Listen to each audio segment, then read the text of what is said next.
On. I always have to remember to turn the light on. Welcome, everyone. We're ready to begin. We are just waiting to make sure we had a full quorum, so thank you for your patience. Just a few minutes behind, but we will catch up as we continue. So, Happy New Year to all as we start a new year with charter school business in the state, among other things. So, welcome to everyone. We'll start today. First, we want to acknowledge a few individuals. So we welcome, of course, we're always grateful to have Matt Hymas, who represents the State Board of Education, with us, and his charter background is very helpful and gives us great comments as we move through. We also want to acknowledge, and this should be a bigger fanfare. I wish we had crowds of people here we could cheer for to say thank you to David Jones, AG David Jones, who has served this board so well, has worked so closely with us in conjunction, and understands the work that's being done here so well, and the goals and mission of charter schools in the state. And we have appreciated your long work with us and patient work, and sometimes you've spent a lot of extra time above and beyond that on work for this charter school board and charter schools in the state, and we really appreciate your service. This is David's last meeting with us. He's retiring in February, so we wish him very well. Maybe at a break we can each take an opportunity to individually acknowledge that, but we appreciate you and wish you the best in your retirement as well. Thank you for your kind words. Thank you. Thanks.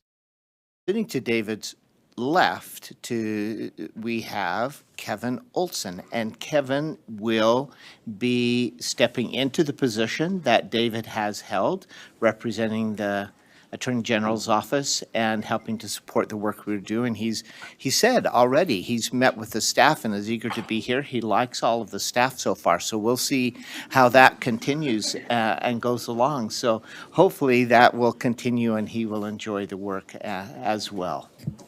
Thank you, Chair. Appreciate it. Thank you. All right, we will continue then with our business. If you know that, of course, in this January, we had an election last November, so there will be some changes in the State Board of Education. So we want to congratulate new Utah State Board of Education members who will be sworn in on Thursday. Of course, that's why we're meeting on Tuesday, because they have a big meeting this Thursday. As part of that, the new members will be sworn in. Also, there's new USBE leadership. If you haven't already seen, which I think most of you have already, Jim Moss, who used to be a member of this board, is now the chair of the Utah State Board of Education, and we wish him very well. Molly Hart and Jenny Earl are as vice chairs, the two vice chairs, and we wish them well. In addition, especially because this is the month on January 17th, we opened the Utah State Legislative Session, and that's always a time in which folks spend extra time and are engaged in helping to support the work that we do in the state for all of the children in the state of Utah, so we really appreciate that. I'm going to start, though, right now with a Pledge of Allegiance, if you will join with me, and with that pledge. I pledge allegiance to the flag of the United States of America and to the republic for which it stands, one nation, under God, indivisible.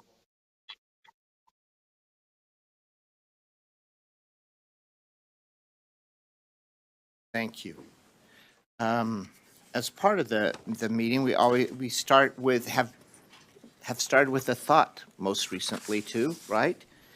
Do we have public comment? No public comment. So I want to acknowledge that no one has asked to make comment online, and no one has come in person to sign up for comment as well. So thank you. But we have also worked to have a little bit of a thought, and this is my turn and others as we go along. if you have an opportunity, we appreciate you sharing just a quick thought. And I thought I'd talk about teachers, the first of this new year. 3 teachers whom we know anciently who taught each other. One was the direct teacher of the next, and that's Socrates, who taught Plato, and Plato, who taught Aristotle. I wish Cindy was here to hear all of those. I should acknowledge that Cindy is flying back from spending time with her family in Germany, and she intends to join us electronically as she is able to. So she will if she comes, and I should acknowledge that Member Spiker will be here soon. She knew she'd be a little late, as did Member Cisneros, called to say the same thing, and we're glad she's joined us, so thank you. So, but each of those were the direct teacher of the other. Socrates, who was so strong in his convictions, he'd rather drink hemlock than to give up on those, and Plato, who did a lot of writing that still influenced our own constitution and the work in this nation. And then Plato, who taught directly Aristotle. Aristotle, at one time, they were all traveling teachers, and Aristotle at one point was asked to teach the son of the king of Macedonia. You may know that already. And this young prince, the son of the king of Macedonia, whom Aristotle said he would teach him, asked him a question one day, and he said to him, how much, he said to Aristotle, how much is one? And Aristotle didn't want to just give a flippant answer and say it's a prime number, 2 halves make a one whole. He said instead to this young prince, he said, if you'll give me, I want to give you a good answer. If you'll give me a little time, I will respond. And he went away and he thought about it. And as they came back together at some point after that, he said to this young prince, who would then become a great world leader, a conqueror, the leader of the largest portion of the known world at that time, this young Alexander, whom we would call Alexander the Great. He taught Alexander the Great. He said, one can mean a very great many. One can mean a very great many. And welcome, Member Spiker. And what Aristotle meant by that is that if many people united together as one can accomplish a great deal. So if we are united as one can be a very great many people as one. It doesn't mean we always agree as one. We disagree, we push back, we respectfully listen to each other, but as long as we're united as one around a common mission and vision, then we can accomplish the work that we have. So I thought this would be a good time just to reiterate also the mission of this board is advancing quality choice, innovation, and student success through rigorous authorizing and supportive oversight. That is our mission, as you remember that. And our vision, every student has access to an excellent education that meets their unique learning needs. So if we keep in mind our oneness, we are part of a we, not an individual me, but as this we together, that we are united to work towards producing that mission and vision for all children. And just as that Alexander learned, one can mean a very great many. And I'm happy to be a part of this we and this very many great many so that we can together as one accomplish great work. So thank you all. And for developing that mission and vision along the way, it helps to guide all the work we do so we can be together. All right. With that in mind, as we start our new year and focus together on that same work, I think partly I've given most of any report that I want to give at this point. So I'm going to turn time to Director Lambert for any report she would like to give. Thank you.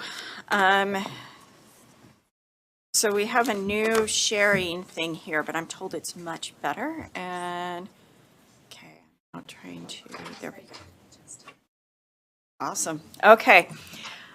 Welcome to 2023. And I have to say, Chair Bowles, I really enjoyed your report or your thought. I am so grateful to be able to work for this board and to see the individual board members. You each have your unique personalities, but you come together and do good work, and I'm grateful to be able to be your staff. So hopefully we're starting a good year, and this thing really doesn't like moving. We'll try that. Okay. Value-based authorizing. Chair Bowles just talked about our mission, and I'm going to talk about our values. I think I've put in. Hey, how are you?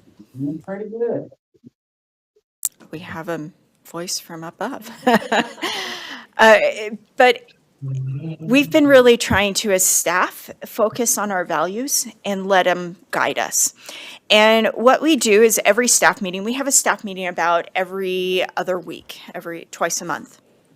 And for those 2 weeks, we focus on one of these values. And it just so happens that this time, these 2 weeks, we're focusing on compassion. And let me read it to you. It says, "We show kindness and respect while holding schools accountable. Compassion does not change the actions we take, but the way we take those actions." I did not strategically plan compassion to be over this board meeting, but I think how applicable it is. And being on staff through quite a few different rounds of these new school applications, I have always been so impressed with how compassionate the board is. Sometimes the answers are no, but it's always given with compassion. Sometimes the answers are yes, and then that's great. But I like that this is one of our values, and I think that we all are really trying to do our work with compassion and understanding. And I just wanted to focus on that and to let you know that this is something that staff is working on. Last time we were talking about authenticity. We've also talked about and gone over excellence, trust, and impact. And I'll be talking about impact a little bit later. We've also been talking a lot about what's in our box, and this came from the board evaluators and trainers, and we're looking to extend the contract with them so we can continue talking about this. But we've begun talking a lot about what's in our box, and as we've been self-reflecting and working with our evaluators, the phrase "jack of all trades, master of none" kind of starts coming to mind, that we've been trying to do so much that with 11 staff members, it's just not feasible. So we've been really focusing in, what does it mean to be an authorizer? And there is a slide that Marie Stephenson and we would sometimes go around and give to different charter school governing board members, and it's training about what does it mean to be a charter school governing board member. But we also introduce the State Charter School Board. And what we say is the State Charter School Board, it's not USBE for charters. It is not charter schools' own governing boards. We're not an LEA for, like a district office for charter schools. We're not the association, we're an authorizer. And so we've really been talking about what it means to be an authorizer and how we can do that well. And so we'll keep you in the loop, of course, but it's been very, very positive and a lot of energy within staff right now. And with that, you may hear us say we are Walter Reed, and I want to explain what that means. So, Hey, Jerry. Hi, how are you? Jerry, I think we're hearing you. Hey, how are you? Jerry, and can you hear us? We keep hearing you. That was Jerry Record. We appreciate all the IT he does for us. And the voice from above. But what do we mean by Walter Reed? So as staff, we occasionally read together books and we discuss them. And right now we're reading a book called Better by Atul Gawande. And in there's a chapter where he's talking about when you have injuries from war and how they can respond to injuries and to have such success in being able to not have the fatalities. And as we were reading, so Walter Reed is the hospital, and what they do is they have a very sophisticated triage system where they triage the most important things and then they just send it on.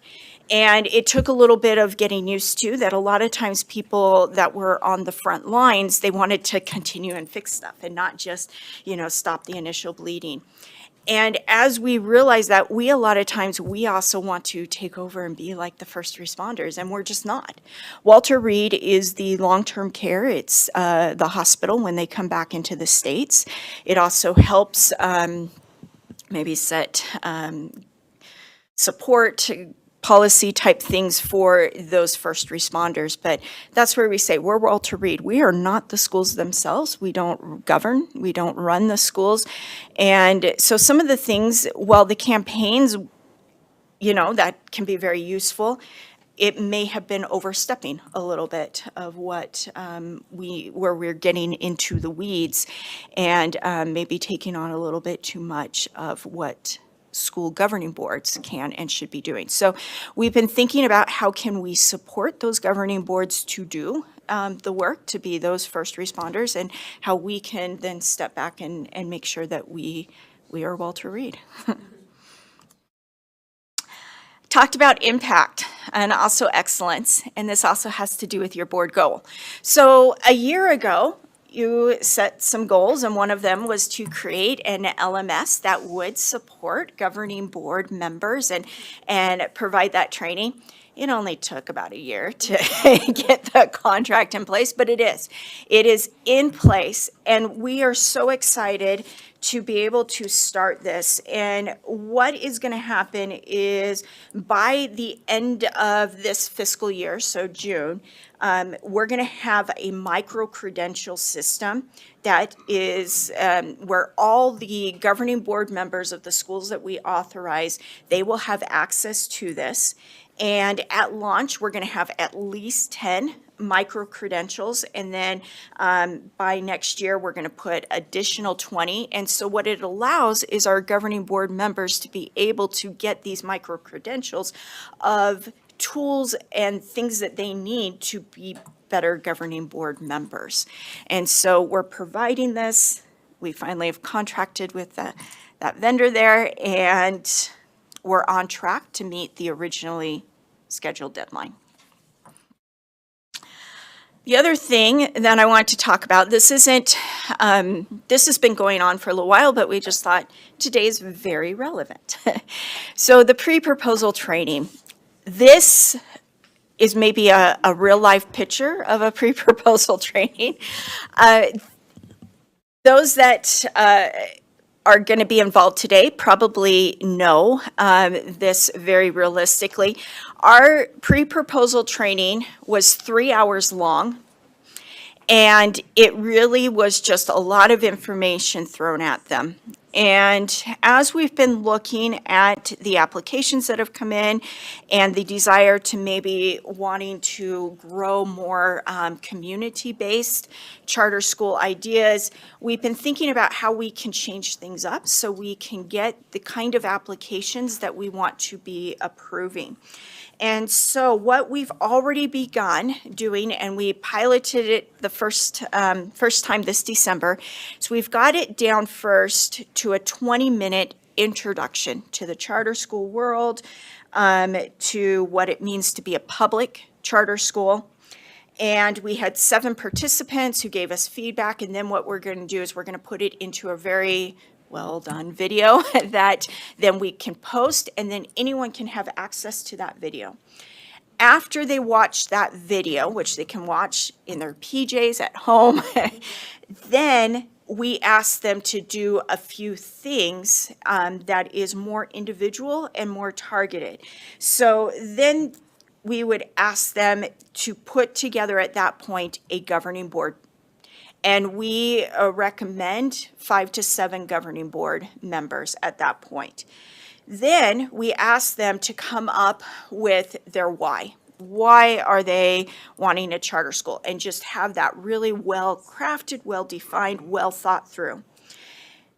Then also develop at least 10 questions that they have at this point, and that they send us that why board members, the questions, they send that to us, and we schedule with them a one-on-one meeting where we can work with them one-on-one, help answer those questions because we've got them beforehand. If we have to search out the answer, we can do so. And we just are so excited to be able to have these one-on-one meetings. We think that they're going to be significantly more meaningful than just a blast-out generic type of training, and that we'll be able to spend time with them to help them prepare and put together a really good proposal and application. So impact, also excellence, and this is what, in just a short while, what our values-based authorizing has been able to help us think through and accomplish. Thank you so much. We see that very targeted work towards that mission, and we so appreciate the hard work that you're doing to make that mission come to fruition. So thank you so much. Excellent work. I'm excited for those micro-credentials that we've been looking for such a time. So thank you. It'll be fun to see those all in place. All right. Thank you for that report. And let's move through our agenda. We have a consent calendar. Let's look at that item is next on our agenda. As a reminder, the consent calendar contains items which board members have had opportunity to look through. Individual items we don't usually discuss, but board members obviously have the opportunity to pull any of those if you believe that any of them need more detailed discussion before a vote is taken. So at this point, I'm just looking for a motion relative to consent. Member Smith. I'll move to adopt the consent calendar. Motion to adopt. Is there a second to that motion? I'll second that motion. A second from Member Bassett. Any discussion about any of that consent? That motion? All right. Seeing none, I'll call for a vote. All those in favor of passing the consent calendar, passing that motion, say aye. And any opposed, nay. All right, so I'll rule that passes unanimously. The consent calendar passes. And now we have an opportunity to move to our agenda items. The first is, this is an important meeting because this is when we look at potential new school applications and have a discussion about those. And keeping that mission and vision in mind as we continue, so important to us as we do that. We'll move forward, and we'll ask Dr. William Evans if he will introduce that for us and talk through the process for us. And we'll have an overview. Should I also acknowledge that Sam Gibbs, who's one of the external readers, is also here in the audience, and so if you have questions. So Sam, why don't you come up and take a seat up here right now in case we have any questions at this point, and then if we do, we can ask for those as we continue. Thank you so much. Okay, Dr. Evans. Thank you so much, Chair Bowles. Just before I jump in, I want to explain. I gave each of you a few handouts. The first one are the combined reader feedback notes for each application. Those were emailed to you last week, so you do have digital copies if you'd prefer those, but I did printed just in case. And then the second set of handouts are potential questions. And so we do have assigned questions and a set of a few questions that we want to make sure get asked to each applicant. But then we also included some potential other questions based on the reader feedback. And so you have those notes in front of you in case you'd like to use those. I did, and I will ask her permission / apology of Member Spiker, because Cindy was not here. I assigned you a second question. I hope that's all right. I already feel like I'm in the hot seat. I'm very sorry.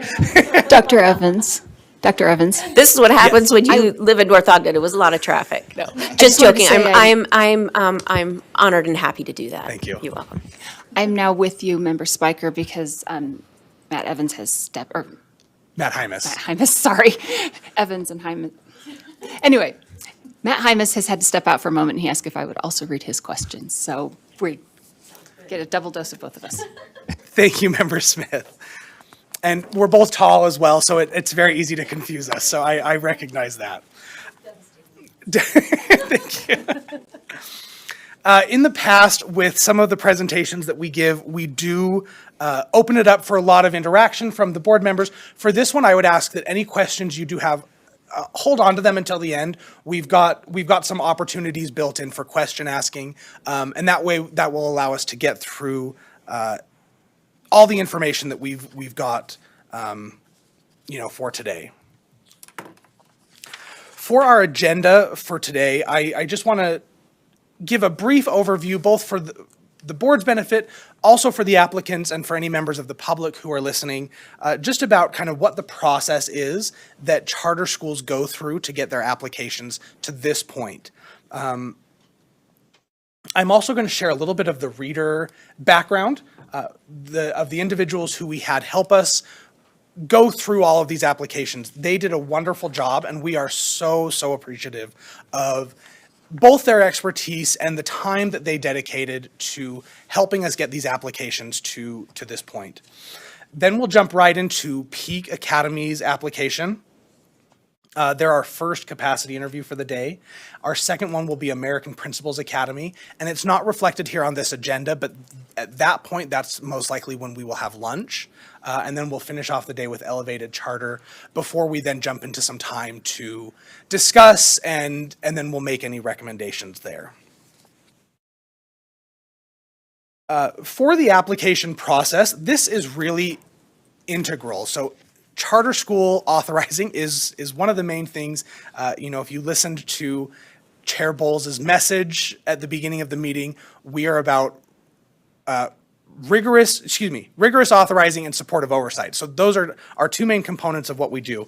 And we want to see school choice increase throughout the state. And this is how we go through this process. This looks a little bit different this year than it did in the past, and I'm going to talk about that. So the first thing that we had, there we go, training. Training for new school applicants starts in November of the previous year. So in most cases, in the two cases we're discussing today, they started in November of 2021, and then one of our applicants actually was November of 2020. They've been coming, they're returning back. So this has been going on for a really long time. And during this extensive period from November to June, the boards or the groups really should be gathering their most advanced board they possibly can. They should be developing their idea for what the school is going to look like. They should be gathering as much community buy-in as possible. At this point, nobody's been invited to actually write an application, but I think it would be fair to say that if you're waiting until the actual invitation to get started on any of this legwork, you're going to find it very, very difficult to accomplish that in such a short amount of time. And so it really behooves the applicants to take this time from November to June and get as much of their ideas put together as possible. At that point, we jump into the proposal. This is their 10-page document. It's due the 1st of July. And at this point, their entire emphasis should be on how do we present our idea? I like to think of this as Shark Tank. This is their pitch meeting. They get to come in and sell the sharks on whether or not their business plan is going to work. And that's what we have in August. That's our August board meeting, if you'll remember that. This is their pitch. They come in, they share their idea. And really the point of this, if you'll remember, was you as the board went through and you said, we really like this idea. We're buying this, we're the sharks, we're buying this. And those groups, anybody who made it through that proposal, they were invited to attend a day-long training. And this is where we have some difference from what we've done in the past. In the past, this training was outsourced to other groups. We decided to take this on ourselves this year, and we during the proposal phase, while we were reading all of the applications, staff wrote very, very copious notes and feedback on what is going to make the application successful, how can we get the best schools possible, and we were prepared that very first day to give those schools, anybody who made it through that pitch meeting, we were prepared to give them all of that feedback. And so we had 5 schools pitch. 4 of them were invited to come back, and they all came to this day-long training. And they got to sit down and get one-on-one feedback on their proposal, on their application, any advice they could possibly get. The other thing about this meeting is that they were introduced to a representative from every single USBE department. That person came in and they shared the top things, according to that department, that applicants need to be aware of in writing their application and how to really make it the best application possible. They were also given a contact person from each USB department that they were able to reach out to over the coming months to ask any clarifying questions. And then their applications were due November 1st. At this point, we gave the applications to the readers, and they spent time, so both our external readers and the USBE readers. Now, at this point, our charter applicants can essentially take a nice big breath because their job is done until January. But this is when the readers jumped in and they went in and read every single page of the applications and gave great and excellent feedback. And that brings us to today.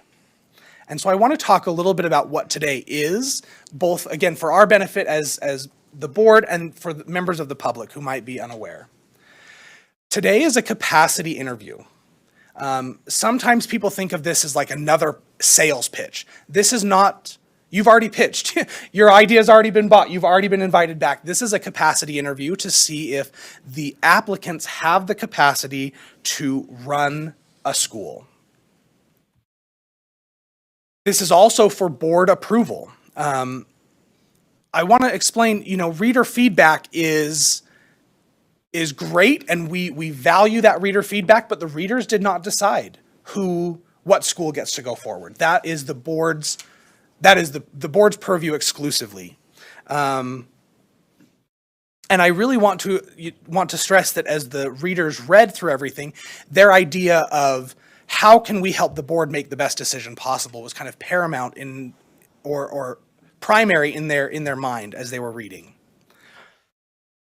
I also want to share what it means. So in the application and in your reader notes, you'll notice that some sections of the application were rated as met, some were rated as partially met, and some were rated as not met.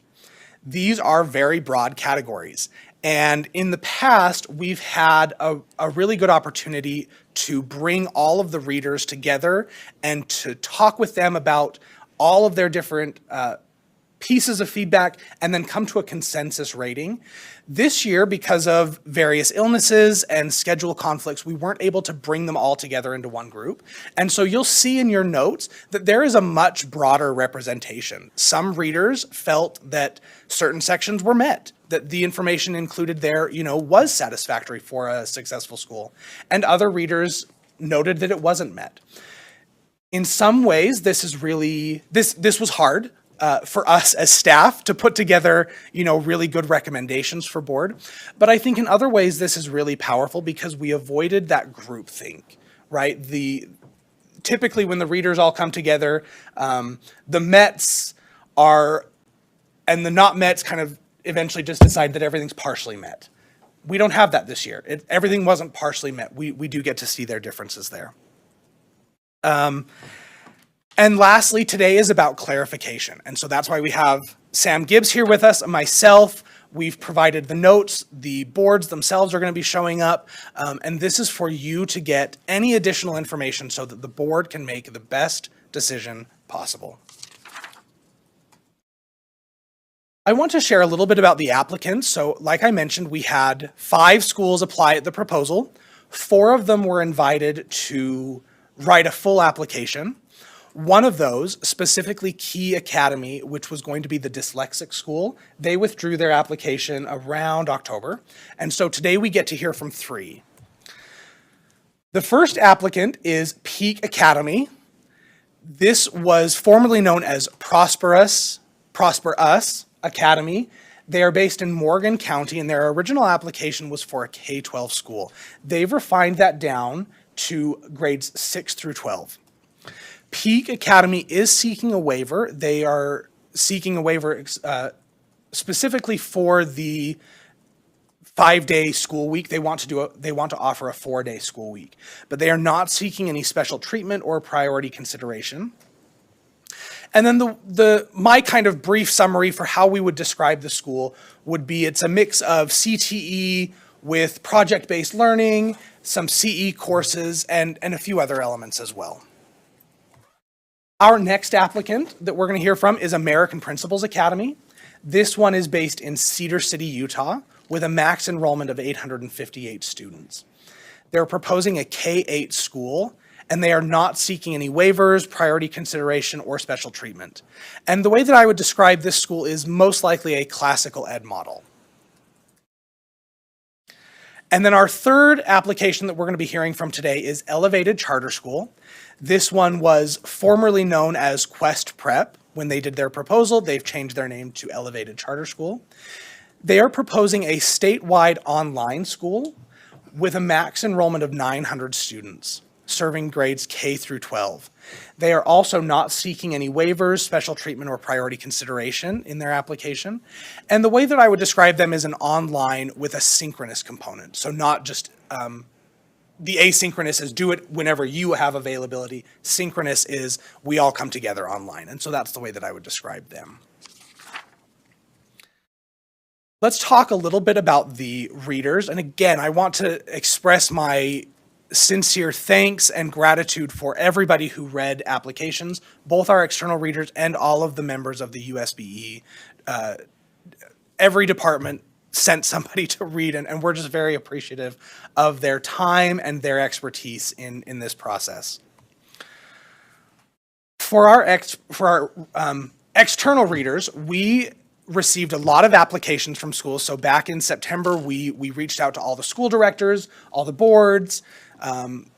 They were told to invite any teachers as well. And we just said, we want anybody who is interested, who would like to be a reader and help us in reviewing these applications. We did give some guidelines of here are some things that we're looking for. We need some specific assistance in some areas. And we received such a great response from so many wonderful leaders and board chairs and board members and faculty members.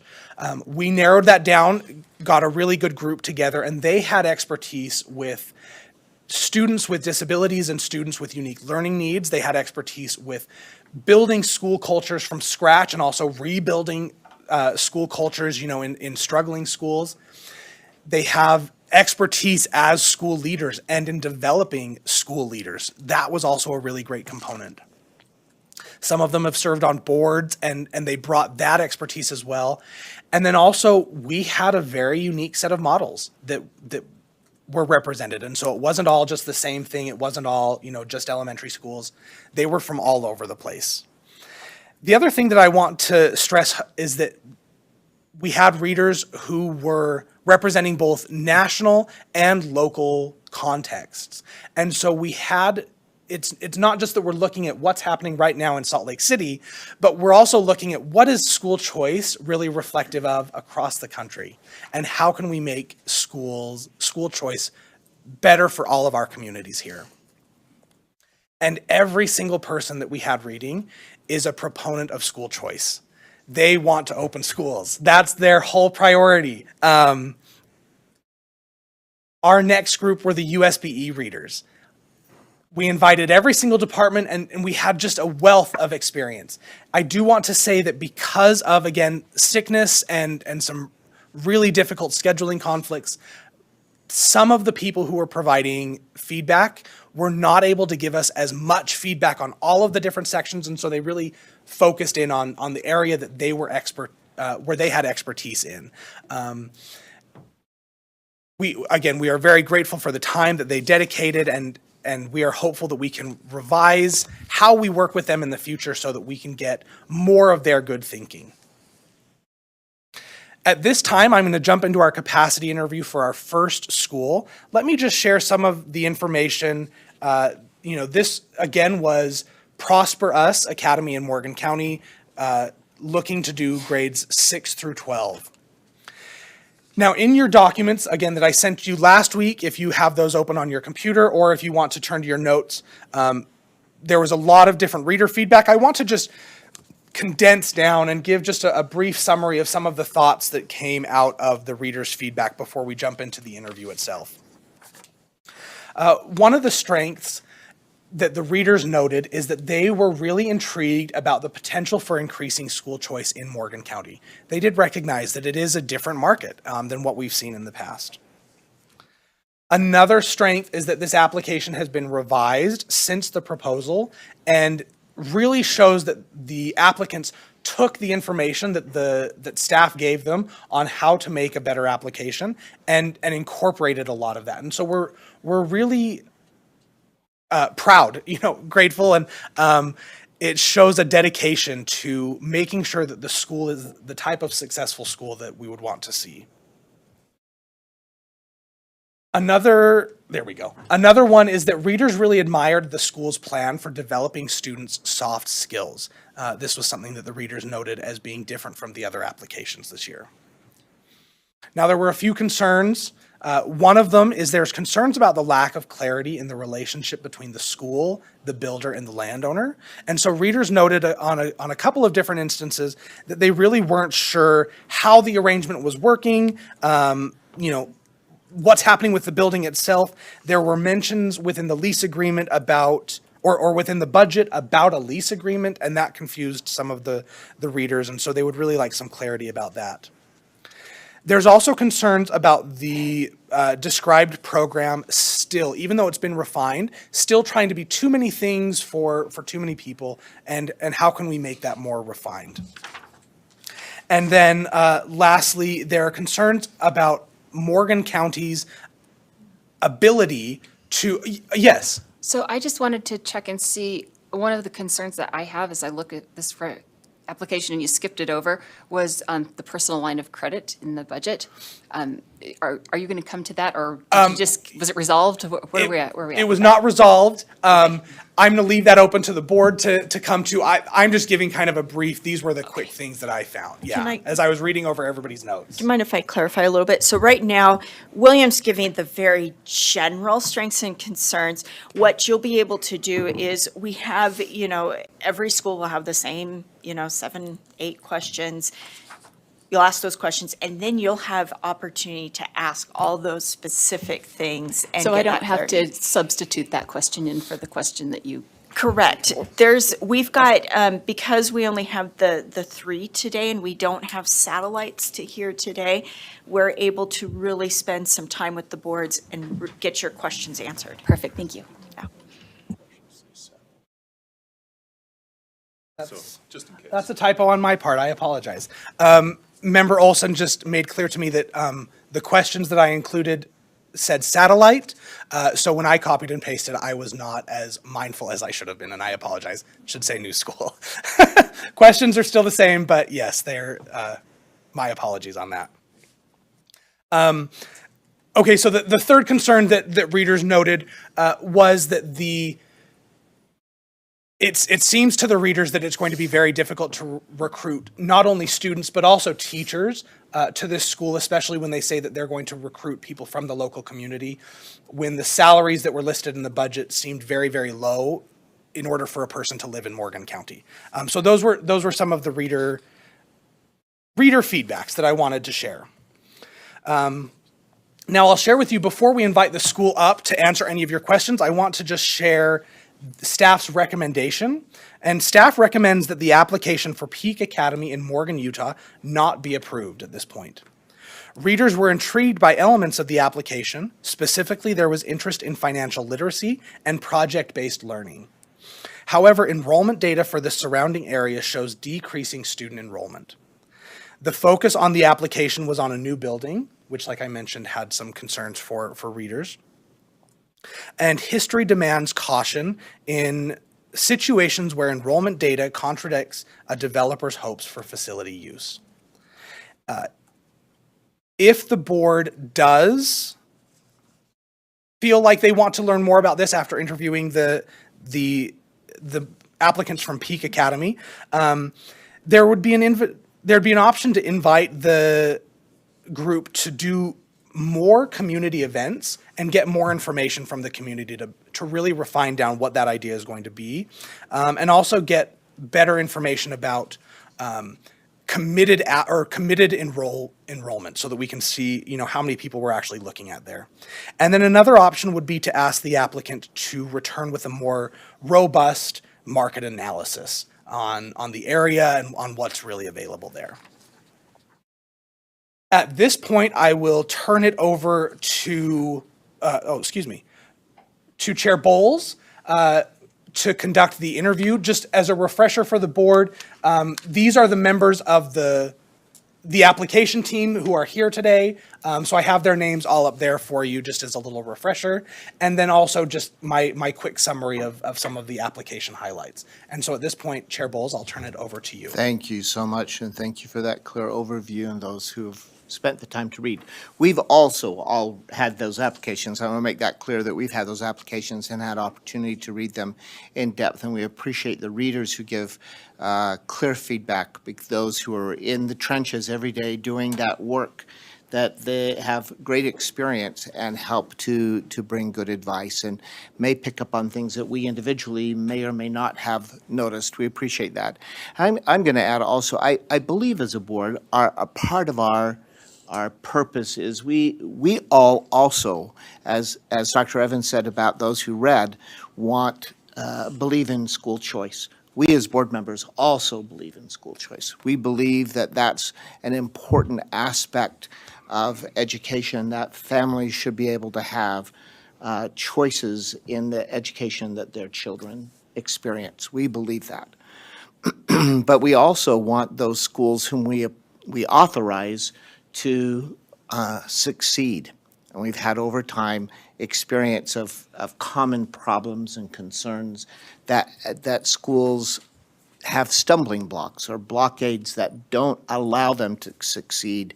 And so that's partly why we ask these questions as well. And we want to look at them because we want them really to succeed and be successful schools. And if we can prevent that up front, then it's a lot easier than way down the road. So that helps us as well. So I believe board members share that feeling as well. We want schools to succeed. Therefore, let's talk with Peak Academy. So all the board members who are representing Peak Academy, would you come up to the table if you would like to do that? We'd love to have any of those of you who would like to represent your school to come up. And I don't know if we'll need to find additional chairs, or if we've got enough. We also have for fillover. Director Lambert points out that second table back there is also, if they're not enough at this table, that table also works well. And you'll have opportunity for a mic back there. It's mostly so we can hear your responses. You can hear us, we can hear you.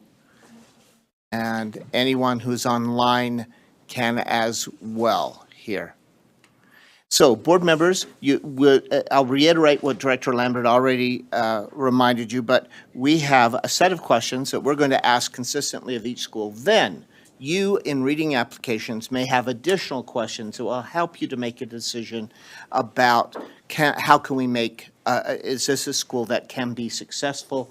What can we do to do that?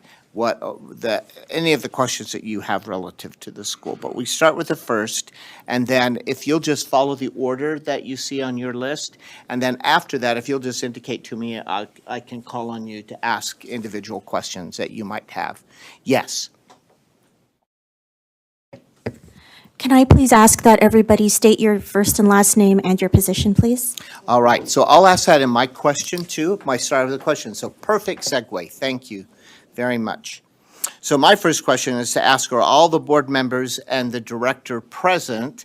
And if so, as Ms. Castillo just said, would you please all introduce yourselves? I only know one of you. It's my friend straight ahead, Jay Welk, but I don't know the rest of you. Well, so if you will please each introduce yourselves. My name is Ashley McClary, and I am the president. We have two members who are unavailable, one whose spouse just came down with COVID, and we were informed last night. So we didn't apparently give him ample time to get a Zoom link, so he is unfortunately not with us. And who is that, Ashley? That is Doug Durbano. Thank you. And then we also have Kelly Lockwood, who is a member of our board, and she is an administrator right now and is unable to break away. So we are sad she's not here with us as well. Thank you. Yeah. Thank you. Good morning. My name is Marina Halston, and I am a board member. Thank you.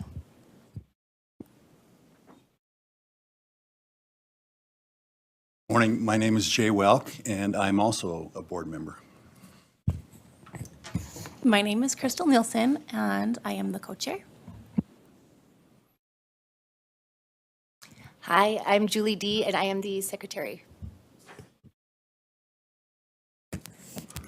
Gavin McCleary. I'm spouse to Ashley, the president. It's, so not on the board, but a co-founder. And it's wise to be here and be supportive, right? That's right. That's exactly right. I would be doing the same thing. All right, next. Hi, I'm Vanessa Durbano. I am a spouse of Nathan Durbano, who's the financial coordinator. He's on the Zoom call, but he's having technical difficulties of not maybe being able to be heard. So he's been emailing the IT, trying to work it out. Thank you so much, because we want him to have that opportunity as we need, so we'll do that. Okay. So a couple of on Zoom, yes? Oh, great. Oh, great. Last but not least, Mark Hadley, Director of Programs for Davis Technical College. Happy to be here. Thank you so much for taking the time to meet with us today. Thank you so much, Mark. All right. Thank you so much for all being here, taking the extra time, the work that you've had preceding this, as well as being here today. We appreciate it. All right, let's just proceed with our questions then, please. Ms. Spiker. Good morning, and thank you all so much for being here and for your passion. So to begin, and Member Smith, I don't know if this question, just take a listen. I think it might allude to a little bit of where you were going earlier, and if not, we can always expound on that later. Do any of you or anyone who has worked on the application have any financial interest in this application? Member Spiker? I think that question really is actually an excellent segue into the questions that we're all going to ask later about the finances. Would it be okay if we inserted them here? Do you know, if we can still follow that order, knowing that that connects, as you've just indicated, we'll do that. Thank you so much. Wonderful. I can bring clarity to that. I think bringing this piece to the table will solve a lot of the questions you may currently have. What in procuring a location for the school, there's not a lot of commercial areas in the county. There's a central part of Mountain Green that is currently owned by two different landowners. So we've had discussions with both of those owners. Both of them would love to have the school there on that piece of property. The arrangement with one landowner, and we're talking adjacent lots or neighboring lots, one would like to build the school and own the school and lease the school to Peak Academy. On the other piece of land, and that would be the land that Peak would prefer to do, would be to acquire that lot and have Peak be the owner. That being said, we would still have the building be owned by an entity and still have a lease agreement between the school and the owner of the building. The potential financial interest is there are a couple of members of our board, myself and Ashley, that would like to be part part owners, not 100% owners, of the piece of land if we were able to pull that off. And not having an approval or an official school yet, the conversation with banks has been difficult to say, you know, without being a school, like, you know, so we're juggling that, but prepared to go either route.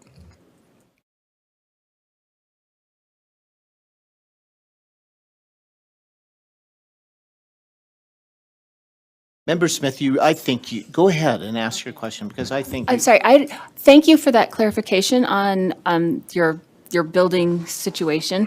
I feel like this question was more about any potential conflicts of interest, so that is one potential conflict of interest. We would like to know any others and all others. One member of our board has interest to apply to be an administrator of the school. That exists. Nobody else has expressed interest to teach or take any positions within the school. So I think from our angle, the financial interest would be either land ownership or a potential job for one of the members. Thank you. All right, let's continue through our list. Member Bassett. Thank you. Can we have each board member describe their experience with this charter school? So what brought you to the table? Thank you. I'll go ahead and start with that. This charter was founded on a need. We have a desperate need in Morgan County for options in education. There's the one high school. During COVID, there were many community members that withdrew students to send them down to private schools or to homeschool. So I do think that is shown in the decreased number of student enrollment in Morgan County. So talking with so many community members and hearing the expressed interest of something more for our students to have kind of pushed us to start looking into a charter school to provide that option. I homeschooled my kids during COVID and for a couple years after, and I found that they have a love of learning, but a disdain for school. So putting those two together is what led us to project-based learning and just letting the students be creative in their education and kind of lead in the way that they learn, I think has been a foundation for our charter. So I reached out to most of our board are members of our community who share a common interest, A, in education, B, in students, and their success. So that's how the board was founded, and that is my driving factor in this charter. Thank you, Ashley, and thank you, board, for having us here today. We are honored for the opportunity. I am Marina, and I am a member of the community in which Peak Academy would serve. And my interest and openness to participate in this endeavor stems from the need for options for education in our community. We are a rural community, and the educational options that we have are good, but there is a need for something different. And specifically within our rural set, you know, most children are having to go outside of our community to find that option or to find that that difference in educational diversity, I guess. So that's something that really struck near and dear to my heart as well. We have a fantastic community. In fact, I joked with my board members last night, we'd like to invite you all for a field trip if you'd like to come visit sometime. But we do have a really neat community with a lot of really capable and amazing students that their needs just aren't being served in the public school system. And we feel like it would really benefit the community. One of our board members early on said, when the tide rises, all boats rise. And certainly we feel that that would benefit our public school colleagues and students, as well as the students that are attending our public charter school without having them to seek elsewhere. So I do have 2 school-age children and 1 coming into school. And I, like Ashley, saw that the appetite for learning is different different than the capability right now. And certainly we're doing the best that we can with what we have, but the need for diversity is there. So we appreciate the opportunity. Again, I'm Jay Welk. I do not live in Morgan County. And I was asked to be on the board by Mark Hadley. And Mark is a director of programs at Davis Technical College. I just retired on June 30th I was the director of career and technical education for Davis School District, which is the second largest district in the state of Utah, second largest employer in Davis County behind Hill Air Force Base. And my main interest really in this has been, I'm a 40-year career educator, and my interest has always been in student outcomes and student success. One thing I've learned in education is that the traditional model of education doesn't work for all students. The binary model of education doesn't work for all students. It needs to really be a triangular model. The world needs more input into education. We need to bring the world into the classroom. And as we look at some of the things, I've been in meetings with secondary education leaders, post-secondary education leaders, with members of the State Office of Education, with industry, with the Governor's Office of Economic Opportunity. We've sat down and we've looked at strands and standards as we work with the Governor's Office on Talent Ready Utah programs, which we would bring here.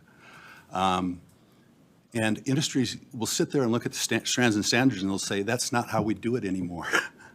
Yet that's what we're teaching in the classroom.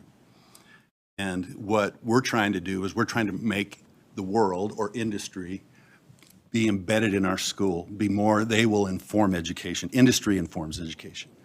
Not all students need a 4-year degree. Even this central office, the State Board of Education, says 1, 2, 4 or more. That might be coming out with a certification and going to work for an employer right now. And employers are telling us, we can train them in the technical skills. What we can't do is we can't teach them to be to work on time, to work hard, to communicate clearly, to work in a team, to be problem solvers. And that's one thing that this school will put an emphasis on, is those types of things. If you think about it, think about your own education, your children's education. That's not happening in the classrooms in public ed. Public education is losing enrollment nationwide. Nationwide, 7%. Wall Street Journal article, 7% nationwide since the pandemic.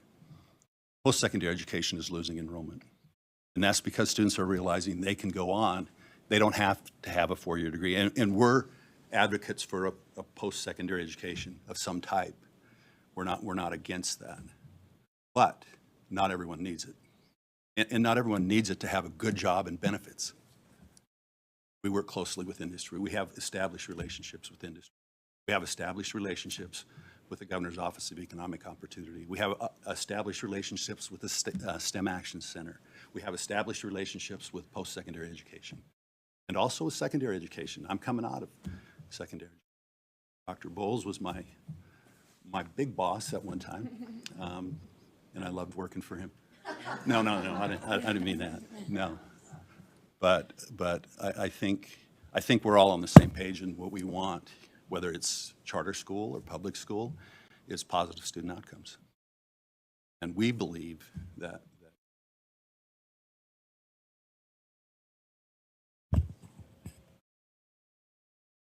I am a member of the community as well and have a passion for education. I was a teacher at a charter school in Bluffdale, North Star Academy, and from the get-go, I have had just a love and adoration for charter schools and for what they're able to provide to students. I feel like their ability to educate and incite the desire for positive learning is amplified in a charter school. And so when the prospects, the rumors started going that things were talking about having a charter school in our area, I wanted to be a part of that as far as being able to put my input as to what I think our children in our community are lacking. As Jay has so eloquently stated, a lot of times what is taught in our schools can be amplified through the use of industry and project-based learning. And I feel like the model that we have formulated definitely has been revamped, as William has indicated at the beginning. We started with something that was different as far as our whole. We narrowed in our scope of who we wanted to target. Initially, all of our ideas have gone through lots of different revisions to come up with what we have now, and we are very confident that we can provide the students in our community with the education that they deserve. Unfortunately, I feel I have 5 children, and I feel like their desire to go to school is very, very lacking. And I feel like our desire is to make school a place where our children want to be.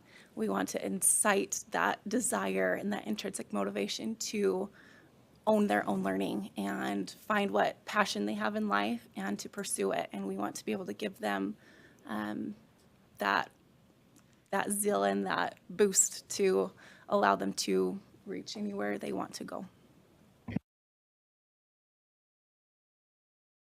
Hi, I'm Julie D. I am also a member of the community. I was not one of the founding members. I actually came to this board when one of the first surveys they sent out assessing interest in a charter school, and it was the first I had heard of it, and I had expressed my interest through that survey. I'd also told them through that survey that if they wanted additional help, I would be more than willing and would really appreciate the opportunity, which they have offered me. So I was not there for the initial creation, but I have been there to see how it has progressed, and I think that we have a wonderful group of people creating a school that could really benefit our community and students throughout, not just within our county, but outside too. I am a physician. I grew up with public school education in the traditional manner.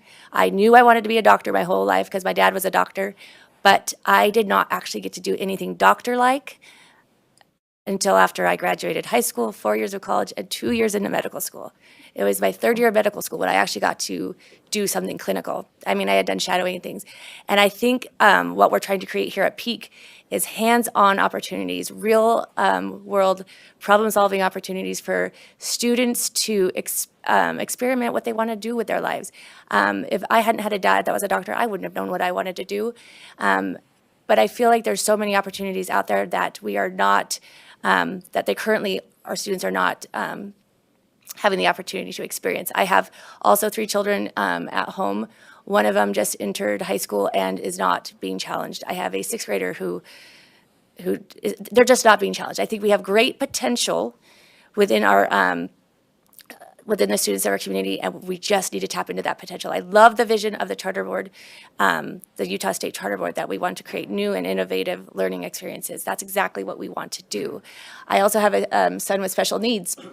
And I feel like the opportunities for special needs education is lacking. And I feel like at Peak Academy, we are going to do something great. We are going to take these students who have great potential, and we are going to be able to challenge them. And we're going to be able to use that drive that they have to really benefit them and benefit our community. Thank you.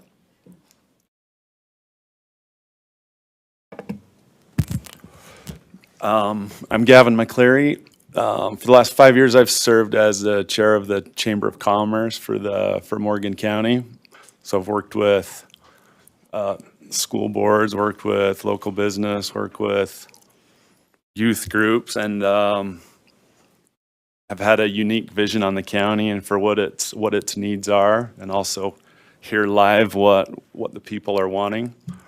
So bringing this perspective with a conversation home was kind of what got my wife and I excited about this. I'm also very passionate for youth and very involved with what their interests are, and have noted, especially in my own home, that kids they're very sharp, and they'll continue to learn more if they can find interest there. If not, they tend to tune out. So I've noticed that in my home. I've noticed that with other youth that we've served. And I think that's where I join the group's passion for challenging these kids in areas that they find interest to allow them to find their path as they see it.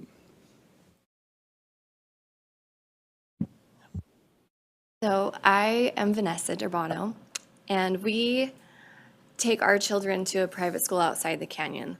I have a daughter who's very gifted and has some special needs in a case, and we did the public school and it didn't go well for her, and I looked for other options, and the only option I could find was outside of our community that would serve for our needs.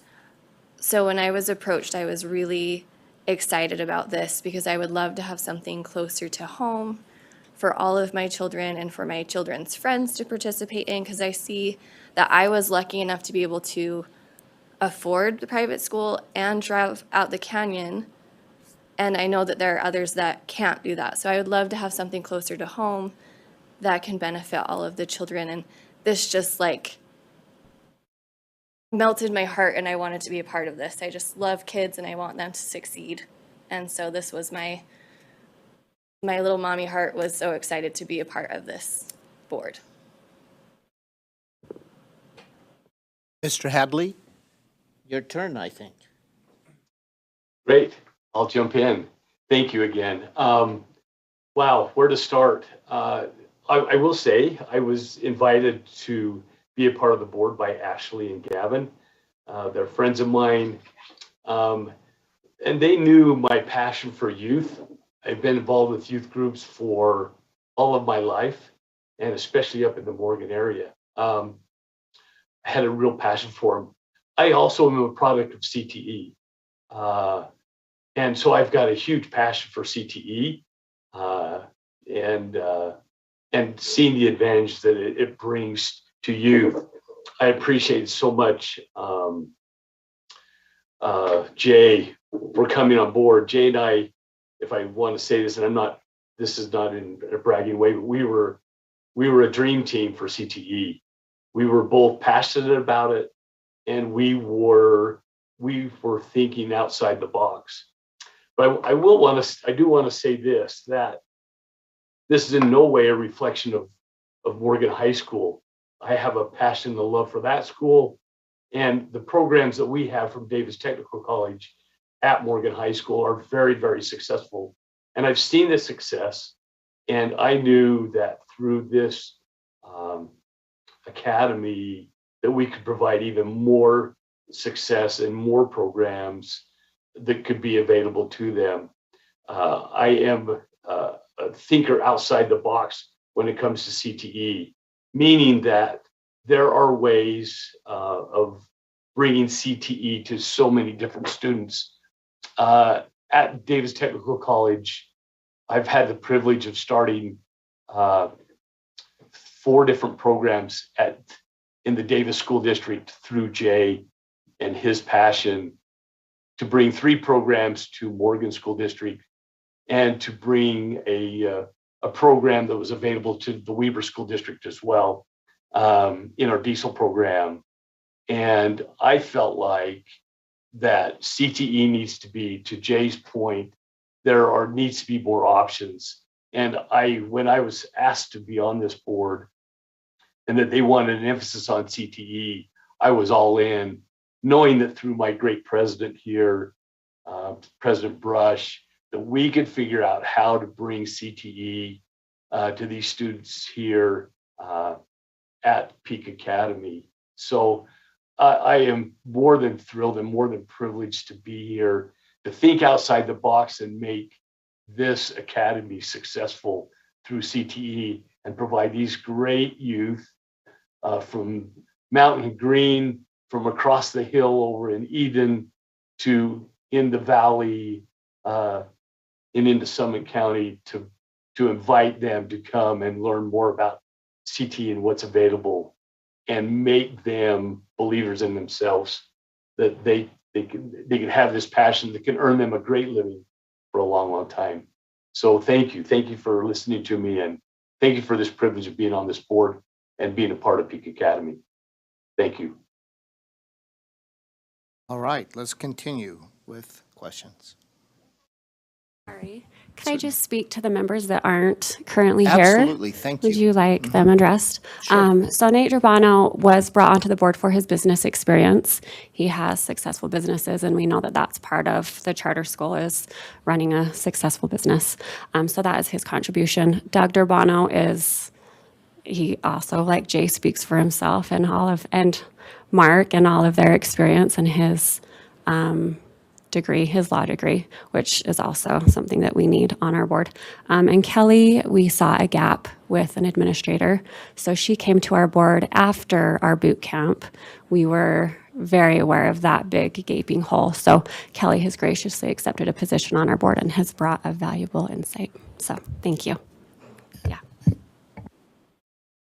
I think you have spoken pretty well to this question, but I would just like just a little bit more specifics. If you could each speak to how did you come together? How did you meet each other? How was the recruitment to your board? What did that look like?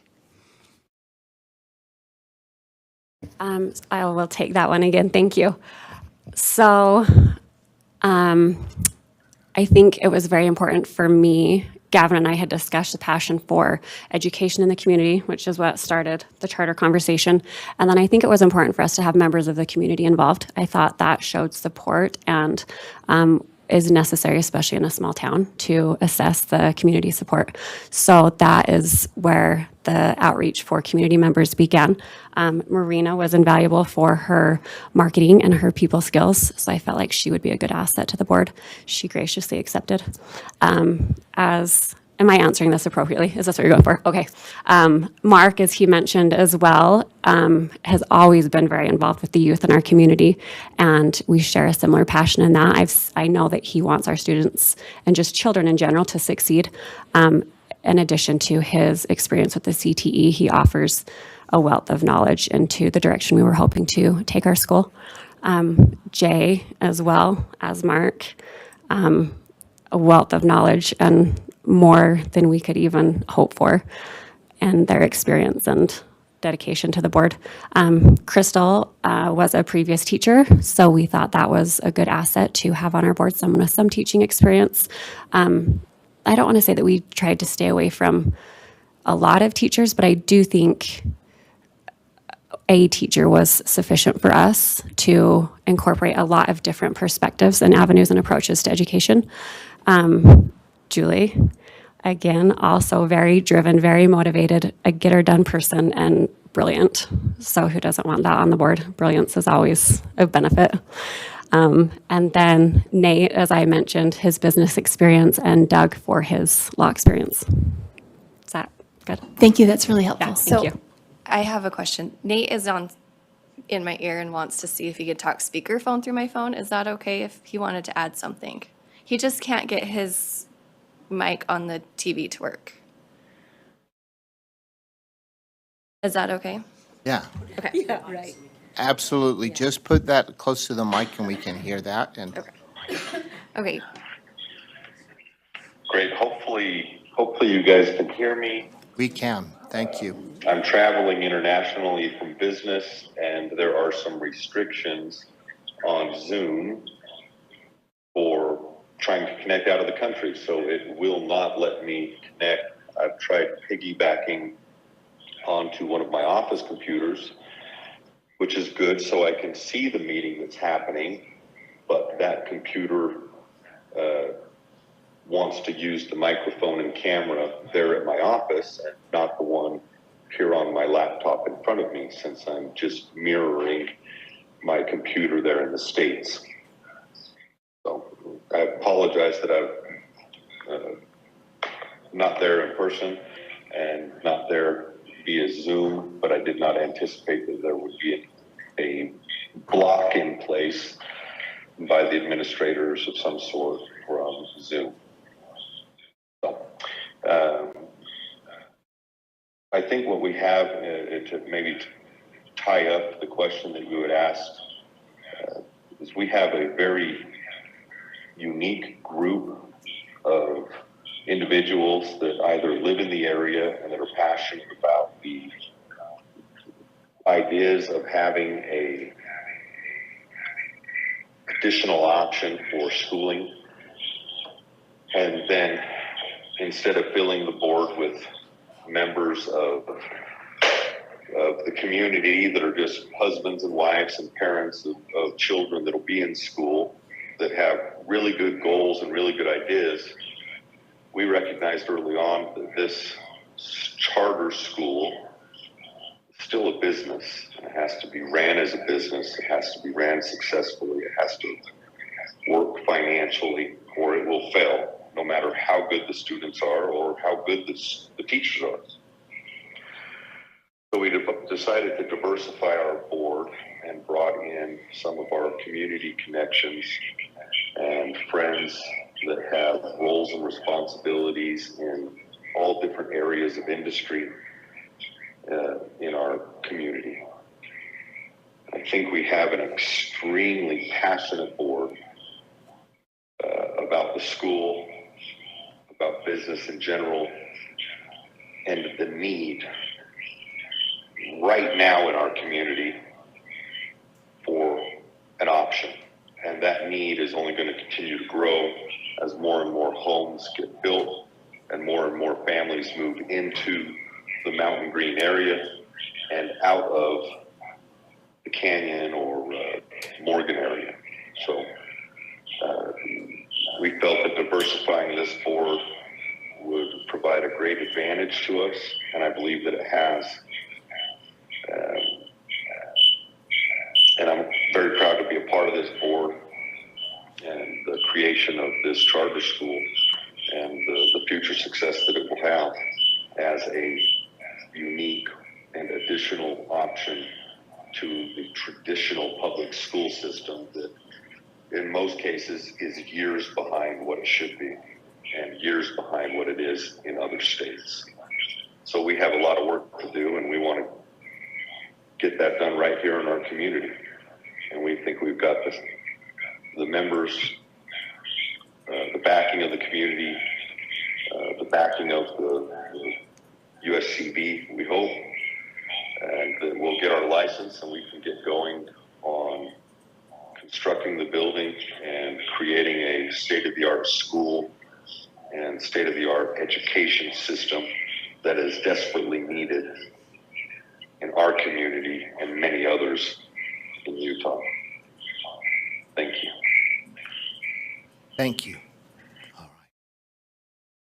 Okay, now I'm putting on my hat as, get the name right, Hymas, Matt Hymas. Today, his role will be played by me. I really want to commend you for the excellent job that you have done in creating a diverse board and pulling from many aspects that sometimes schools neglect in their initial excitement to get a school out the door. The recognition that you are a multi-million-dollar business is really important to your success. And so commendations to you for addressing that.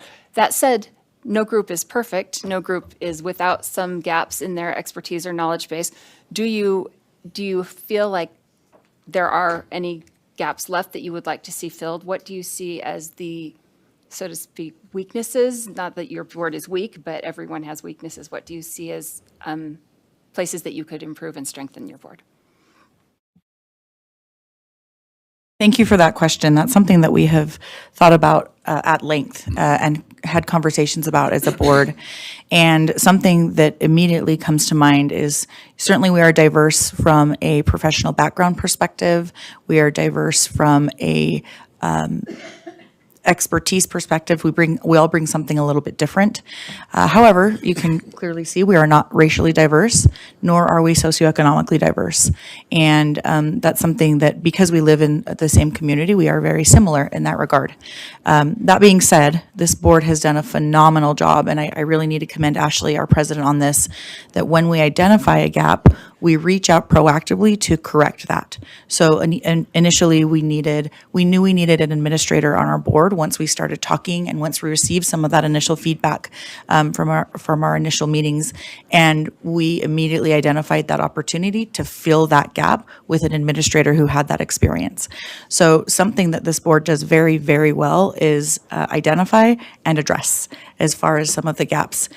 Certainly, we are not all educators. We have some experts who are, and while we each have our own expertise individually, there are some things, and certainly that will come up as we go through this process, that we learn, hey, maybe none of us are really great at that, and maybe we really could use some outside expertise and input, and certainly we will be proactive to seek that out.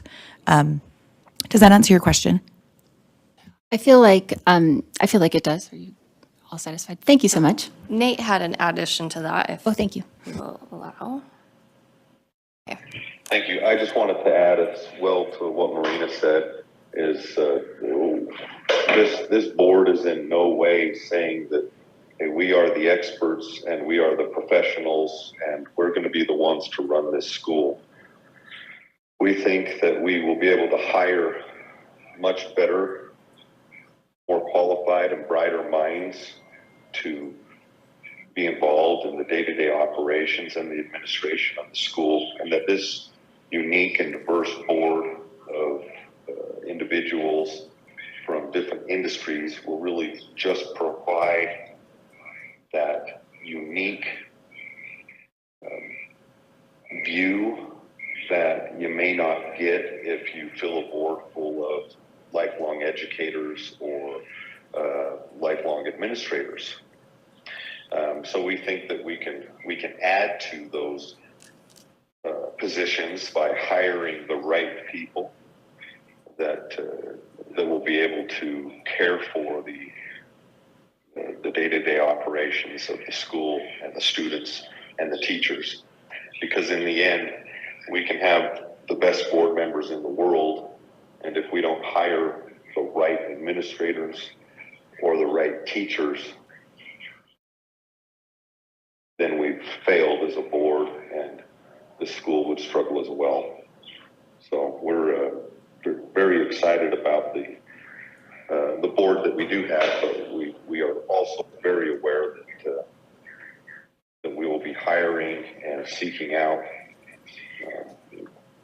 the best of the best as an administrative side and an operations side to our school. Thank you for adding that. That's very helpful.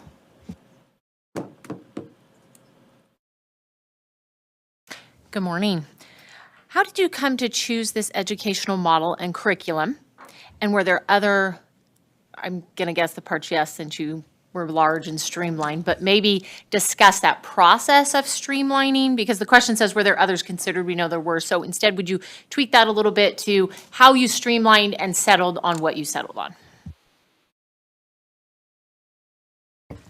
Thank you for the question, and board, feel free to add into anything I might overlook or miss.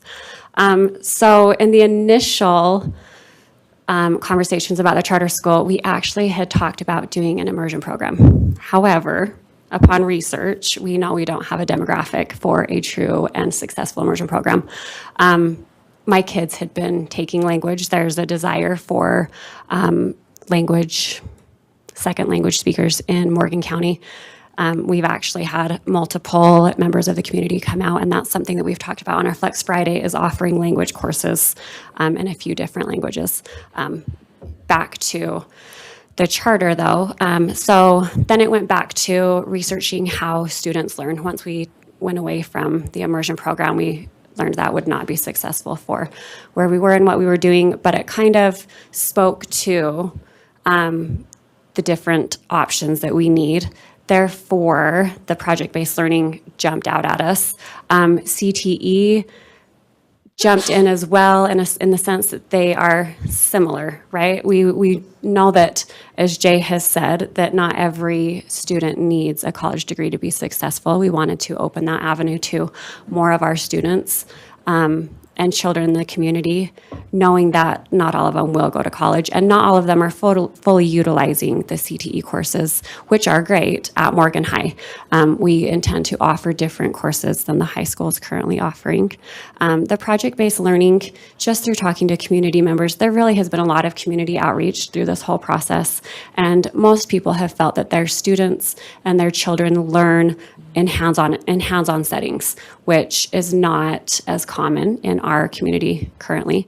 So project-based learning seemed like a no-brainer, and the more schools that we've gone to tour, we've been to the Catalyst. We currently were down at Utah Arts Academy down in St. George.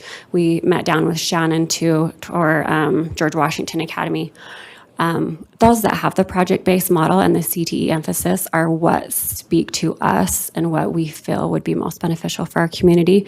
There is a culture and a vibe of excitement and of passion for education, and the students want to be there, and that is a place that we are hoping to create as a place for students who want to be there. Jay has told us that the students at the Catalyst have applied to have the ability to go there on Saturdays, which I think is astounding and speaks very highly of the program they have created.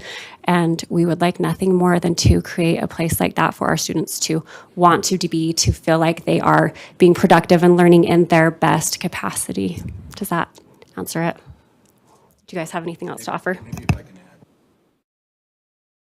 So kind of the model that we're obviously the core classes, if we're a diploma granting institution, we have to offer math, science, English, because the state requires so many credits in that area. Although I think that needs to be revisited.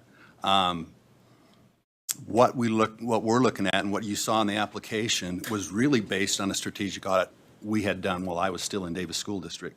The strategic audit was based on student enrollments. It was based on local industry needs, and it was based on data from both the Utah Department of Workforce Services and the National Bureau of Labor Statistics on their 10-year projections. So the programs that we're bringing there, they're not arbitrary. We're really looking at what are the local industry needs. We have Hill Air Force Base, which is obviously a big employer for our state and critical to our state economy.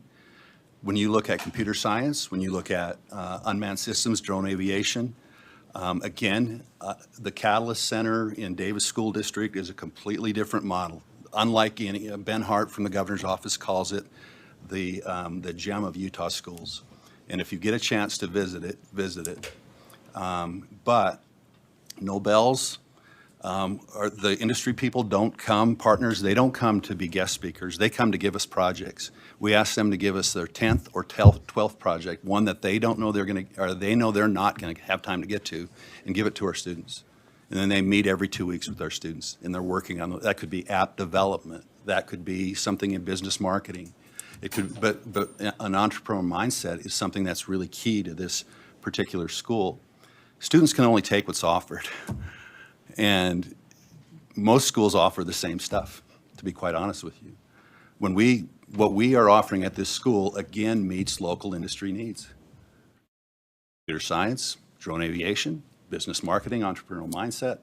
You know, we could go beyond that, but we're not Davis School District. We're a small 400-some student enrollment. Yet, that will be the thing that draws students away from Morgan High School.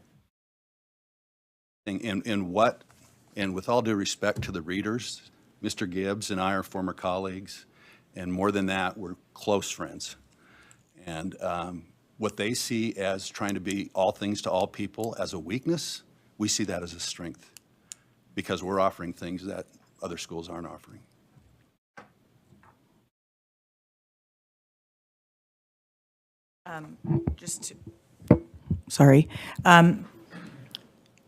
As some of the remarks that we were provided with, there was a little confusion about, we spoke about the demographic of our community having secondary, post-secondary education, very well-educated community. And then the remark was, well, this doesn't seem to be the type of student that we're serving.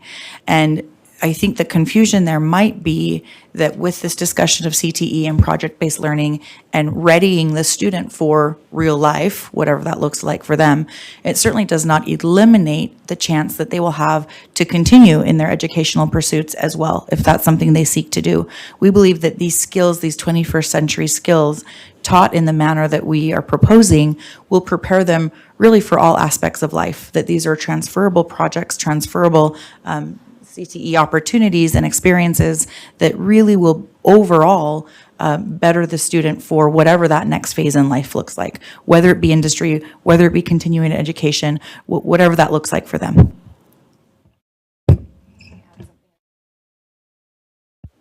Oh, and something that as we've toured these schools that have such a unique learning idea is we've found that the student draw is definitely some of our students who are in the most need and need a safe place to land. And they come and land in a location where they bond together and create these relationships that are lifelong and build some confidence and I feel like that's something that we also want is we want a safe place for those who are a little different or who want something different to land and feel safe and that their ideas are welcomed. And that's something else we wanted at our school. Thank you for that wonderful segue, because let's talk about the students that land there. This for me is, as my dad would say, who was an elementary school principal for 30 years, would say, this is where, the pedal meets the metal. So I'd love to hear, this is the question specifically, is from the perspective of a student, what does the day-to-day, a typical day look like for a student that lands at Peak Academy? Talk us through from the moment they walk in the doors to the moment that they leave. And we really would like, we don't have copious amounts of time, but really try to be specific. I'd love to hear about what does this look like in terms of the PBL? What does this look like in terms of the industry-infused opportunities and experiences? Where does that show up during the day? If you could speak to that, that would be fantastic.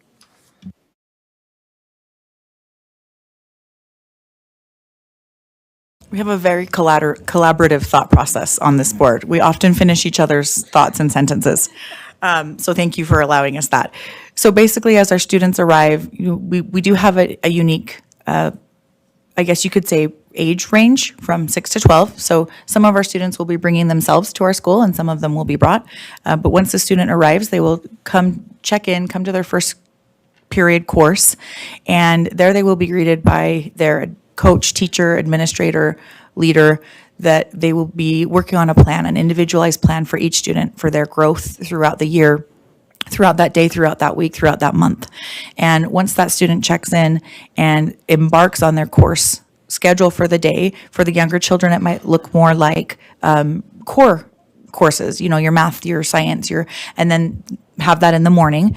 And then in the afternoon, those students might transition to applying some of those skills and some of those learnings from those kind of traditional classroom settings into some sort of project that then will follow them. Let's say a 6th or 7th grader could continue to build upon that project as they continue throughout their schooling experience with us. So a high schooler might walk in, and the vision really is to have these children be passionate about their learning and about their path. So high school student comes to school, checks in, goes to the first course, looks at their goals, discusses with their teacher how things are going, what's the trajectory for that day, that week, that month, and they embark in whatever plan is tailored for them. And whatever project they are working towards or striving towards or have been kind of following along with them throughout their schooling with our establishment, then that's something they can work on. That's something where the Friday, you'll see we're seeking an exception for a 4-day school week. That's something where we hope that Friday we'll be able to have, those students will be able to have that opportunity to work on that as they feel like they need, or their instructors feel like they need. So the Monday through Thursday, we'll have coursework with the kind of hybrid approach of these projects where classes will be collaborating, teachers will be collaborating, working on things together. And then that Friday could be used for a variety of things. We call it Flex Friday, but one of them would be to button up any loose ends on this project. Certainly, we hope to have a lot of club and extracurricular activities that we've, again, talked with the community. One of the recommendations that we received from an educator at a different public school was to do an outdoors mountain biking / skiing type club. We are perfectly poised for something like that, and to not take advantage of that opportunity would seem silly. So maybe some of those kids come in, they do coursework in the morning, they work on their project, and then on a Friday they ski with the ski team or train in the afternoon. So really it is an individualized learning path for those students. I don't know, Chair Member Spicer, if that's specific enough to answer your question and paint that picture. Or if any of my board members want to add, please do. Yeah, and thanks, and I'm not a chair, but I appreciate, no, and it's more just for circumstance, because I want to honor that space.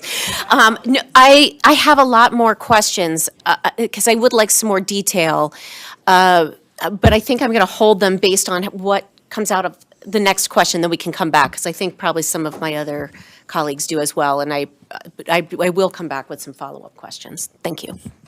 In that case, I'll go ahead and jump in. I'll lean around so Dr. D and Mr. McCleary can see me. My question for all of you is about risk and challenge. I'm interested in your perspective on what risks and challenges you've identified in forming this school and what your game plan is to deal with those. And let me guide you a little bit in your answer with my perspective on what I think your greatest risk and challenge is, and my number one concern with your application, and that is your market analysis. I see some holes in your analysis, and I'm hoping you can fill some of those holes. There's been some comment about Morgan High School. I think Ms. Houston suggested that perhaps local students are leaving Morgan Valley, maybe even to go down to Weber County for high school. So I'm interested if maybe that's something that you're considering, where you're drawing some people back to the community. And I think Mr. Welk mentioned, and others have commented on being a choice for those students who may currently or may otherwise attend Morgan High School. So I'm interested in your analysis of that. Your application talks about the K-9 Highmark school and how you expect to draw from that school, and that might help you in 10th grade, but it's not going to help you in 6th through 9. And the only 6th through 9 plan that I see in your application is that you expect to draw from Providence Montessori, which is a K through 5 school, and that's coming out of South Ogden. So I've already rambled too much, but I'm interested in hearing more about your market analysis, your market research, and what efforts have been undertaken to meet with people locally, and not just anecdotal, but can you quantify how many people you've met with locally, what those interactions have been, to be able to gauge support for your school? Sorry that was long-winded, but go for it. I'll go ahead and start with that. Thank you. And I am glad that we have the opportunity to address this and make some revisions.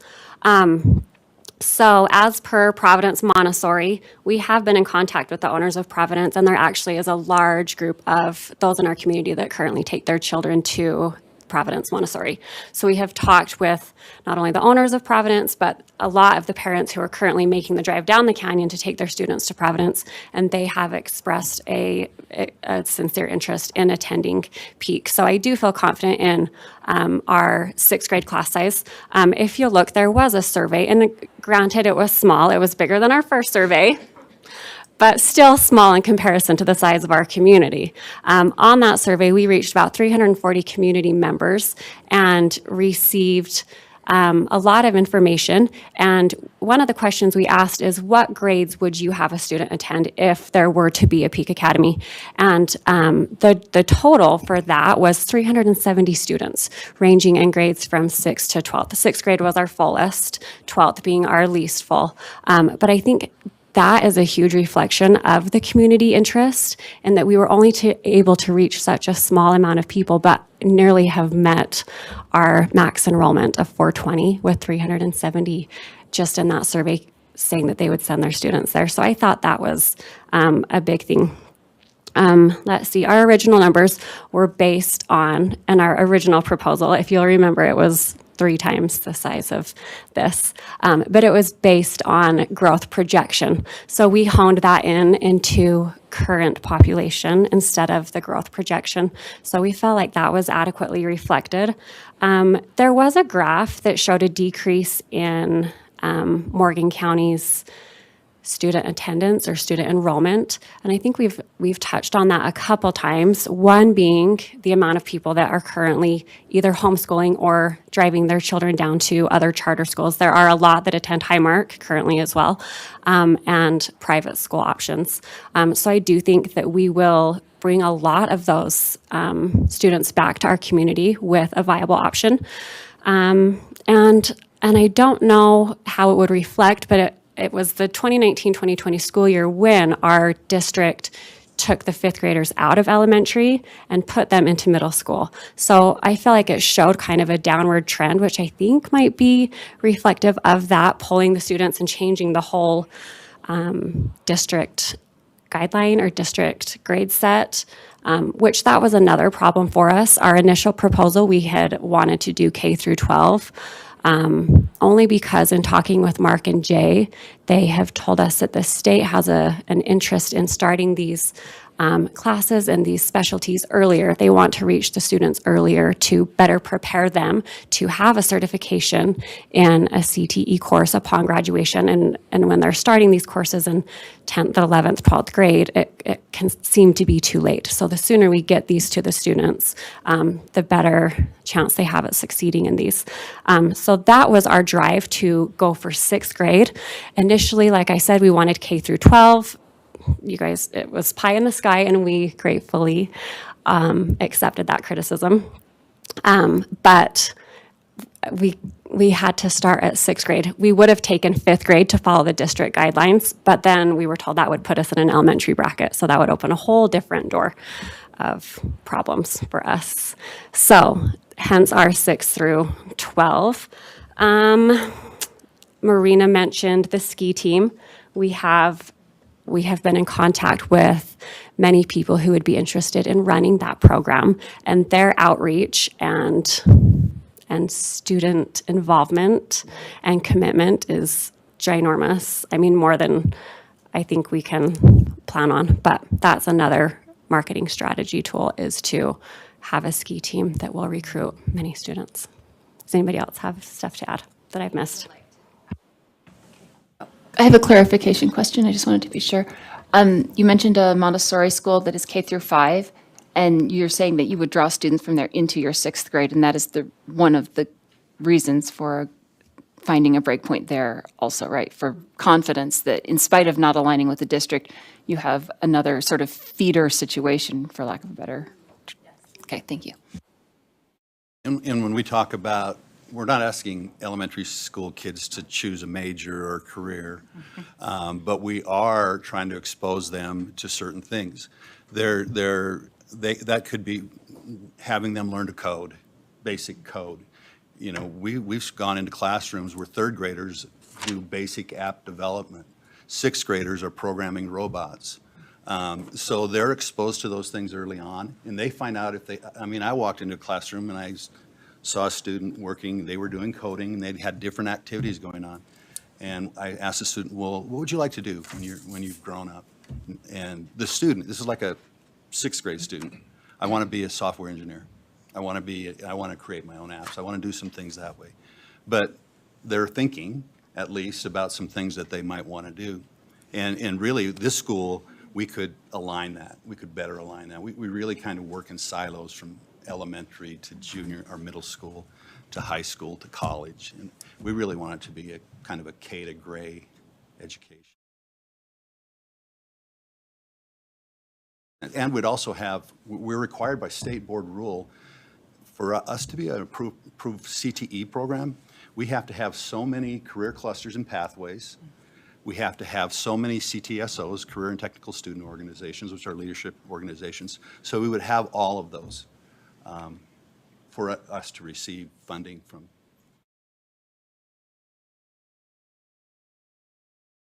Okay, hold on. Okay, this is our wait, opportunity. Could Oh, Nate add something? Sorry. Sure, Nate go ahead. wanted to add something. Okay, you're good. And then just to add to the concern about the holes in the demographics, I think that the board has gotten fixated that our school is an attempt to draw from Morgan High and Morgan High alone. And that all we'll be doing is pulling students from that school. I don't think that's the case at all. I think there'll be some for sure, but we have a large community of students in the Huntsville and Eden area that are already traveling outside of the canyon to go to Ogden High or Weber High to attend their school, or out the canyons to attend their private or charter schools already. So we think we're going to draw from that area as well. And we're not focused purely on how do we get kids that are attending Morgan High to join our school. We think we'll have kids from outside of the canyon in the South Ogden, North Layton area, driving up the canyon to go to a different option kind of school that will provide the state-of-the-art education that students at, we'll say, Catalyst, for example, have. These kids are leaving that Catalyst school program with not just a foot in the door, but they've kicked that door wide open. And they are ready for industry, and they're ready for the opportunities that exist in an ongoing education or starting a profession. And they are leaps and bounds beyond the schools that surround them, the general public schools, and in some cases the charter schools that are currently available in the Davis, Weber, and Morgan County areas. And we think it can be done right here in Mountain Green, provide that opportunity for the kids in our community and the surrounding communities, not just Morgan County. Thank you so much. If I This one is our, more- sorry? I just wanted to add one more item. Yes, please. That somewhat was mentioned, but maybe add a little bit more to it. One of the things that we really emphasize at Davis Technical College, and one of the things that we really want to do, is involve our employers more. There are so many employers out there that are looking for individuals, but we want them to come and speak to our students and talk about the possibilities. I'll take Northrop Grumman, for example, who's coming in being, building the B-21, the new bomber that's going to be built in Salt Lake, as well as the F-35. Those items, for those individuals to come, we will be and are very passionate about having employers come and speak to these students about the importance of their lives in making a difference in those companies' lives. And that's going to be a real emphasis on us is having these employers come and be involved with the community of employers is a big part of our school as well, to excite students in becoming what they really want to be. Thank you. Thanks for that addition. Now, board members, this is an opportunity for you to ask any additional questions you might have. I think that Member Smith might have one. I'm seeing. Right. I love what you're attempting to do, and I think you have great plans laid.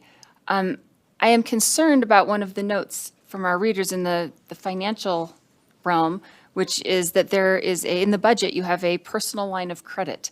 Who will hold this? What will it be used for? That's very unusual and perhaps not a best practice.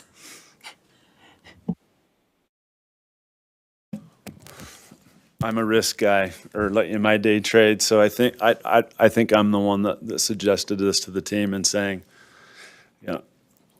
as we ran numbers and can see that a school is run tight, it's always, oh no, what about next month? Or, oh, we don't want to run out of funds and whatnot. So what things can we do? Well, without having money in the bank from local philanthropy or other stakeholders in the area, without having that there, but maybe other verbal commitments of people that have expressed interest in assisting or being available to see this succeed in the area.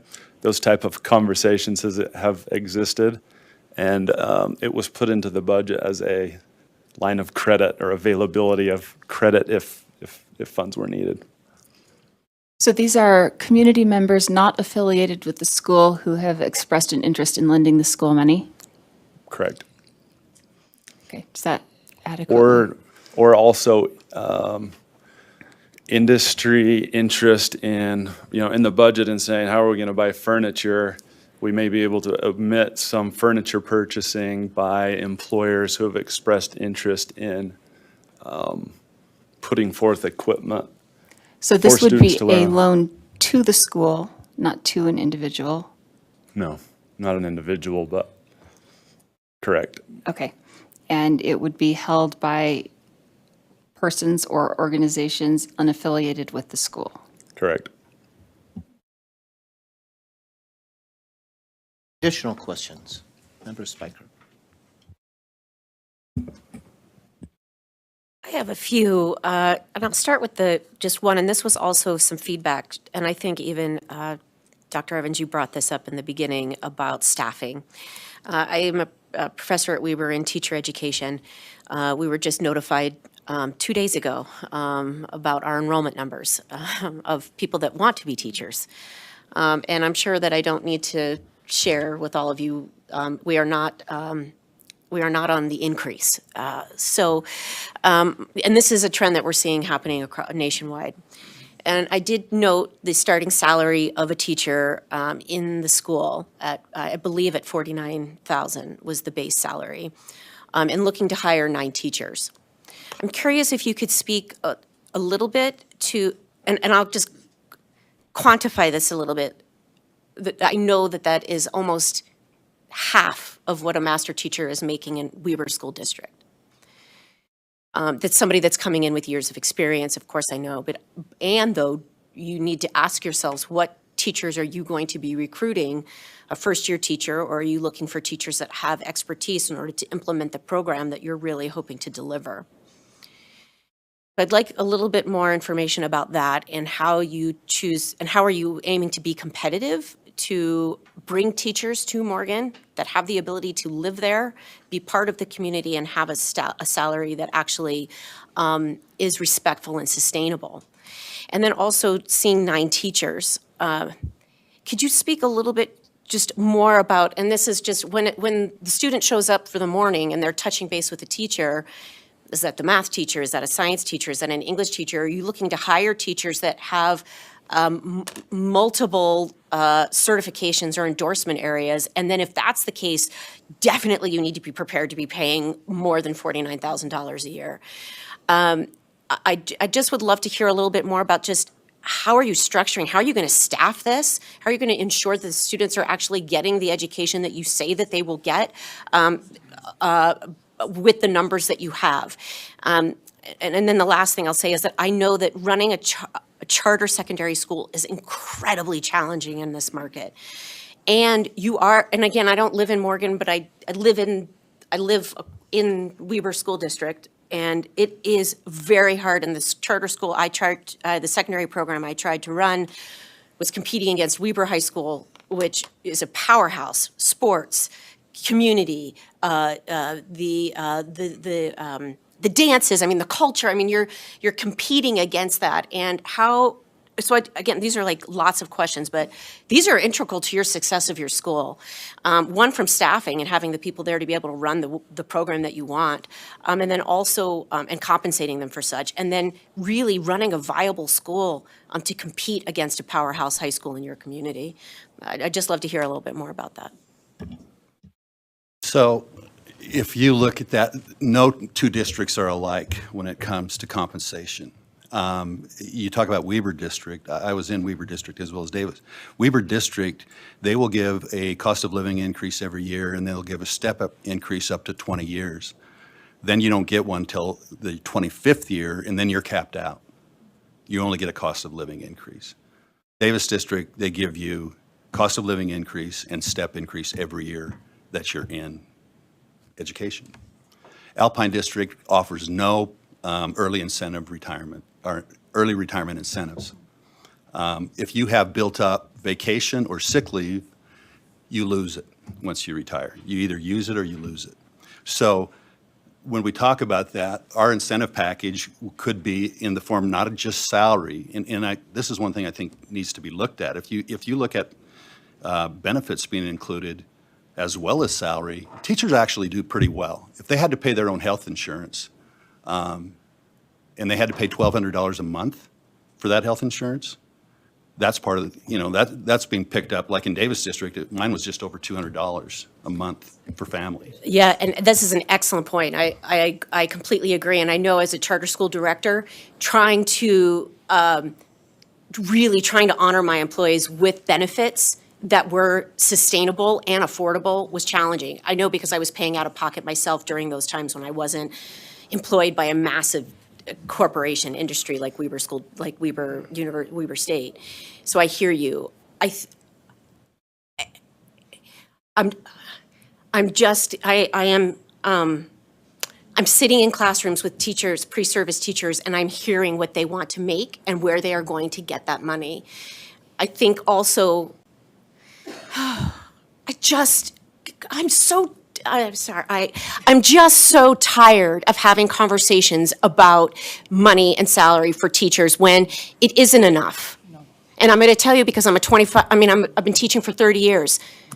And I'm still trying to figure out how to buy an $8 dozen of eggs at the grocery store like everybody else. So I think that this is an opportunity. Charters are a business. And so when I was a director, it was an opportunity for me to think creatively about how am I going to make sure I am recruiting the best of the best and paying them more and giving them better benefit packages. And this is a passion place for me because I see it and I hear it every day. I'm about to step into a classroom tomorrow with 30 bright-eyed, bushy-tailed, maybe not, but soon-to-be teachers, you know what I mean? They are talking about the money that they want to earn and what's going to keep them in the field. So I'm with you. I think it's something significant to consider. Well, and districts will set their own rules for what they'll offer a new teacher coming in. Some may say, we'll give you 7 years, we'll give you 10 years. And they cut it off there. Even if the teacher has 15, they'll cut it off there. Districts can negotiate what they want. They really can. But they want to be fair to everybody. So they try to set the rules so that it's not unfair to different people. When we were hiring in CTE, we didn't take teachers from Weber, and we didn't really recruit them. But we knew we had to match some salary things in order to get them. And I could say for this school, we would be competitive with other districts around us. Can I have a follow-up? So Nate wanted to add a comment to that. What's that? I think all of the board members, myself included, have all agreed and commented many times that teachers aren't teachers because they want to get rich. Teachers are teachers because they're passionate about education. And it's a very broken system. We all agree that they should be paid more and are more deserving of what they're paid. But unfortunately, we have to work within the parameters of the funding that the state gives schools. So I would say that the burden really falls back on the state. They ought to be doing things right now to allow the schools to better pay their teachers and the educators, so we draw the best of the best that aren't just there because they're passionate about it. So I wish that was the case, that we could put a big number right there in our forecast and say, hey, we're going to hire the best because we can pay them the most.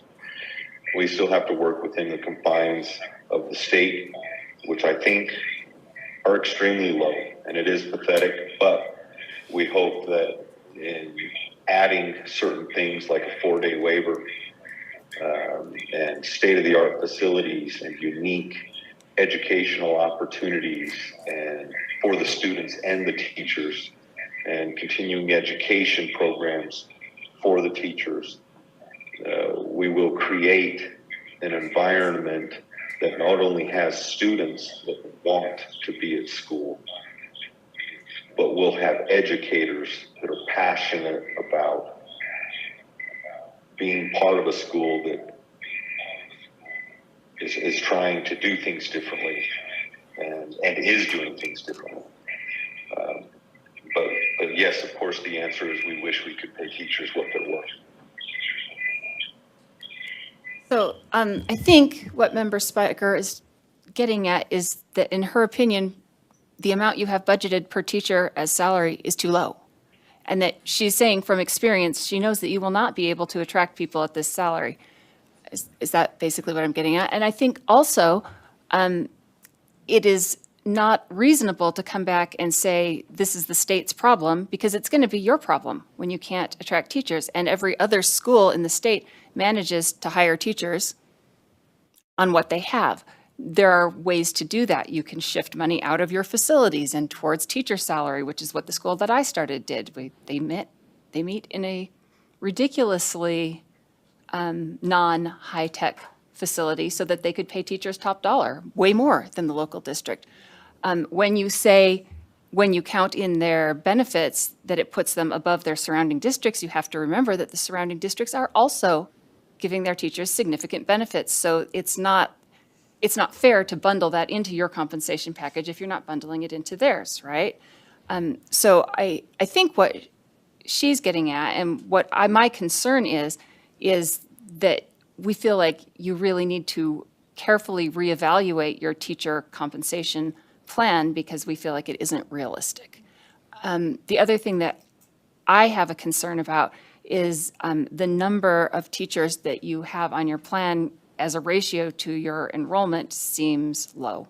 That's just my personal I can concern. speak to that briefly. Thank you. I was kind of the head over the staffing as far as coming up with every role that we feel like we could need. Now, that does not mean that multiple roles would not be filled by one person. Instructional coach, assessment director, all of those different things can fall under one person, but I felt like it was important that we understood all of the different facets of running a school and all of the different things that we would need. However, that will be streamlined into a smaller faculty. I would personally really be interested to see where you anticipate being able to combine things, and what your actual head count of staff is going to look like. Because if you're saying we're going to combine being an instructional coach with being, I don't know, a front office receptionist, I'm just making things up, right? I'd like to know how that's going to work and what kind of final head count you're looking at that way. Member Cisneros.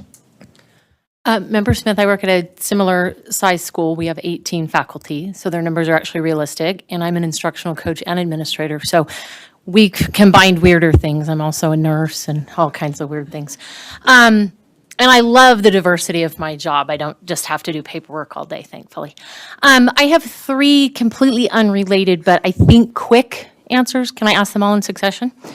One, you recruited Ms. Lockwood to be the admin voice on the board. Is she also intended to be the paid position? Was that already determined?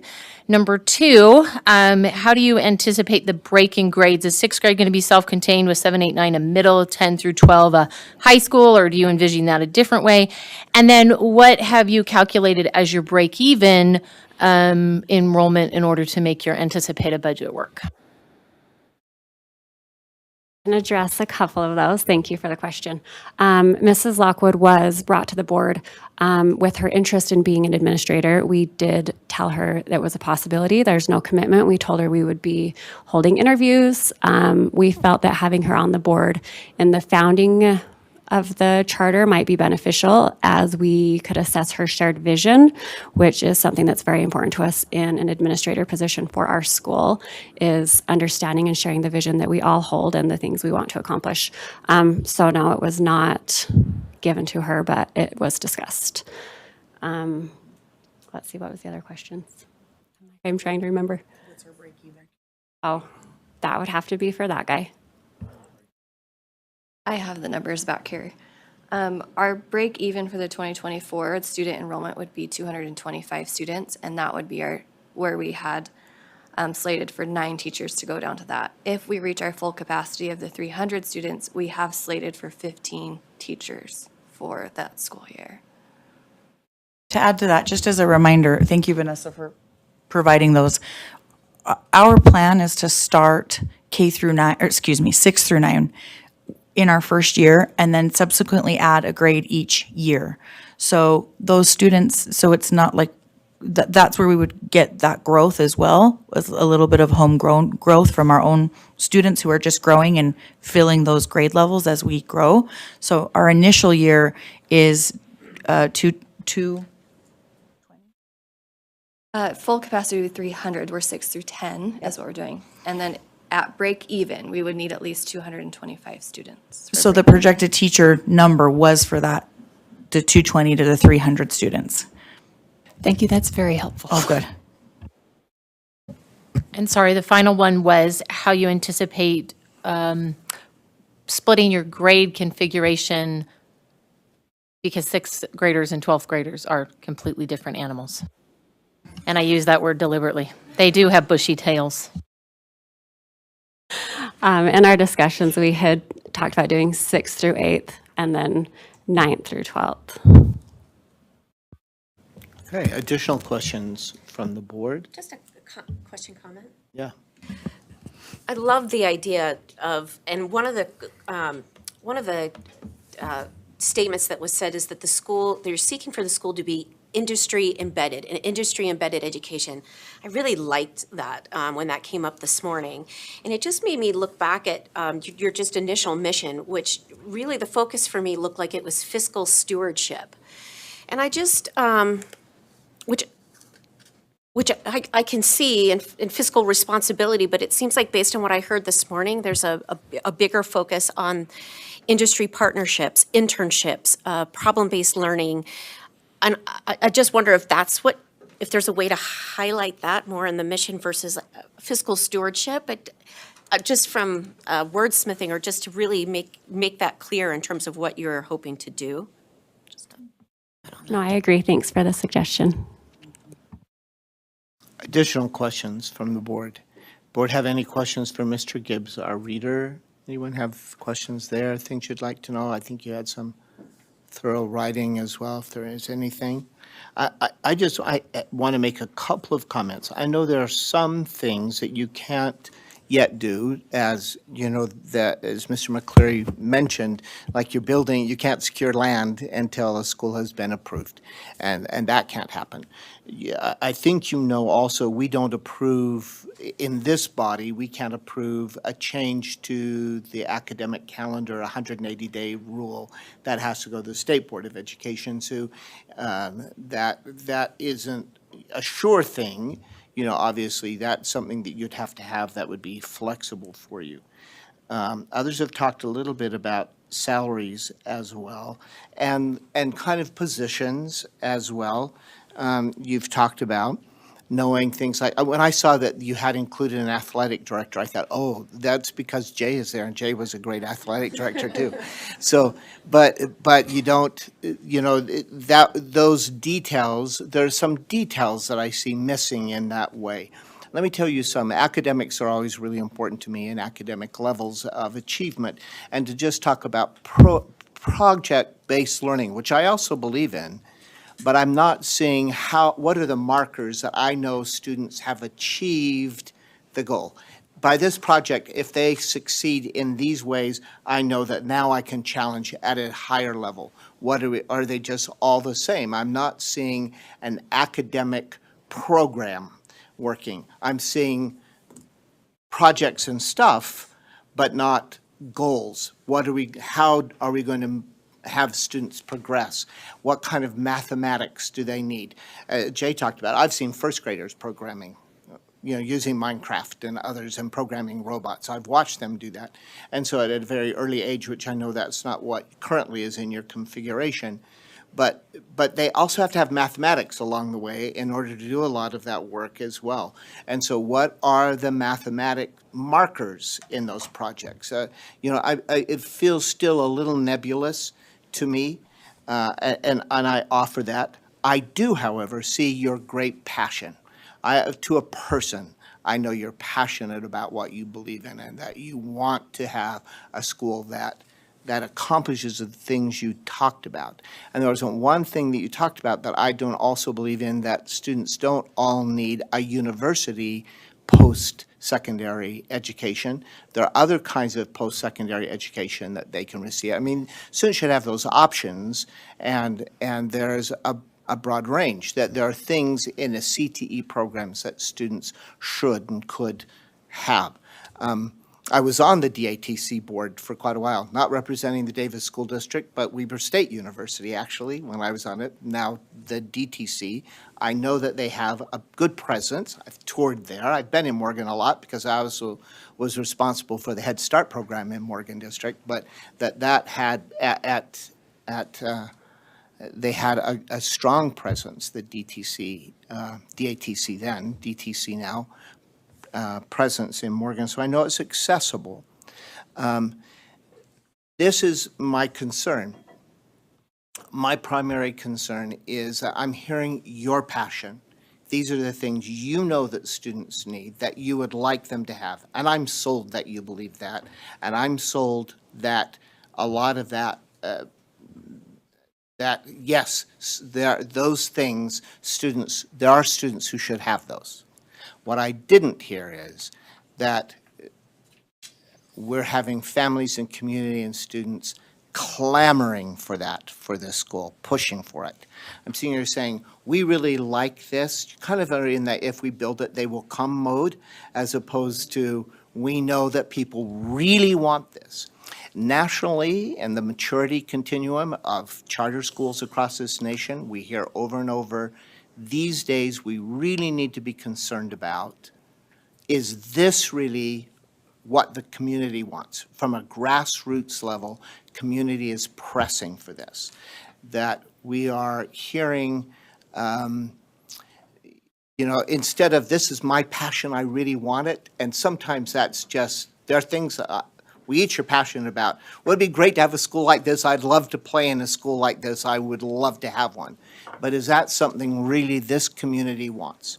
Are they pushing for it? If they're not, then that the school can't yet be successful because the enrollment won't be there. You won't have the finances to continue.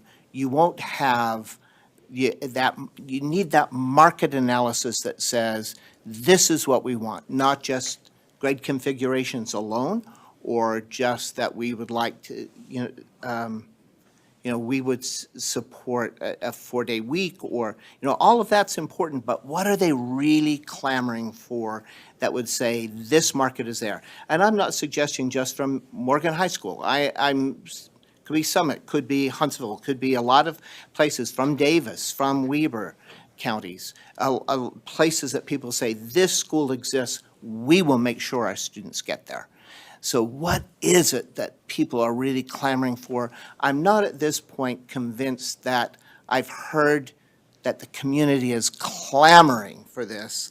I'm hearing your passion that you would like a school to play in like this, but I'm not hearing that the community is clamoring for that.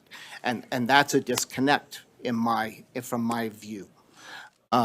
Yes. When you say community, are you talking about parents, students, both? Yes. Because they're not the same. Students and parents are two totally different things. Of course It's like they I are. said earlier, the lenses that parents look through are the lenses of their own education and the lens of their children's education. Students look through a totally different lens. Of course. And we believe that students are clamoring for this. All right. This is the difficulty, Jay. And I would say this if we were still working together, I would say this very thing to you. But parents are the individuals who choose the education for children. They really are our market. If you don't like this piano teacher, you'll take your child to another piano teacher. You vote with your feet. Students, even if students want it, if that's not something the parents are supporting, you have to convince parents that this is what they need in order for them to bring their children. I'm with you, Jay, but parents still make the decisions. Parents still make the decisions.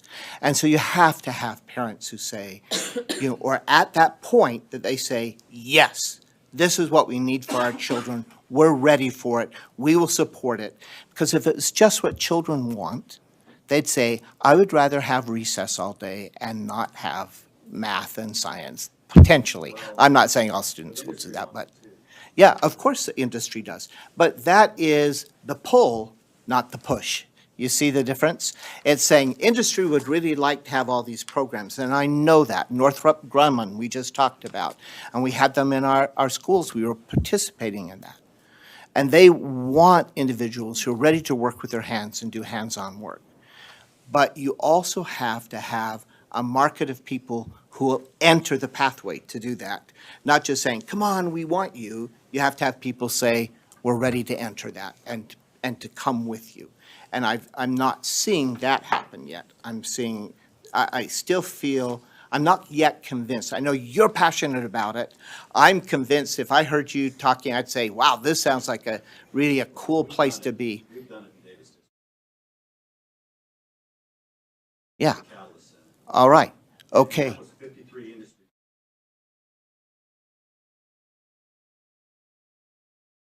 Yeah. That's the kind of stuff that you need to say to that full community so that I can hear your analysis from them that they're saying, we're pushing for this. Yeah. And the Catalyst Center is it 2 years old now or 3, Jay? So it's just in their second year right now. Right. Okay.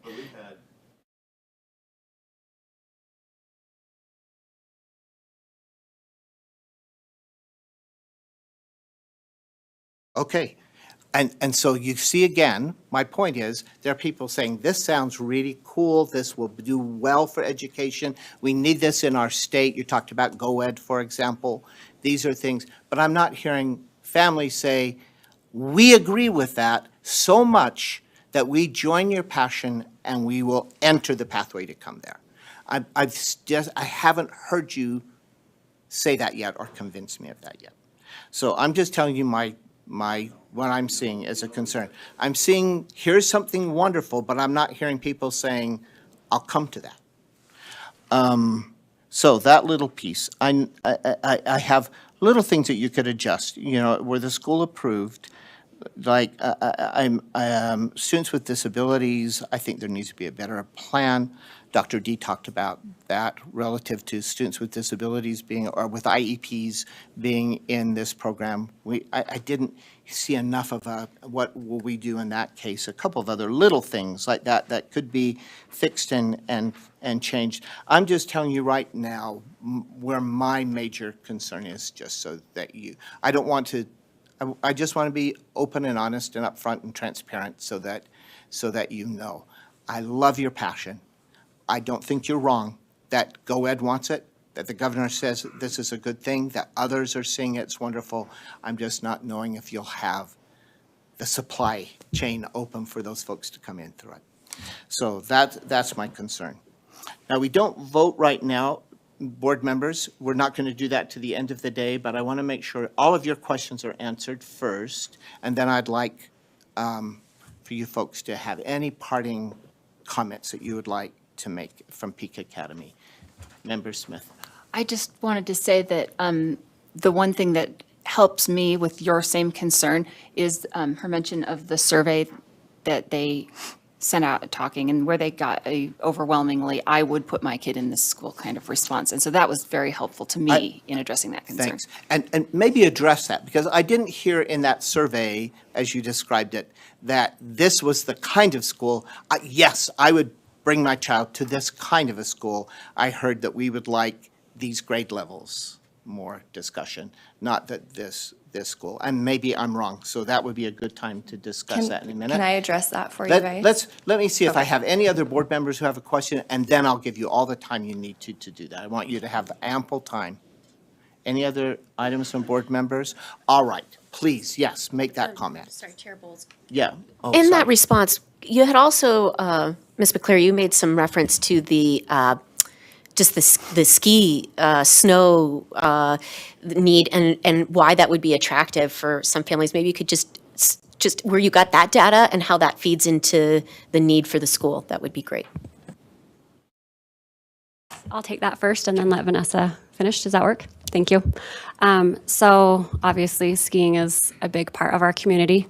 There are many kids who are on the Snow Basin ski team. However, it is very expensive, and a breakdown equating to $22,000 to $27,000 a year. So we have local ski patrol who have started to form a group to create their own ski team, who approached us when they learned that we were endeavoring upon a charter school and wanted to collaborate, work together. So in their opinion, I'm not the ski team expert, so this is just in conversations had with those who are.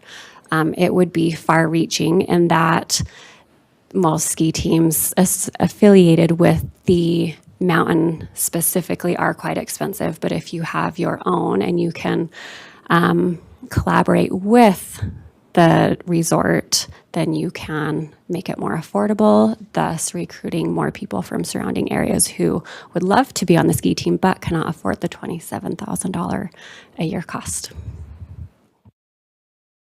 2 questions to answer. We do know that our 4-day school week, and we have submitted that waiver to the state. It is on their docket for this month for them to review. So we know that, like, we went through that process. We just didn't make it on the December before this month's meeting. So we're on there, so we know we had to do the waiver.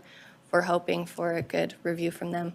And then as far as the marketing, I very much understand where you're coming from, and I want to give a little background. Is we've been very careful with getting our information into the community, knowing that if we needed to wait a year or if things got held up, we didn't want to get a bad reputation of, oh, they failed, what's wrong with this school? We also wanted to be very respectful of Morgan County and them and be in touch with them about our process. And so our outreach hasn't been in your face, this school is coming, like, until we know if we're approved, because we wanted to meet with you guys, we wanted to get the best advice in moving forward. We do have a detailed marketed plan that we brought with us that if we get approved, we want to hit the ground running with outreach to our community. But the outreach we have gotten through our surveys is we have, I'm not sure, Ashley, you have that detail, but we had parents that were like, we want to be a part of this school. The amount of parents that wanted to be a part of the upcoming and the outreach was just such a huge push of we weren't the only ones in the community. We had parents sending emails of keep us in touch. We want to be a part of this. We want this to come to our community. It wasn't just the numbers. I know that maybe that was misunderstood, but we had parents that were like, we really want this. We want this in our community. Here's our email addresses. What can we help with? We'll volunteer. We'll be on your PTSO. We've had teachers that like, if this happens, we would love for you to come. Where my kids go to school, I have teachers with their students that they're like, we would love to come up to your school. We would love the 4-day week. We would love that are in Davis County. We've had a huge push. We've just tried to find that balance of being respectful to the county and also not getting the cart in front of the horse. So that's kind of where we've tried to tread lightly on finding that balance of, you know, saying that we're coming and then not getting approved and then that being a bad omen for our school. So we've tried to find that balance of where to go with our marketing. And we do have that put down where we want to do a much more in-depth where we're going to, and I would love to, we have papers to hand out to you guys that you can look over and review where we have it put in place where pending approval, we hit the ground running, we do marketing, we go to schools, we do our outreach. Like we're prepared to do that next step. We were just trying to find that line of balance. Thank you. And one more thing to address your survey question. Our initial survey prior to the boot camp in our first proposal, it did ask specifically what type of charter school would you be interested in. We had an art school, we had a business/entrepreneurship school, and we also did a immersion program school. That's not reflected in this, but if you go back to our initial application, that's my fault for not including it on this one as well. But it was a primarily business-driven response. Thank you. Thank you. Thank you for that addition. And I'm going to get it right this time. Chairman Poles. That's great. My apologies. What we've done, and I can so appreciate your forward-looking approach to, we need the demand to be there so that we can ensure success. And what we've done as a board is look retrospectively, and we've said, okay, let's look at Catalyst, let's look at Utah Arts Academy, let's look at some of these schools that have been functioning in kind of a different capacity in a non-traditional realm, and we are offering the highest compliment and flattery, and we really want to copy what it is that they're doing. And they do have a proven history and a proven record of success in demand. And we don't see why that would be any different, if not heightened, in our community where that is just not available right now. So our viewpoint is certainly looking back at what's worked, what can we do to replicate that, and knowing that we don't have very much offering in our community, we think that will even add to that drive and demand. And to Vanessa's point, we do have printed marketing plans if you're interested in those. We also sent some to the board last night, but we didn't know what would be the best way to get them to you. But please know we have a very comprehensive plan moving forward that if we get our horse and we get our cart ready, we're going to crack that whip and get ready to go. So hopefully that addresses some of that. Thank you so much. Thank you. Member Smith, you wanted to add one other? I'm sorry, I just have one other question, because my brain works this way. If you're hoping to attract teachers with an alternate working arrangement that you said a 4-day week, who's teaching Flex Fridays? We have discussed that as well. Thanks for the question. We have just talked about having resource staffing there to supervise the students in the projects. So someone there to supervise, but not instruct necessarily. Additionally, we have discussed an option of having a rotating schedule through the teachers to take a Friday a month if that's what they seem as the best alternative. Great. You thought through it. That's important. Thank you. In addition to those foreign languages also being offered Yeah. to be taught on Fridays. Anything else from Peak Academy you'd like to add? I want to make sure you've been able to say everything you want to before we conclude. Thank you for your time. Thank you for the time, not just today, but all of your preparation up to this point, the meetings you've attended, the discussions you've had, the work that you've done, a lot of writing to pull all that together. And I know you are passionate about what you're doing. I know that. So thank you so much today. Thank you for coming. Board members, if you want to stand up for just a minute and walk around, if anybody needs to run to the restroom, we'll be ready to start. We're a little bit behind, but I think we want to make sure each school has ample time. Board members, if you want drinks or snacks, there's some on the side if that's something that you would like.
Thank you for being patient. We'll be back together in just a minute, and we'll be better listeners.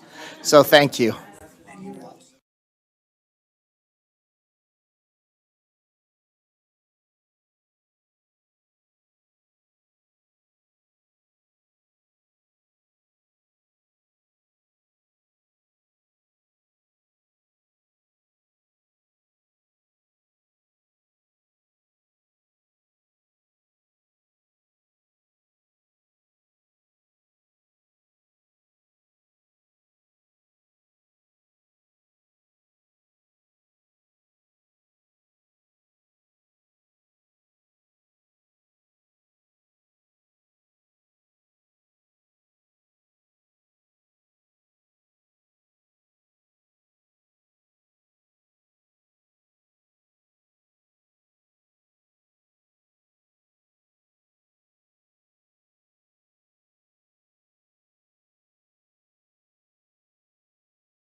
All right, if we can reassemble, I hope that helped have a little bit of a break so we can be really good listeners.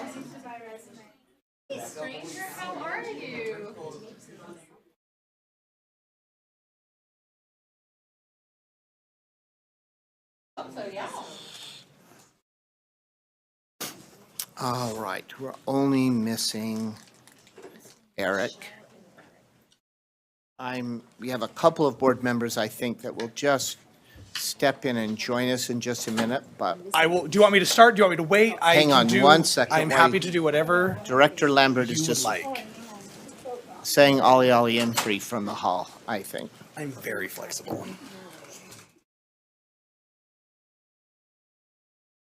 And thank you for being patient. I know you've been waiting. Thank you.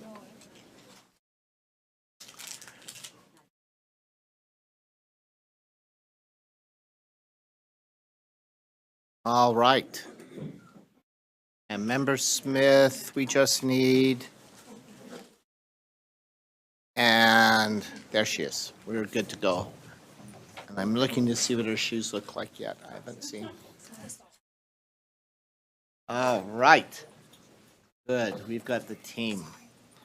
Okay. Dr. Evans, lead us through the next school we will. Thank you talk so to. much, Chair Bowles. And I have made a slight change to my slide deck just because as we were having our last conversation, I noticed a lot of people coming in and out. And so I wanted to just give a little refresher for the new people who've joined us about what today means.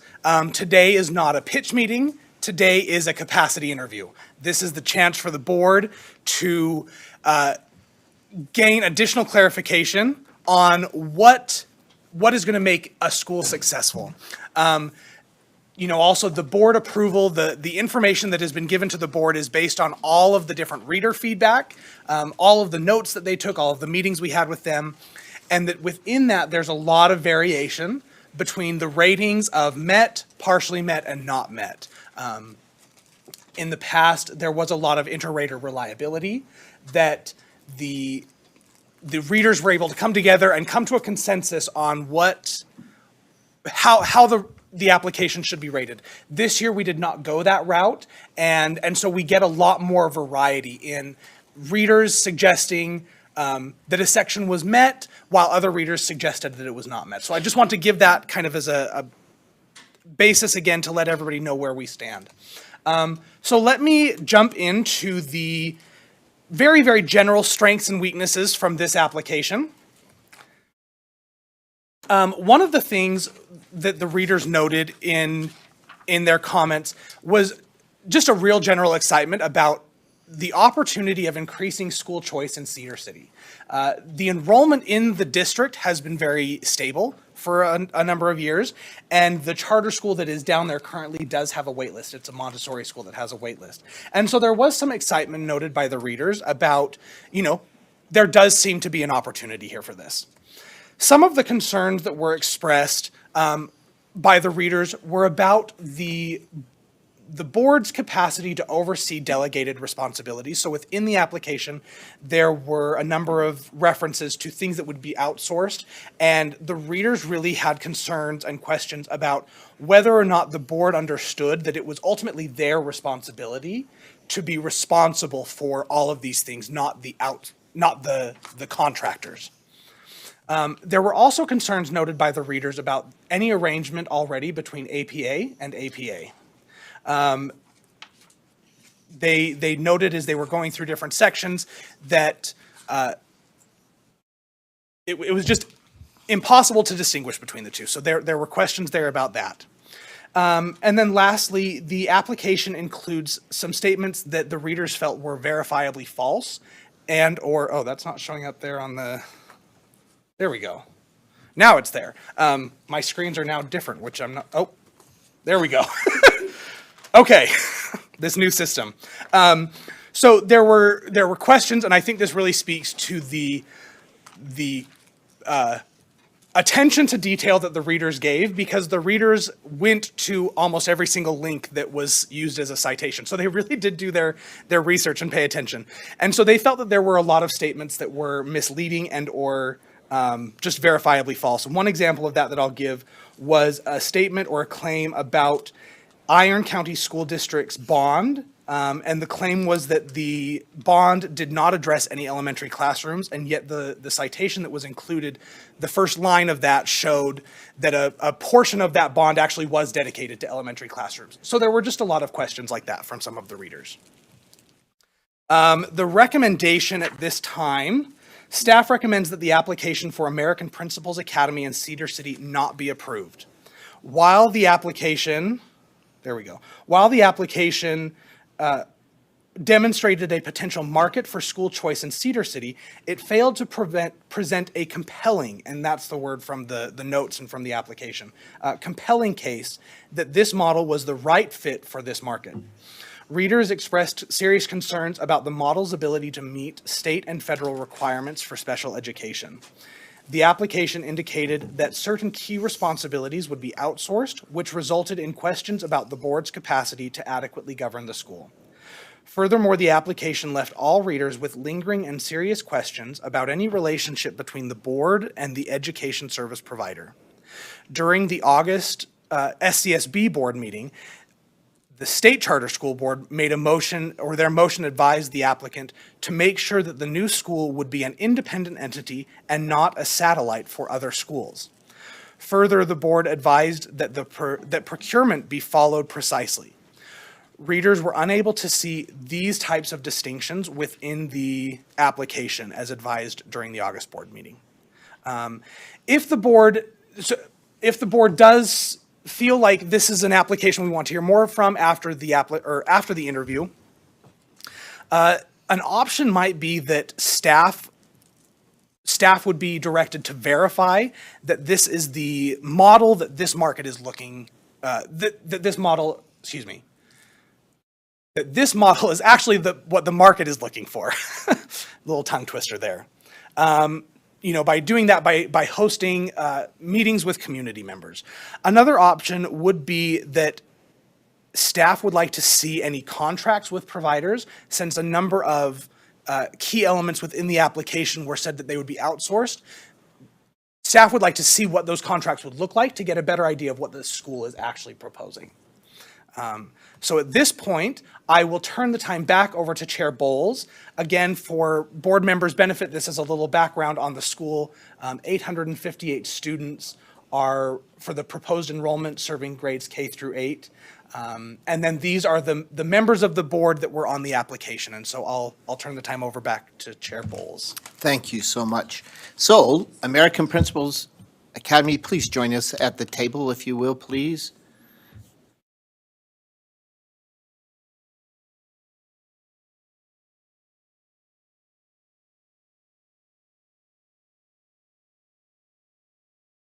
We have enough chairs. Good. Oh, good. That's great.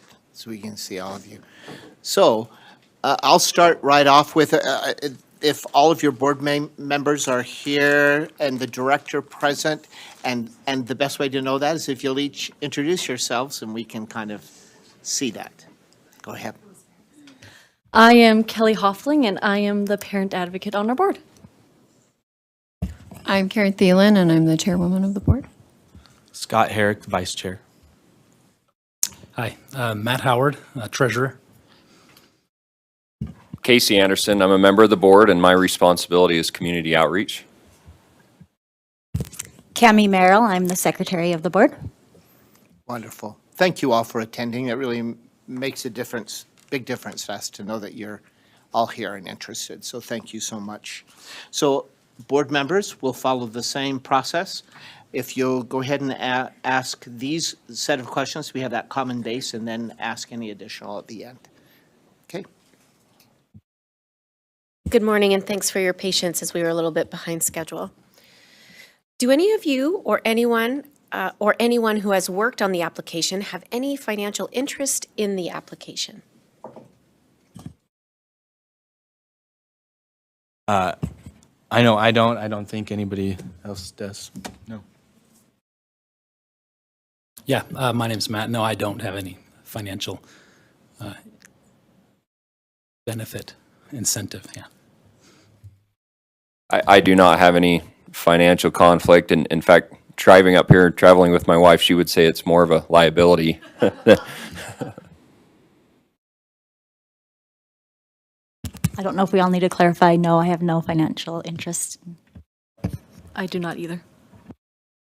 Nor do I. All right. Can we have each board member describe their experience with this charter school? I'll go first. I'm on the end. I got into the charter school because there was a post from a few of the board members asking for more input on a possible new charter school. And I attended some meetings that they had, and I decided, I'm like, yeah, I want to help. And I think as a parent in the community, I was not excited about my options. My husband and I were not excited about the public school options we had or the other charter school we have. So I'm like, another option would be great to have to do it, and I will help in any way. So that's how I became on the board and got involved in this and helped write parts of the application too. I lived in Draper before moving to Cedar City and took my kids from a charter school to the public school system, and it was really hard for me to watch my 10-year-old son go from the smartest kid in his class to already passing the requirements for where he was in the public school, and I thought we need another option, and as the only other options were the Montessori and public school, this is what instigated my husband and I to say we've got to try something and bring something down, so. I've been in education for 8 years. I've taught elementary and high school, and but through all of that, mostly our kids have attended some charter schools and some public schools, but ultimately there was no option for a school that I wanted to take my kids to, and so we've been homeschooling, and so we actually just moved to Cedar City in February, and amongst other homeschool families, heard whisperings of the potential for a charter school, and I just wanted to jump full bore and get in there. So I've got 6 kids, and we do homeschool. And homeschool is one of those words that some people feel real strongly about it, positively or negatively. But one of the primary reasons why we homeschool is because we want this type of classical education model for our children. And my wife has an advanced degree in education, so it works out really well for us. And we're also heavily involved in the homeschool community there in Cedar City. As you all know, there's a lot of people doing that, running groups and classes. And so I'm not quite sure how it happened, but somehow my wife got connected with Scott's wife, and they were talking about this board that's going to be formed. They said they wanted someone with financial experience, and I have a master's in business administration from the University of Arizona. I work as chief operations officer for my company. And when they initially approached me about the idea, I was kind of skeptical. I'm not quite sure that's my thing. But then when I learned what it was, what we were looking at doing, and how it would be an opportunity for me to provide my children a similar education to what they're getting at home, but to do it in a public school setting, I was all on board, and I'm really excited to be here. So that's kind of how I got introduced to this. I originally moved to Cedar City 20 years ago when I started at SUU, and shortly after that, after my first child was born, I was talking to one of the founding board members of the Montessori charter school that's there, and he had expressed some concerns with kind of the direction that that school had taken, kind of contrary to what the original board had envisioned. And he encouraged me, this was probably 7 years ago or so, I can't remember, but he had encouraged us that, hey, we need to get another option here for parents.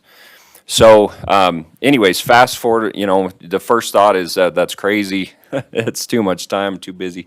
So fast forward a few years, and a neighbor of mine moved down here from Tooele and just expressed concern with some of the options available, wanted to get something going. And anyways, so I'd kind of heard through the grapevine. I've been good friends with Matt for a few years, and I've known Cammie's dad for a long time. So just kind of heard through the grapevine that there's just gathering momentum from so many people that are interested in a new option. So that's how I got involved. I'm pretty similar to these guys. I've been back in Cedar City. I grew up there, actually, and then I've been back a little over 6 years. Lived up here in Salt Lake County, and my kids attended Challenger, the private school here, and also were in Salt Lake County schools as well. And then moving back to Cedar, they attended a classical private school there until they had to close down, at which point I began to homeschool them for a few years. And so we've had a pretty good mixture of educational experiences. I got divorced 3 years ago, and my kids went back to the public schools. At which that point, after having some different experiences, especially in the classical model, I realized my kids weren't coming home with that same enthusiasm that they were from the classical model. And so when I caught word of, and our public schools are great, I'm quite involved in them as well, so I'm not trying to put down anything they're doing. But not every child is cut to fit that mold.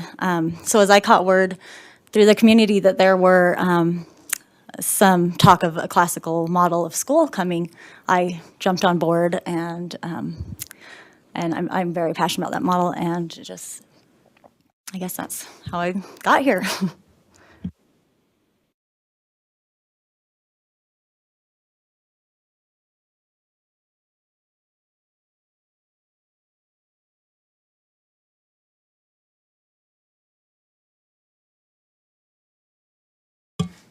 I'm sorry, I was momentarily distracted by a minor crisis at home.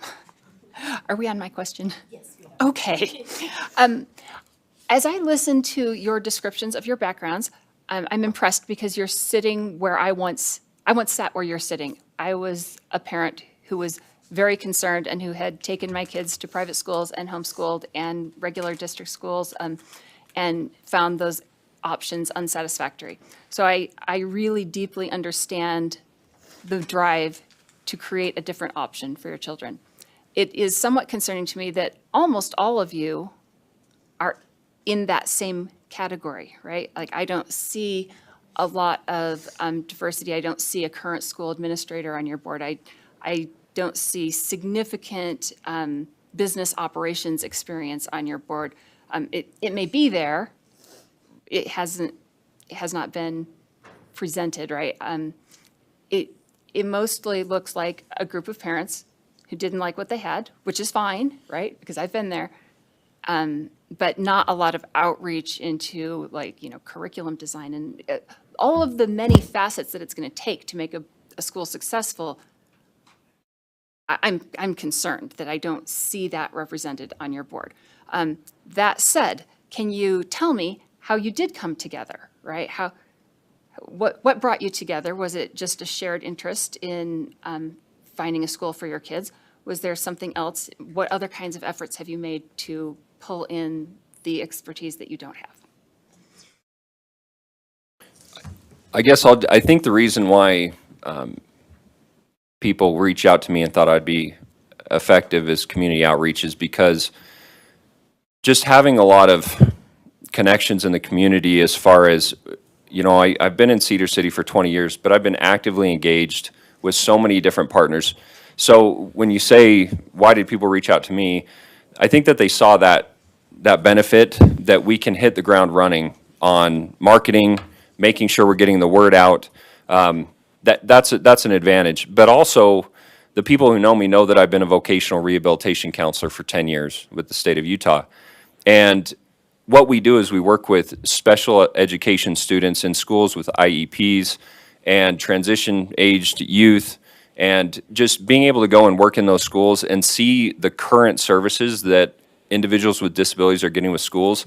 Our new school board member, Stephanie Hill, that was just elected, that is the reason she ran, is because she felt like that population was not being provided the services that they have a right to under national law, federal law. So I think with those two things, that's why they came to me, is that's the experience that I can bring to this board.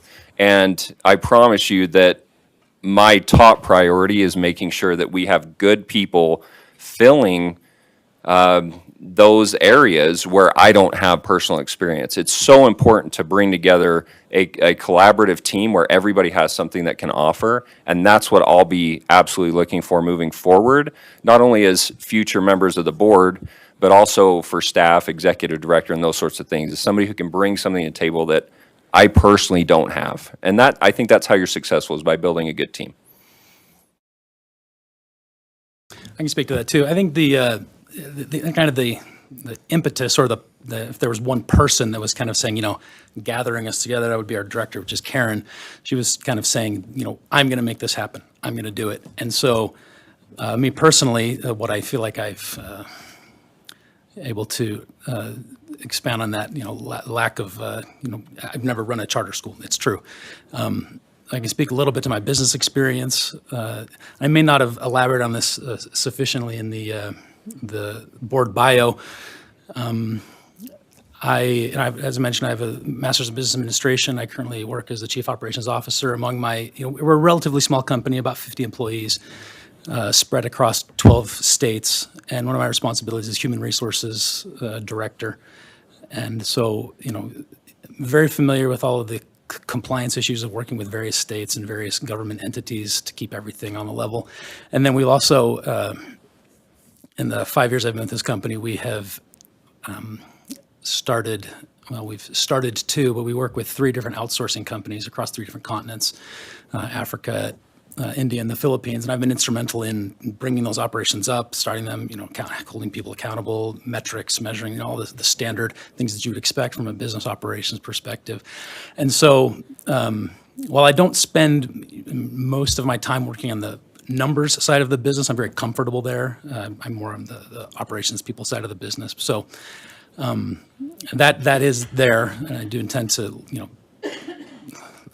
leverage that. I understand the idea that I understand working with contractors very well. I mentioned that we have about 50 employees, but we probably have about over 150 independent contractors that work with the company I'm currently with now. So I understand it's not so simple as just saying, do the job and then they just do it. Like I understand that. So without elaborating more, I understand the concern.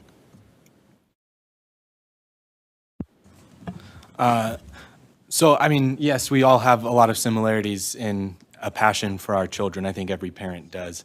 But we all do come from different career paths, and we all do have different techniques. My specialty is in the education and teaching curriculum and things.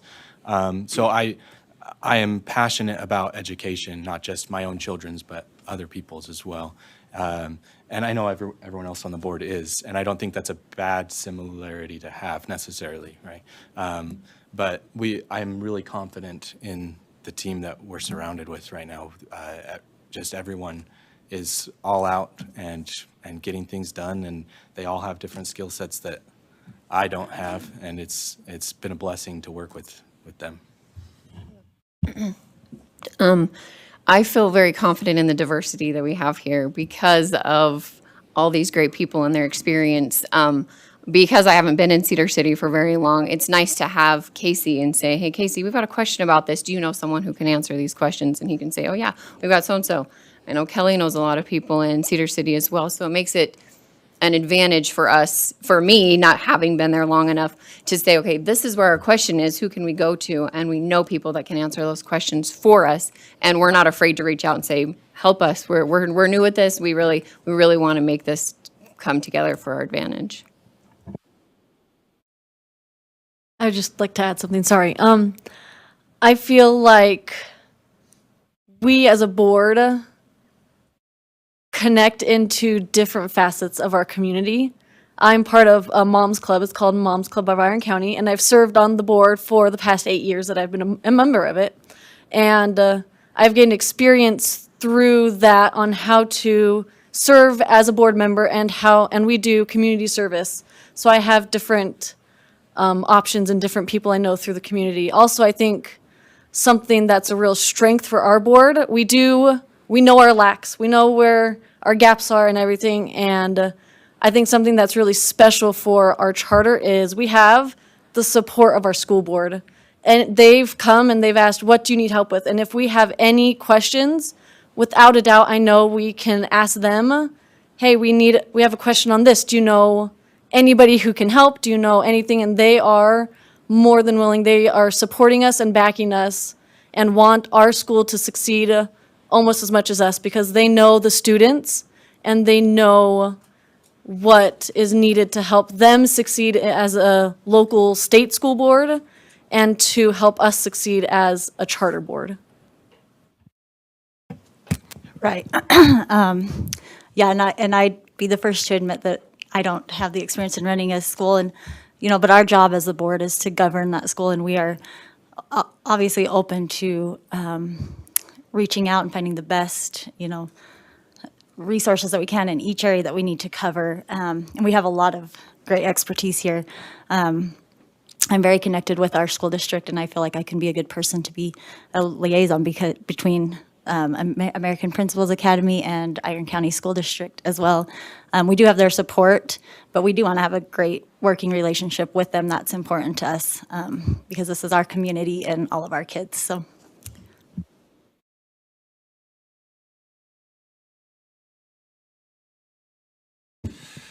Thank you.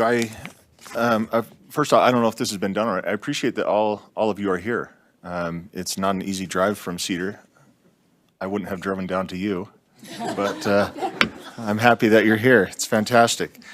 I also appreciate that you're not afraid to reach out and ask questions to other charter schools, to other boards, especially your school district board, where sometimes it seems that there's kind of a conflict, right, between charter and districts. And so I really appreciate that you have taken the time to work closely with them. and recognize your strengths and weaknesses. With that, you kind of talked about how each of you came together as board members. Will you share with us what gaps you feel exist on your board and how you're going to fill those gaps? I think as we addressed this in the application briefly, but one thing we intend to, when the time comes to build a building or enter into agreement for a building, to bring on an additional board member with legal and real estate experience. And anyone else, yeah. Just to expand on that a little bit, one thing that's nice is realtors typically aren't shy. So they've actually, I know several realtors who have expressed interest in already helping us and supporting us because they themselves want their children to have this option available. So that's one thing, one benefit.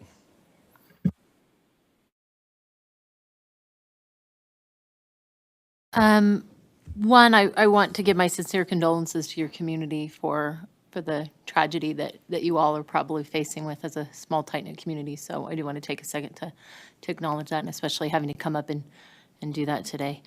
And also I want to acknowledge that in the application, you spoke directly to my concerns that I was not shy about expressing publicly. So I'm grateful that you were very candid in the application in pushing back with me. So I appreciate that. That can't be an easy statement to write and think you're going to garner favors, but it did actually do that. It garnered favor with me. So thank you for addressing that directly and head on. My question then speaks really to that idea because as was mentioned by the readers, as was mentioned by me in August, and that is a very, very a carbon copy almost of an existing educational model and curriculum. So you spoke a little bit to it in your background, but would you delve a little bit deeper into how you chose the classical, I'm going to use that term because that's what you've used, your educational model and curriculum, and what other models, if any, did you consider? I think for most of us, before we ever thought of starting the school, most of us have been pretty enthusiastic and in love with the classical model. I've taught both classical and non-classical, and I've seen the difference it can make in students' lives and in the classroom. And so for me, coming into it, I really just believe in the classical model, and that's what I know best, and frankly, what I'd be able to contribute best, I guess. It's nice having an educator on the board because this, like the curriculum side of it is actually where I have the least amount of experience. But what I will touch on is one of the main concerns that I've heard as parents have contacted me is they're concerned with the move towards such a heavy dependence of technology in the classroom. Now, I recognize that there's a benefit of technology, but parents are concerned that their children are going to school and they're in front of a computer, they're in front of screen time for such a long period of time, and then they come home and obviously they want to continue a lot of the screen time. And that's a concern that I share as well. So some of the other concerns that I have a parent are directly related to how these types of things have progressed in traditional district schools. And I understand that cursive or handwriting is going out of schools and they're moving to keyboarding.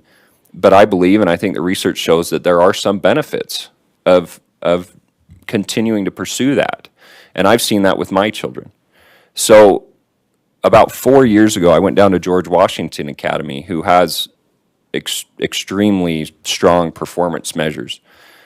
And I looked at what that school offered and how it differed from what the schools are offered in Iron County. And I said, would you be willing to come up to Cedar City? And they said, no. And that's hard to hear as a parent because what you care about is your children's education. And my top priority is making sure that my children have a rigorous educational opportunity available to them. And the performance, if you look at the other schools that in Iron County we currently have access to, it doesn't even compare to what is offered with other schools in the state, including up here on the Wasatch Front. So that's what I'm looking for, and I think that the classical education model will help get my children there, maybe more than the direction that some of the district schools are going.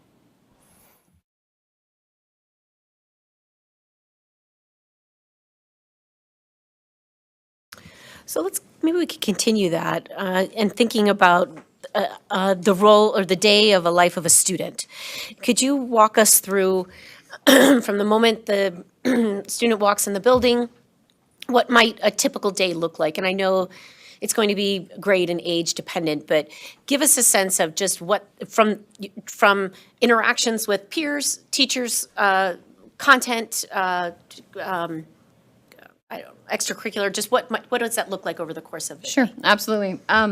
The idea is that they come in, they're in their homeroom classroom, they get to do, the Pledge of Allegiance, they get to go through their, especially for those younger kids who are learning like days of the week and counting, that they get to see on the calendar and do all of those neat, let's figure out what today is, go through, a basic rundown of what their day looks like with their teacher. We have the idea behind breakout groups with the reading group, so they would go with their reading groups, or the leveled learning, and as well as the math level learning. And it would be different, we would have to figure out the rotation so that all the classrooms could be utilized effectively, or the students could be in a classroom utilized effectively. And then between those leveled learnings, we would have, the history, the grammar, the core math, the PE and science and art and music, and lunch and recess. Kind of a typical, I still kind of see it as a typical public school day, just as a different, what's being taught in core is going to be a little different. I'll just add that as a teacher, I would, on the board, I would feel it my responsibility to ensure that the teachers are there in the morning to just welcome the students, to have a smile on their face. As a teacher, I know that there are days when you don't feel like smiling, but you can't let the students know that. So I just want to make sure that the teachers that we would hire as a board would be the type of people that would be there in the morning to welcome those kids. The first thing they see is their teacher smiling and saying, "I'm so happy you're here." That's all. Could you elaborate, if I'm a seventh grader, what would that look like? Okay, so seventh grader, first thing, we want uniforms. So they walk in dressed for success, and they'd look around and they'd see other people dressed for success just like they are. They would have a schedule for different courses, classes, English, math, history, science. We would want them to, in seventh grade, they would have one English class, and we'd actually have them have 1.5 English classes in 8th grade. We really want to hit those liberal arts hard to prepare them for secondary and beyond. But as far as how they're going to approach their day and see their day is, I just think that they're going to, I know that they're going to feel connected to their peers and to their teachers because of the structure, the routine, and the uniforms. I can't tell you how different it is.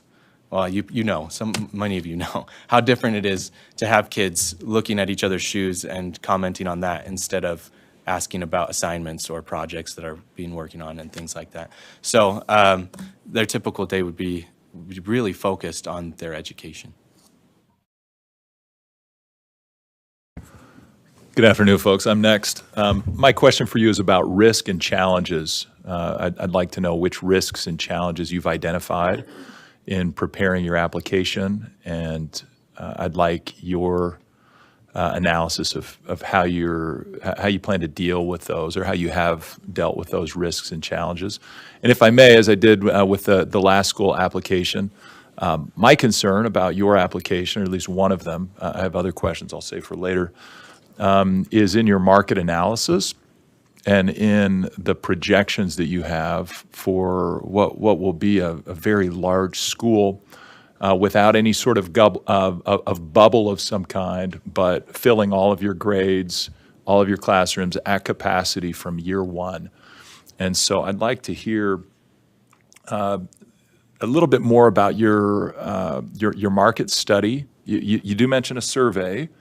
And that survey, based on your survey analysis, indicates that roughly 10% of your population is going to come from at least an estimate of that 10% of your population will come from homeschool children. And based on your survey, you anticipate a commitment of surveyed families representing roughly 130 students, which is well shy of what you're going to need to fill this school. So if you can comment on that, and also include in your comment, I'm sorry to add one more thing. Your research, not just for parents interested in a charter school, but parents interested in your educational model at your charter school. I'd like to know what you've done to gauge that interest. Sorry, that was long. I'm known to do that. I can handle one of those aspects, and maybe the other board can think about the other parts, but specifically on the budgeting and the challenges. Commercial real estate space in Cedar City is limited, so that is a challenge for getting off the ground. We have identified a location, and depending on the outcome of this meeting will depend on the conversations we have with that property owner after this. The location we've identified is, so back to the budget, right? The budget is for, we wrote the budget for the maximum enrollment because we figured, well, that's the goal, right? So the maximum enrollment is 858. We're not under the illusion that we're going to have 858 students, fall of 2024, if only because the building that we foresee ourselves being in could fit about 270 students. So the budget is scalable. The budget can scale to the number of classrooms, the number of teachers, and then with proof of concept, and then proof of funding, we can go and secure a loan, and then build the building that will house those 858 students. But it is a challenge. Like it really is a challenge. That commercial real estate in our town is not. There's not a lot of options. So that is a challenge. If for whatever reason that building is unavailable, which is unlikely because there's not a lot of other buyers that would go into that space. But if it did happen, we would have to get very creative. There's an old hospital that has had a school in it for some time that could be an option. So those are some of the challenges that are real challenges. I think one of the biggest risks is that you don't have the enrollment in order to meet the financial needs of the school to keep it open. And one thing that I think is great is that the work that you guys do as a board is ensure that we don't have closures of schools every year. I mean, that would just be so damaging to educational opportunities in our state. So I think it's important that we have a rigorous application and approval process for new schools. A couple things. So the work that's been done, and I realize that there's different areas of this. So I guess I'll start with grassroots. I just did a quick poll. I should have known this before, but this board right here with the 6 homes of ours, we actually have 32 kids between the 6 of us. But on top, I realize that's a very small sample size. With a master's degree in forensic science and counseling, I understand sample sizes and polling and such. But there's actually a Facebook group with 150 different households in it that are looking for new options. Now, I realize 150 in a Facebook group doesn't mean a lot, but that's actually, you have to pay in order to participate in that group. So it's a paid, and then you get invited to join it. The other thing is there's a public group with 1,000 individuals of the community that are participating in that. So the grassroots is there's a camp that goes on every summer with 150 families. The network, the grassroots, is that we are the grassroots.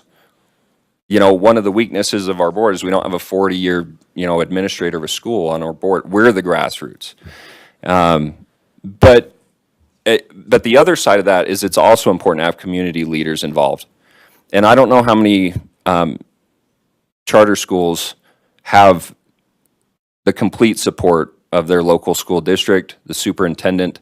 Our county commission has written a resolution in support of new educational opportunities. Our state elected officials, our previous mayor, our new mayor that was just elected, are both in full support. It's been actually amazing to me to see. I don't view it this way, but some people view the district schools as competition of charter schools. And I think that's unfortunate, and that's not the approach that we're taking. We have good partnerships with them. But even the teachers and the parents that go to the district schools. One teacher in particular, he said, you know, you can build all the new classrooms that you want, because right now what they're doing is they're building additional temporary modular classrooms in order to accommodate the growth in the population. But that doesn't address the crowding in the hallways, in the cafeteria. It doesn't address all the other issues. So I believe the biggest risk is not having the enrollment to meet the financial needs of the school. So moving forward, what is that going to look like? If this board chooses to approve our application, this week, our board is going to make a massive effort and push throughout our entire community. We already have verbal commitments on 4 billboards that will be placed on Main Street. 200 North is kind of the other Main Street in Cedar City, and also on I-15. The main radio program that covers 6 counties down in Iron County, Cherry Creek, it used to be Cherry Creek Road, and now it's Town Square Media. But they've already committed to have us on the show talking about the new school. So if this board approves our application, you're going to see a massive community-wide push from everybody, including the district school leaders, getting people ready to support this new opportunity for parents. That's helpful. I appreciate all your explanation. Can someone just comment on the market research into your educational model being the model that 800-plus students, parents of 800-plus students are looking for in Iron County?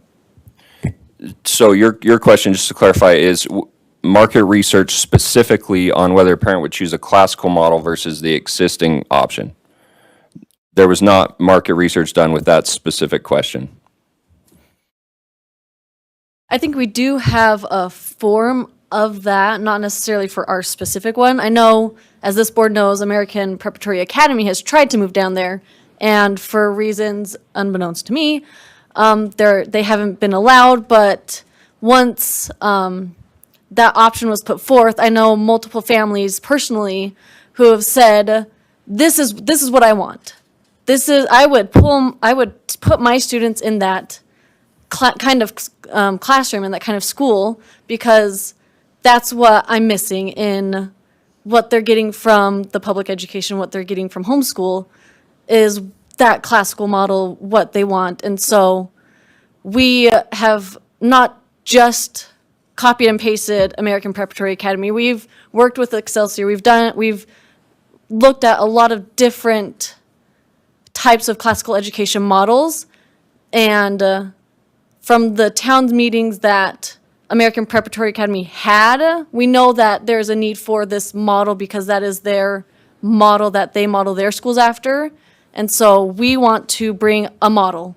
We want to bring the classical model to Cedar City that we don't have. And I think that support from the community and the parents to start the school is there.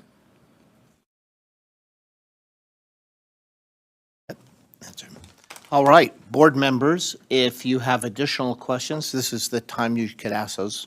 Member Olson. Thanks, Chair. So I'm glad we're talking about this. That transitions nicely into some of the questions and concerns that I have.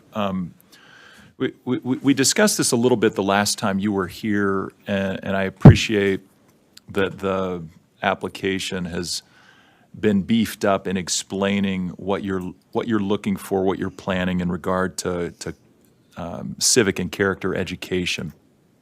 I am the least expert of anyone in this room regarding different education models. And I would imagine, Mr. Herrick, you know a lot more about classical education than I do. The concern that I have is when I see the concept of classical education blended with this concept of civic and character education, and we see even in your mission statement the concept of developing virtuous character. I get just a little bit concerned that we're taking a homeschool sort of a level of freedom that you have in a homeschooling education to teach religion in your home, and we're somehow taking that and we're adopting that in the public school setting. That concerns me just a little bit. While I appreciate that you've built this out a little bit in your application, what can you say to reassure me that you're going to follow strictly and not go beyond the civic and character education statute that the legislature has passed, which you do cite in your application. I appreciate that. 53G-10-204. And my second question that goes along with that is how, in your mission statement, are you going to develop concrete measurements, as you say, for children developing virtuous character? I don't know how that's plausible, but it's a part of your mission statement, so I'd love to hear you explain it. And I guess the last concern that prompts this just a little bit is when I see the three transcendentals, truth, beauty, and goodness, which you may see in a classical educational model, where once you mix that with civic and character education, as you do in your application, that's typically what you see in religious educational instructional models, based on my very limited experience. So if you can just comment on that, I'd appreciate it. I can touch on one part, and then Scott can take over. One thing that I believe is foundational to our country's beginnings, and the reason why it appealed to so many immigrants and people who chose to come here, is because we had enshrined in law a freedom of religion, a separation of church and state. And the Supreme Court continues to rule that public dollars, taxpayer dollars, cannot go to religious institutions, specifically in schools. And I think that that's critical and that's important from a legal standpoint. And I understand the importance of that, and I think that our board does, and we're committed to ensuring that obviously we meet that federal and state legal criteria. The other thing, though, is the last thing that I would want to do as a board member is make it so that an individual who may or may not have different views that I do on religion and spirituality would not feel welcome at our school. We want everybody to feel welcome at our school. We want to provide a rigorous academic institution, and the subjects that I personally care most about are math and science. So that's what I'm looking for. And the last thing is, it's important to recognize that when we talk about virtue, everybody, it's such an ambiguous and broad term. What I think about with virtue is the decline in civic participation in our political process. So much of our political process has now become social media, Facebook, and sound bites. So when I think of civic responsibility, what I think is actually going and participating in city council meetings, going and participating in school board meetings, getting to know your elected officials, so that when you have a view or an opinion on an issue, it's based off of facts and reality and what's really happening, and you're actively working to make your community better, rather than just staying at home and being angry and basing your information off of things that may or may not be true. So that's what I look for with those different things. Yeah, I totally agree. I am a very religious person individually. In fact, I work for the Church of Jesus Christ of Latter-day Saints right now. But I've been a public educator in the public classroom for 7 years, and I've never proselyted to anybody. I've never given anybody a copy of the Book of Mormon or anything. I completely respect the beliefs of other people, and virtue is a universal interreligious term. It's not just a religious thing. It's goodness, and I think we can all agree that we want our kids to learn to be good citizens, responsible, respectful to other people, regardless of disagreements, and that's the kind of thing that we want. To approach disagreements not with a religious sword, but with logic and with understanding and with empathy. And so there would be no, I don't see any conflict of interest using a word of the virtue. So does that answer, or? Yeah, that helps. Can someone comment on the mission statement? Yeah, I was actually going to speak to that. I share your sentiment I really do. Like, and I think the next thing that will happen, our next board meeting, is a proposal to change the mission statement or adjust it, because the idea of good character being based on concrete measurements gets kind of dystopian pretty quickly. So I totally get that. I believe the initial intent with this mission statement was that the concrete measurements are aiming more toward the achieving academic success than toward the development of good character. So I think that's an oversight on our part. Member Cisneros. Chair Thalen, I apologize, Thalen. I'm going to paraphrase something that you said, and I'm not trying to get caught up on semantics. Again, I did this to you last time, and I apologize. You said something similar to the fact when Member Spiker was asking about what a typical day would look like, and you said it would look a lot like other schools, but the core being taught may be a little different. So without getting into an idea of semantics, will you clarify what you meant by that for me, please? I think I'm talking about like day to day in the school, lunchtime, recess time, right? And then they're in the homeroom classroom, they're learning about their science, they're reading their grammar. And I haven't been in my kids' public schools they get really emotional when I show up. I stay away as much as I can sometimes. My understanding is that they're learning similar things. We're just teaching it in a different manner of our classical education model versus what I know what they do on their computer by way of, math and reading sometimes and things like that, that it's going to be more structured in its overall setting. Does that answer your question? So if I could pair it back to you, you're not saying core, you're saying curriculum and methodology would differ. Okay, yes. A different question, Paul?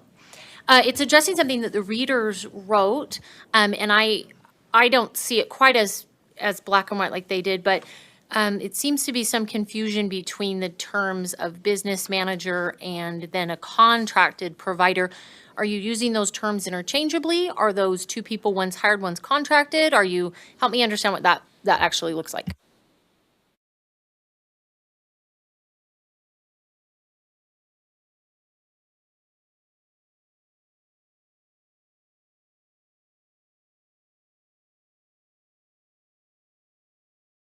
So the intent is to contract with someone to do all the business management functions for the school, not it be an employee, as well as contract with an education service provider. Right.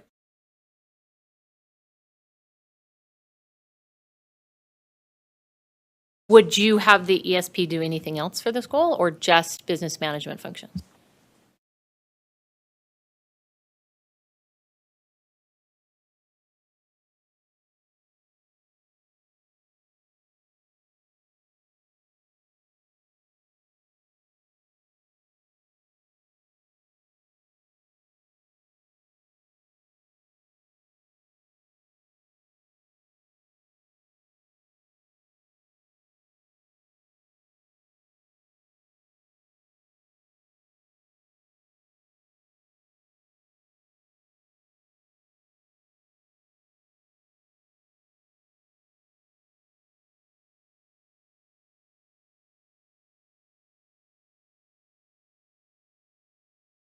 Can I add something to that real quickly? I just want to make it clear that with hiring someone to help us manage it, we're not looking to get the school started and wash our hands and never do anything as a board again.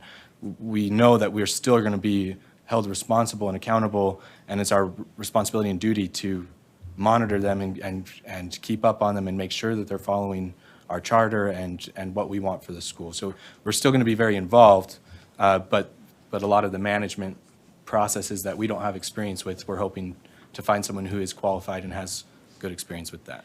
So, and I'm looking at your org chart, and I thank Member Olson to pulling that up for me. So everything that you have written in the red, you intend to hire one company to provide those, including your director and at all levels. And then, it's an interesting, you have your teachers working for the board, but you have your director working for your contractor.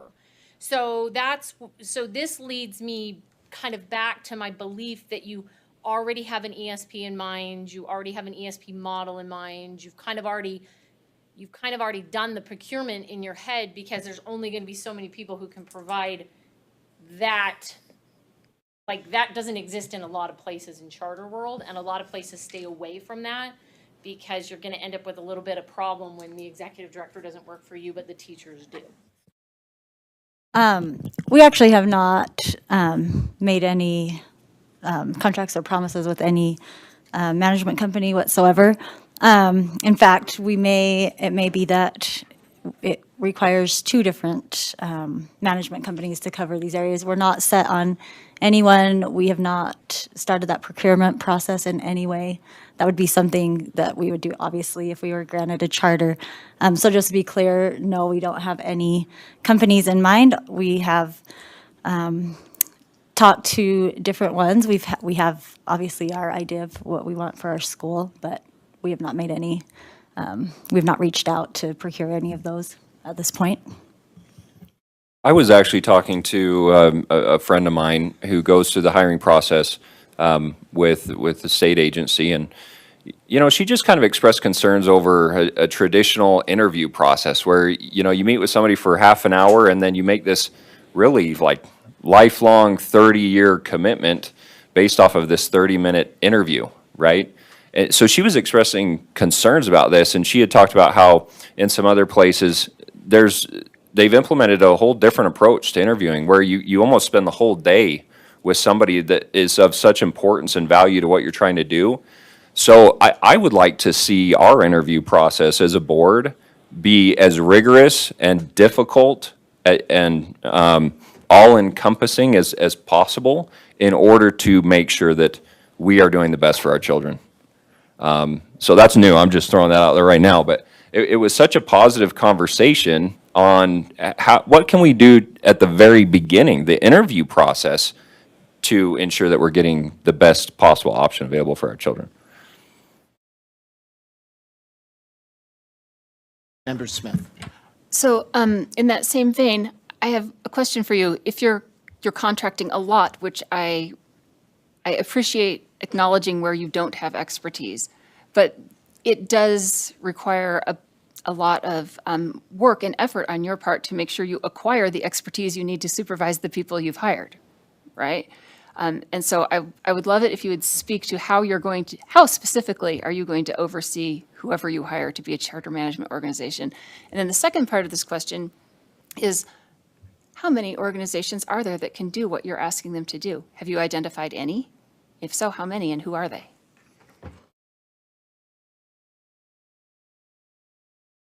Well, as you asked, how we will oversee this, it would be incredibly frequent meetings with them. Hopefully, ideally, we would find one management company that could cover what we are asking, so we're not, so that we have more of a one point of contact there. But we would have a point of contact with these management companies. We'd have, obviously, legal counsel in our contracts with them, and they would be scrutinized to fit our vision and charter.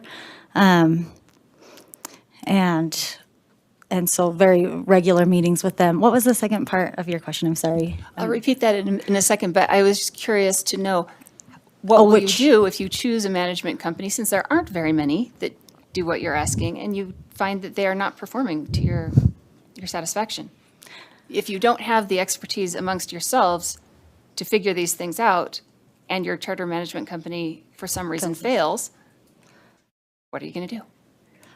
So if Plan A fails, then we go into emergency mode, which I'm sure you've been through before, starting a school, and you have emergency meetings with the board, and you get those positions filled as quickly as possible by the best possible talent available. So if a management company is not available, then you go and you redo that model.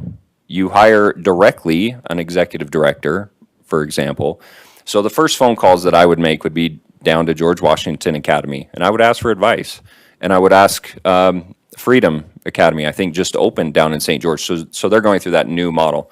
Those would be two that I would probably call first. If I had an emergency as a board member, I would call the people who are currently in positions that I'm familiar with, that are close, that can come up and visit the school and ask for help and advice, and then make the best decision possible after reaching out to all of the support structures that are in place. Thank you. The second part of the question was, have you identified whether there are, in fact, charter management organizations that will do these things that you're asking for, because it's more than is normal? And if you have identified any, how many are there and who are they? That's a good question. As far as I'm aware, I don't believe that we have started identifying service providers like that. Like, as I mentioned before, we want to be really like overly cautious about that procurement process. We don't want to, engage in conversations with providers and create some illusion that we're choosing them or things like that. So, that could go underneath the category of a challenge that we could face, is finding there's a chance we put that RFP out there and nobody replies. It's just crickets.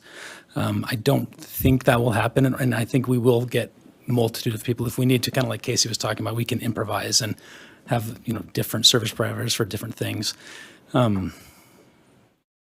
is it's a legitimate question, and kind of to that point, we came down here, I believe, in August, and half of our board stayed here and participated in the boot camp training. And since then, we've had a board member present at every training that Shannon Greer's done, they've been great trainings, phenomenal. It's our intention to learn as much as we can about the charter school world as we can. It's not this idea that we'll just set it and forget it. I mean, we're talking about our own children's educations here. I mean, I hate to belabor the point, but very involved in our children's education, and the idea isn't to just start this school, send my kids there, and then just walk away. That's not at all. And I know you're not insinuating that, but we'll be heavily involved in the process and learning, involved in every professional development, every training that this organization has to offer. One of the things that gives me great pause about your application is that you mentioned that you will have board meetings 4 times a year. That is simply insufficient for adequate oversight. How did you arrive at that number, and would So you be open the to goal, revising that? no, that's a great question, and when you see all that, it's like, oh no, they're gonna assume that. But the goal would be to meet monthly. But we didn't want to, you have months with holidays. We didn't want to create a situation where we weren't in compliance with our own rules. So the goal, the anticipation, and I think what we all want to do is to meet monthly. But we just put quarterly in there because we didn't want to be in violation of our own rules due to scheduling conflicts in a certain month. I'll just say that I personally could not support a school that had that as their rule. And just to kind of piggyback on what Casey was saying, we have every intention of meeting monthly. The bylaws that we put in there were just matching kind of the current laws. That the same thing with our board members, right? Like there's some concern that we allow ourselves to have as few as 3 board members. We have no intention of only having 3 board members.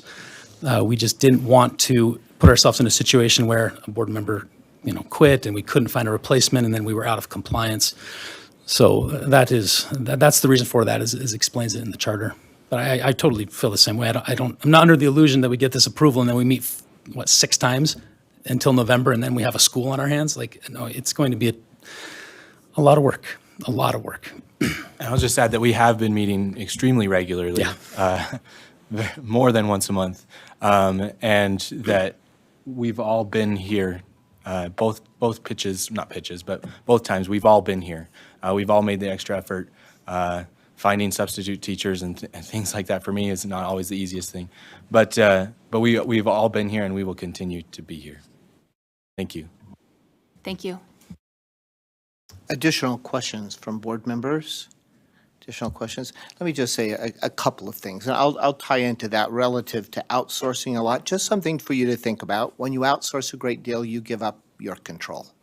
You're giving up control. When, Mr. Anderson, you talk about a different model for hiring, which is really very interesting to do, then you have control over that when you do that. But if you outsource it, you lose the control of those kinds of things. And I know you weren't outsourcing hiring of teachers, but that's just an example to use.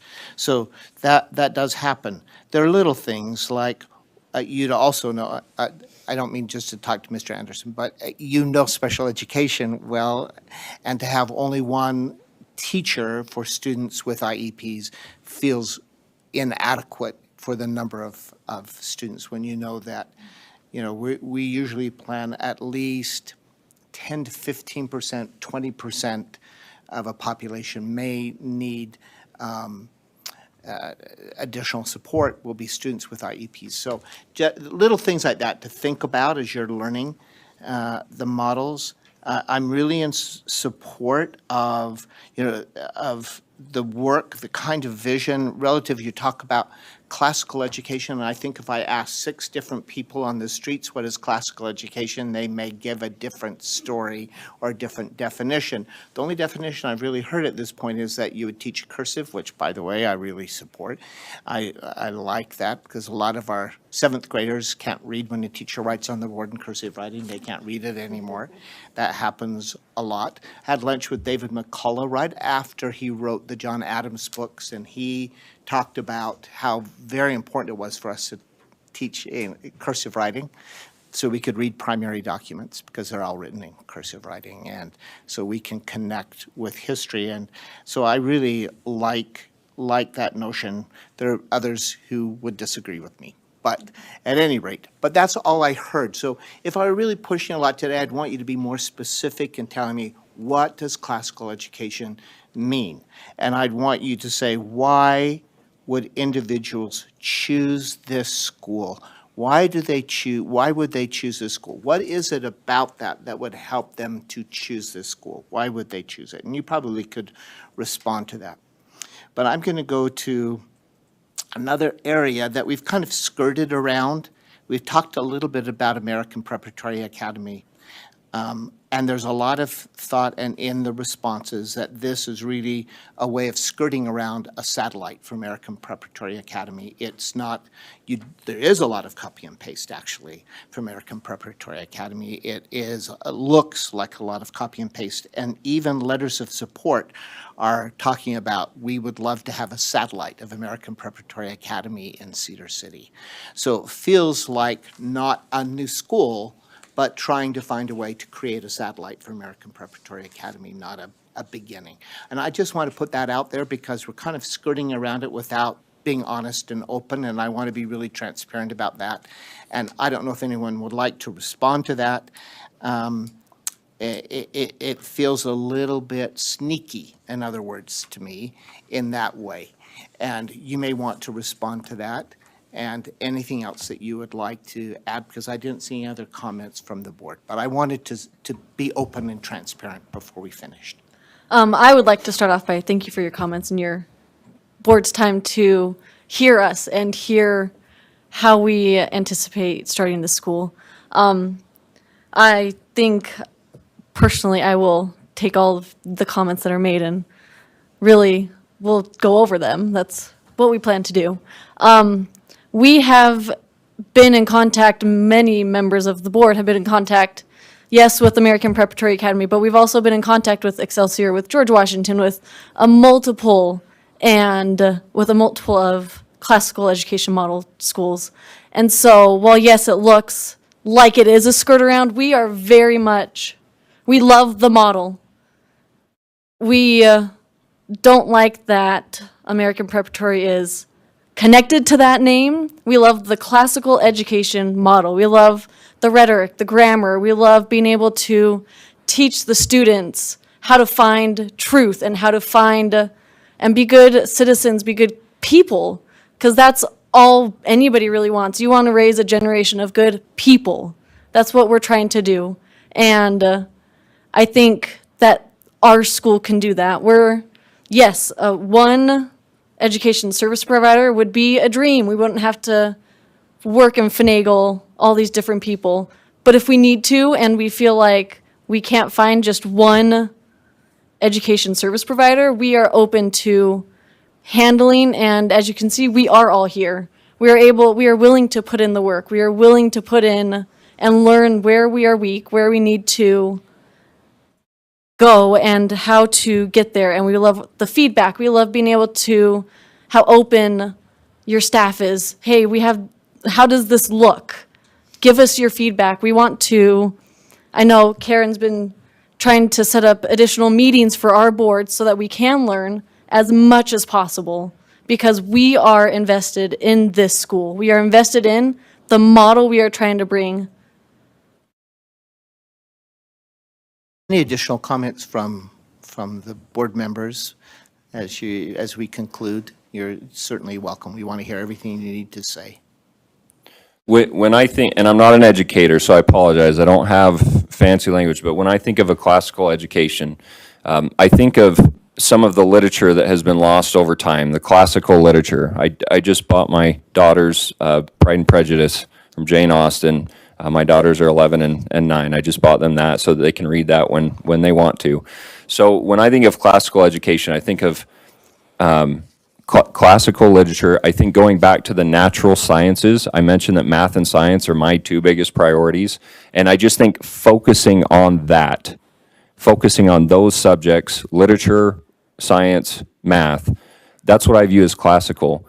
When it comes to this school, the feedback that I've heard and that I also saw when I went to school, which was longer ago than it looks, is uniforms.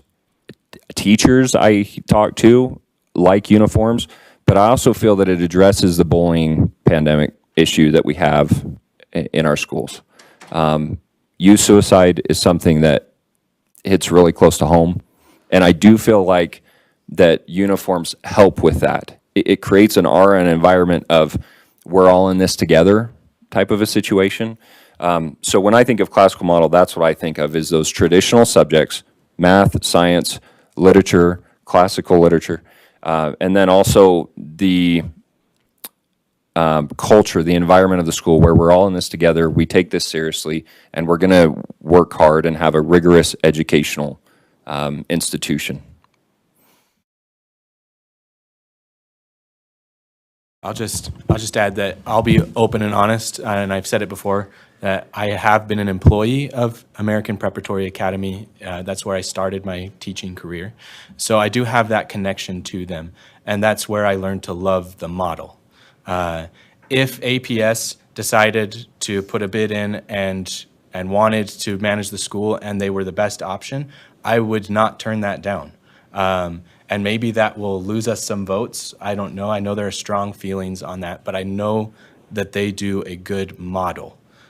They might have other problems, but I know they do a good model. If George Washington Academy came in, my kids also attended there. I would be so happy to have them manage my school. I just want this model there for my kids. And I know it's gonna bless their lives. I know it's gonna bless the lives of other people's kids too. So I've heard repeatedly that model, we might have to hire multiple, or contracts, we might have to get multiple management companies. Is there a reason why you believe a management company is required, or why that's the board's preference as opposed to just hiring employees? As part of the trainings I attended with Shannon there, we talked about this. There were a couple of them that were dedicated just to this particular topic. And the general feeling I got walking away from those trainings was that most charter schools hire different variety of service providers to meet different needs. And that's fairly customary. And part of the reason why why this board in particular is looking at hiring an educational service provider for those things is because we are not, we don't have the academic and the charter school administration experience that we would need to run those things. But we can operate as a governing body. That is our intention, to be here, to govern, to hold the ESP accountable to the charter. You know, we're really dedicated to the charter. This is kind of it's what we will be granted this charter on or not will be the charter, and so that will be the standard that they're held to. And it'll be a challenge. It'll be a lot of learning along the way. As I've mentioned, we've done a lot of the trainings. We've been here. I feel like every thing that has been asked of us, we have done.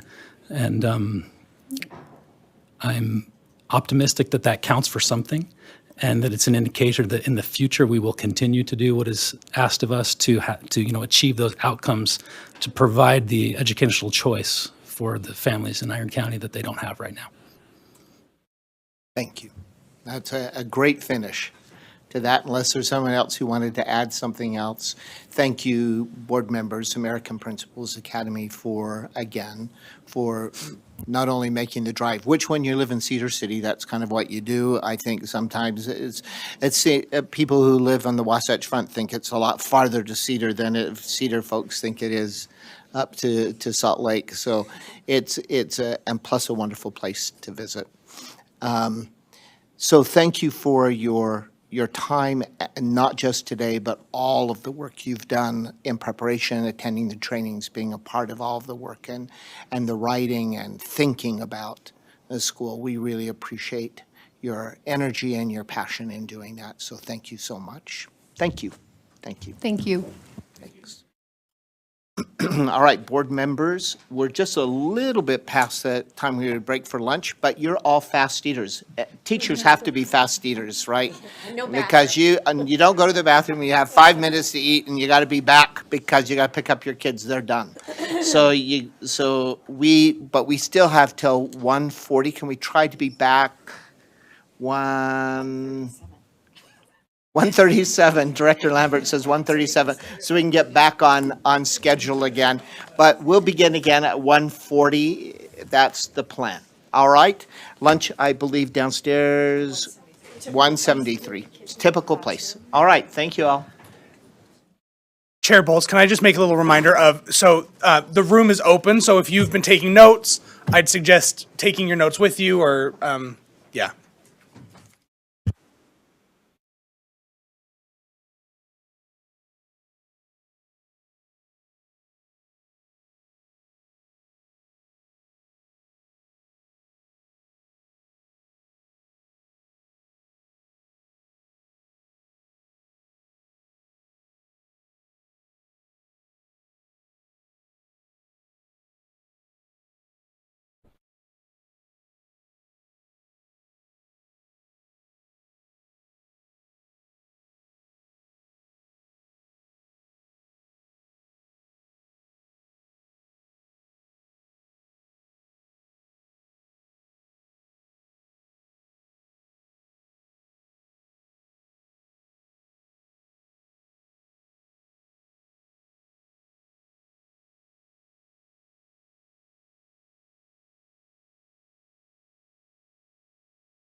All right, we're ready, I think. And going by T-Mobile time, we are a minute behind. So let's gather and we're ready to begin. As soon as Dr. Evans is I'm so close, I promise. ready, he will move us forward.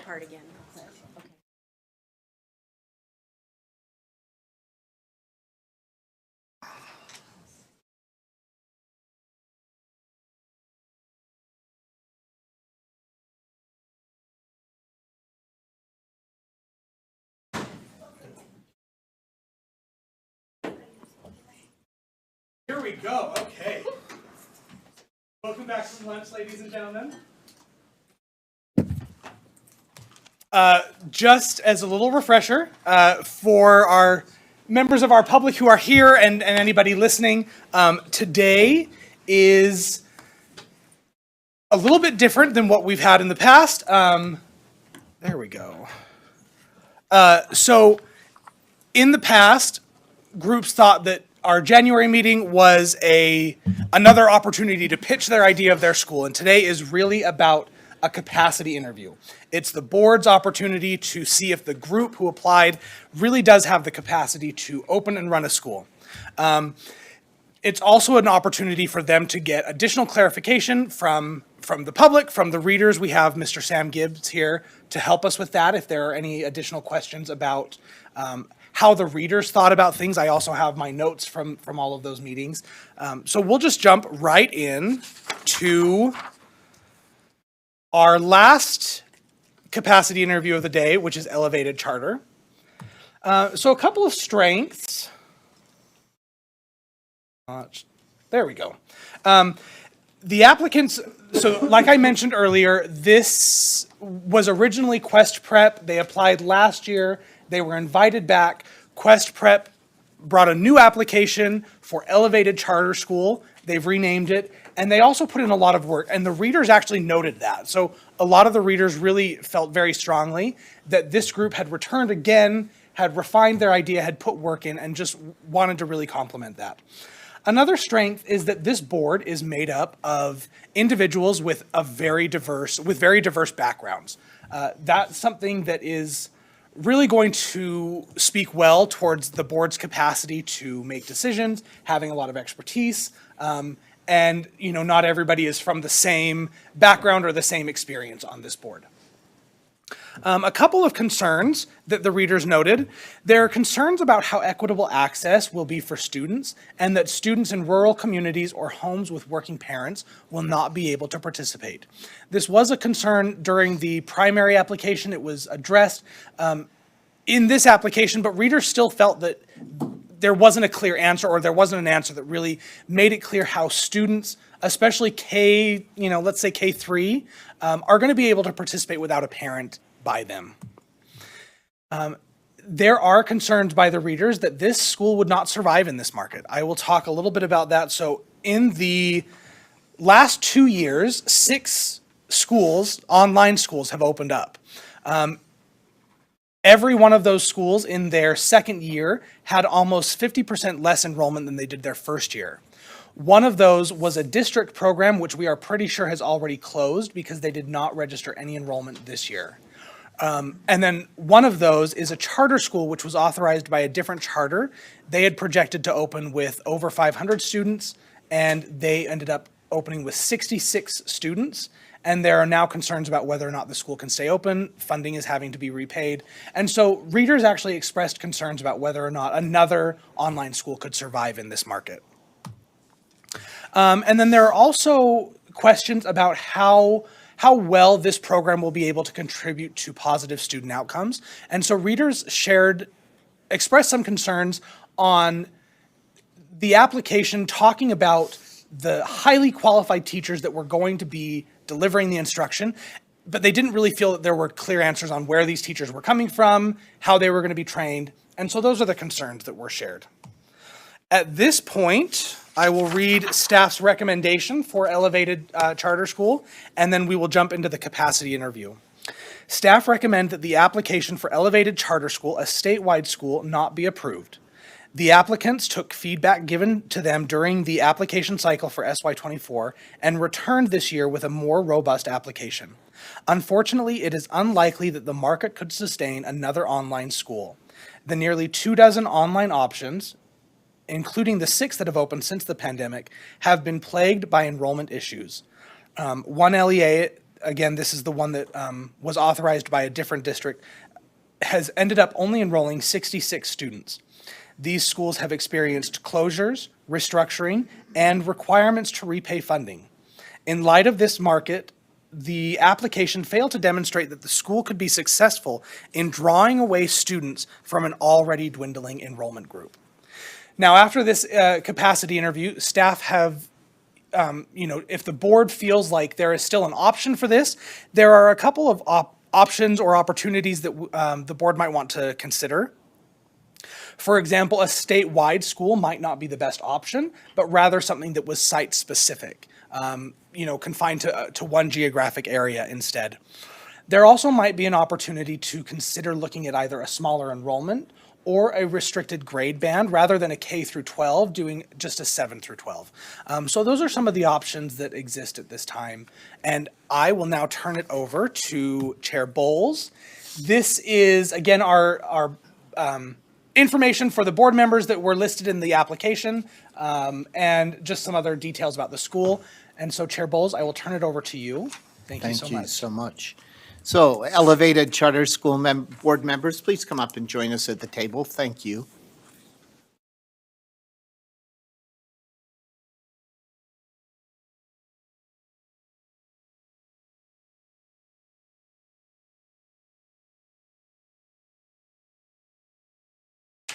As you're coming into place, we always remind everyone to make sure you turn on the speak button as you have to speak. That little red light is meaningful so everyone can hear. So as you're ready to speak, and then you can turn it off after. So welcome. Thank you for making the trek and for being here, for all of your work up to this point. We appreciate you being here and helping us. Will you each introduce yourselves? At this point, we're just saying who from the board and directors present, any individuals as you're representing the school. Go ahead. I'm Amy Edwards. I'm the board chair, and we are not missing any board members. This is our full board. Good. I'm Robert Marks, and I'm the treasurer for the board. I am Mary Kavanaugh, and I am a member at large. I'm Tyler Nelson, and I'm the vice chair. I'm Jessica Ellis, and I'm the secretary. Wonderful. Thank you each for introducing yourselves. That helps us to know who you are. So board members will follow the same protocol. If you'll ask your regular questions, and then we'll have room for additional questions at the end. Thanks. Good afternoon. We'll start with this first question. Do any of you or anyone who has worked on the application have any financial interest in the application? And if so, please describe. So I am, it's my plan to be the director of the school. And I'm really happy you asked that question because someone did make a comment last year and I didn't get a chance to address it. This would actually not be financially beneficial for me. I have a very good position. I would be stepping down and doing more hours for less money. But my 3 children are grown and I'm very passionate about this. And so that's why it's absolutely worth it to me to work in that capacity. I have no financial interest in this. I do not have financial interest.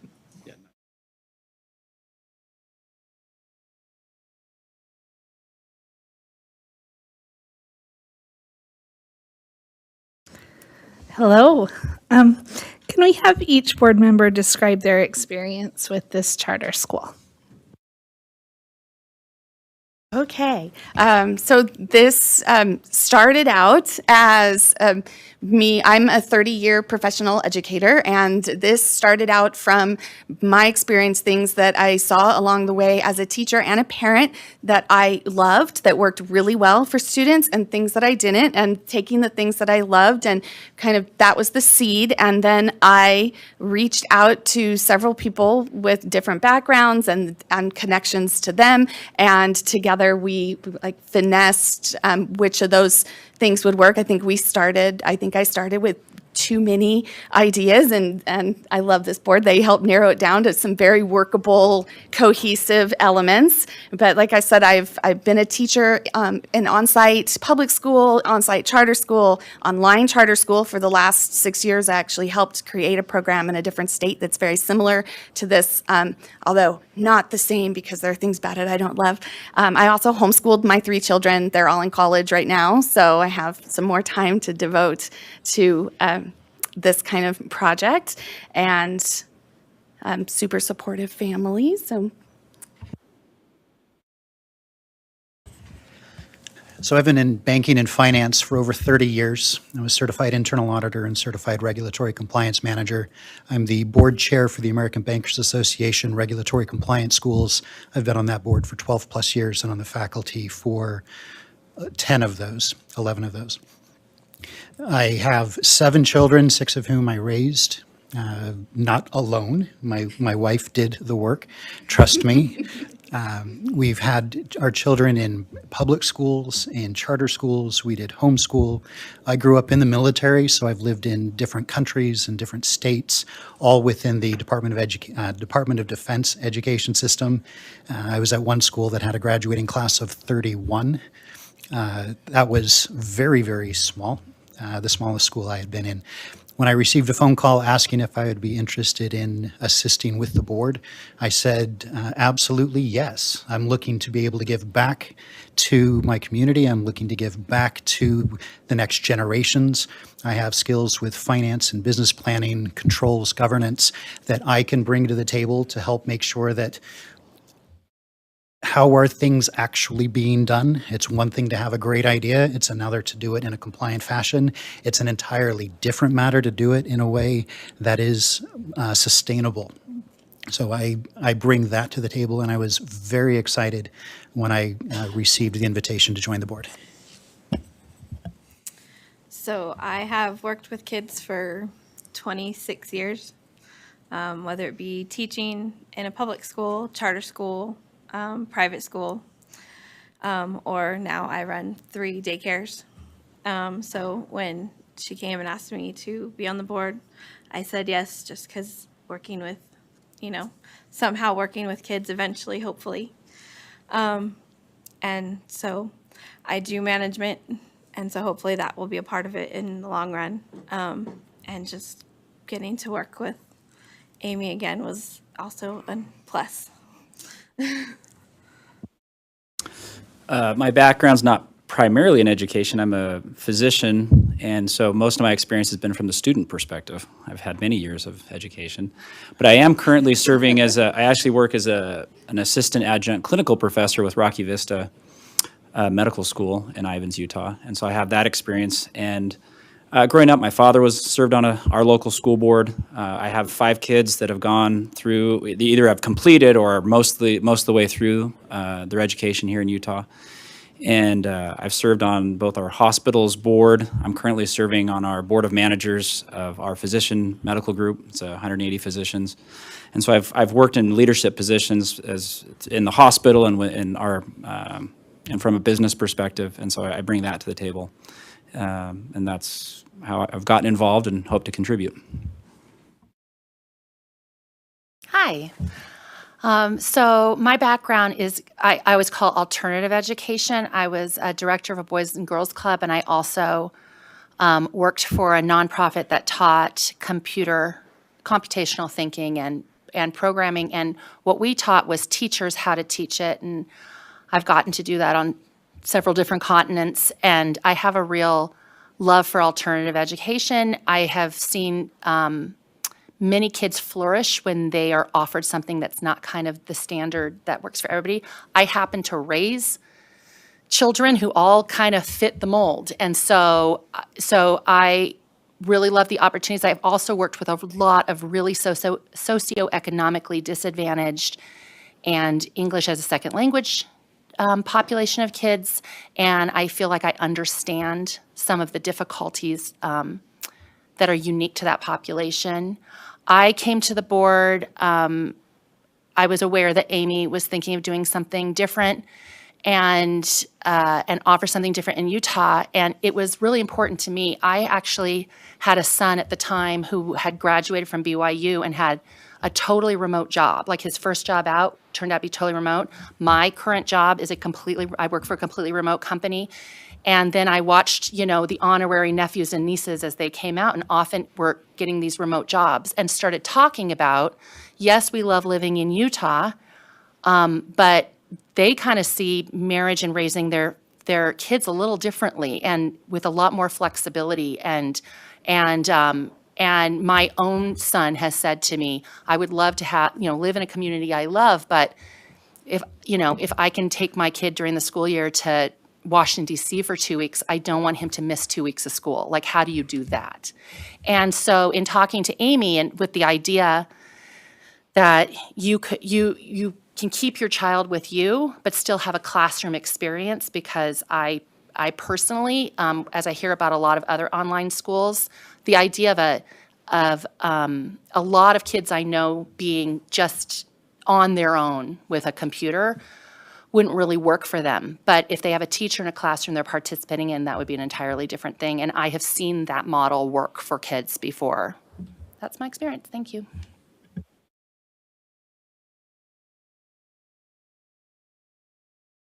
I feel like you guys have answered the question I was assigned to ask very well, so I'm going to ask a slightly different variation of this question that nobody should get too upset about. I'm supposed to ask you how you all came together as a board for this application, but I think you just answered that pretty well. But I would like to know is, why did you reach out to these particular individuals? Did you reach out to anybody else who told you, are you crazy? No way. And like, what I'm drove actually those- also interested if I'm her fifth choice. Yeah. It was a little bit of a chain reaction, actually. So one of the benefits of getting older is acquiring people, acquaintances, connections that have diverse backgrounds and that are experts in different areas. And I feel really lucky. Some of them I know very well. Some of them are friends of friends. My husband recommended I invite Rob. I said, we don't have a business. Like, we don't have a compliance financial business person. And my husband's like, Robert. And I'm like, oh yeah, but I knew he was really busy with his job, but he said yes. So I did ask a couple people who didn't have the time to do it. So there were more invitations, although this is my pick of the litter, so to speak. So I'm super happy how it worked out. When we first came in, we also had someone from California who had administrated a school, and he was very helpful with a lot of governance questions in general, like best practices, but he had no intention of moving, and we didn't want to create a California school, like recreate a California school. So we all decided, and he completely agreed, that he would step down as we moved into the second year, fine-tune some things, and focused very much on our governance seemed to be fine, so he had done his duty with that, and we really needed to focus on what Utah students needed, and he knew that wasn't his area, so he has stepped away. But I got really lucky, actually. Thank you. That was entertaining and informative. You talked about one of the gaps that you filled and took care of. What are other gaps, if any, that you feel are on this board, and how do you intend to remedy those? Start, and then the rest you have to talk. I since it is statewide, one of the other things that I looked for to continue answering that was a variety of geographic locations. So I have Provo and St. George, and right outside Salt Lake, and also right outside.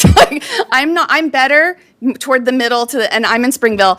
But I would love to have more representation going forward with northern Utah, because we are missing that, and there are some rural areas out there that are in need, would really benefit from a school like this. So I think the areas of expertise are covered, but I would like to see people recruited from more corners of Utah, since it's a statewide and we want to know, what do you need in your corner? I have someone from Blanding in San Juan that we're trying to, if we move forward, try and course, because that is the corner. Yeah. Well, also, if Amy applies for the director position and moves on, then I think we would all agree we would want someone with a lot more formal education experience to join the board. So that, yeah, obviously she'd be busy.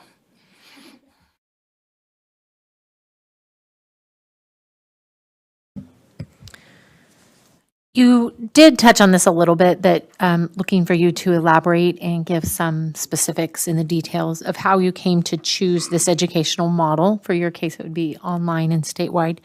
And then specifics to the curriculum that you're contemplating, making your own, buying, et cetera. And what other things So the educational model, I will say that as we read like the reader's report and stuff, my experience reading that was this model is already successful in other places. So there was a lot of questions of like whether something could work. For example, there was a question about whether elementary school kids could participate in a live online class without a parent sitting next to them. And so for me, I have actually watched that happen successfully several times. And so I think this model came about, that it really did start off with a whole lot of ideas and we, brought it down. But there is nothing in this model that at least a couple of us don't have an experience firsthand of seeing work totally successfully. And that was really what we kind of focused on, was what do we know works successfully and meets a need that is not being met in Utah right now.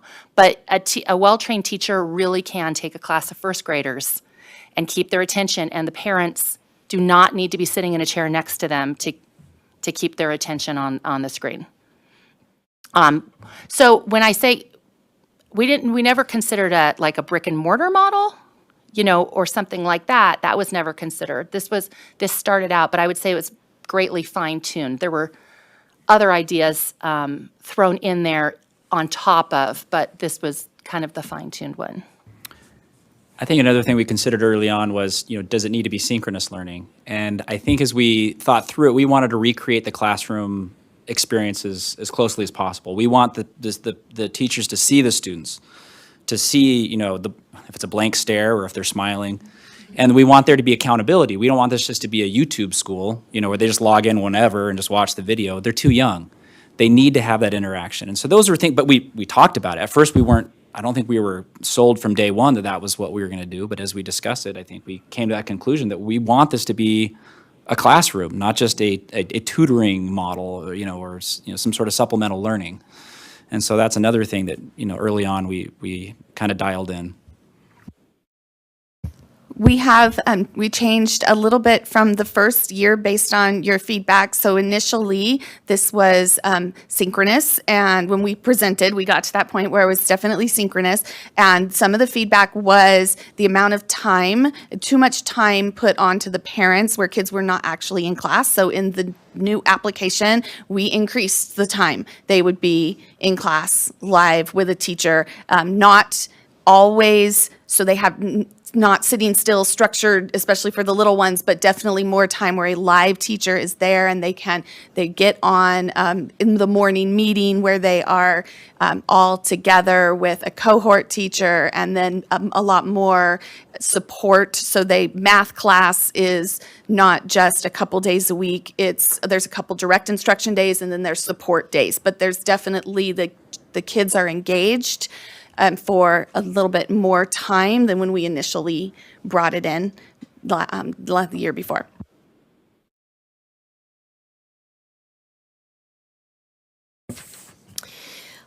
So knowing that that has changed since the last time that we heard from you, or from last year, could you talk us through the typical day of a student with these adjustments and what that would look like for maybe a third grader, let's say? Could you walk us through that? I'm going to pass out. We brought kind of some visual aids because we could tell. We felt last time sometimes you're kind of having trouble seeing it, and also we saw that in the reader's report, one of the concerns was, would we be able to get materials to kids on time and stuff, and so we're going to just show you. Amy, you can talk about like the procedure of what it will be, and I don't have one for each of you, but this is what they're going to get in the mail. That's great, and I Well, appreciate sort of. that It's because I very bare remember we had bones. talked about that shipping process in the past, and what that would look like. So, and I'll let Rob talk about the logistics of shipping because he has direct experience with that. And it's very bare bones, so forgive us. Until we go forward, there's only so much that we could do. But one of the things that so a typical day would be, and I can speak to this because right now I helped a program develop and I am teaching 3 live online synchronous classes for a school in a different state.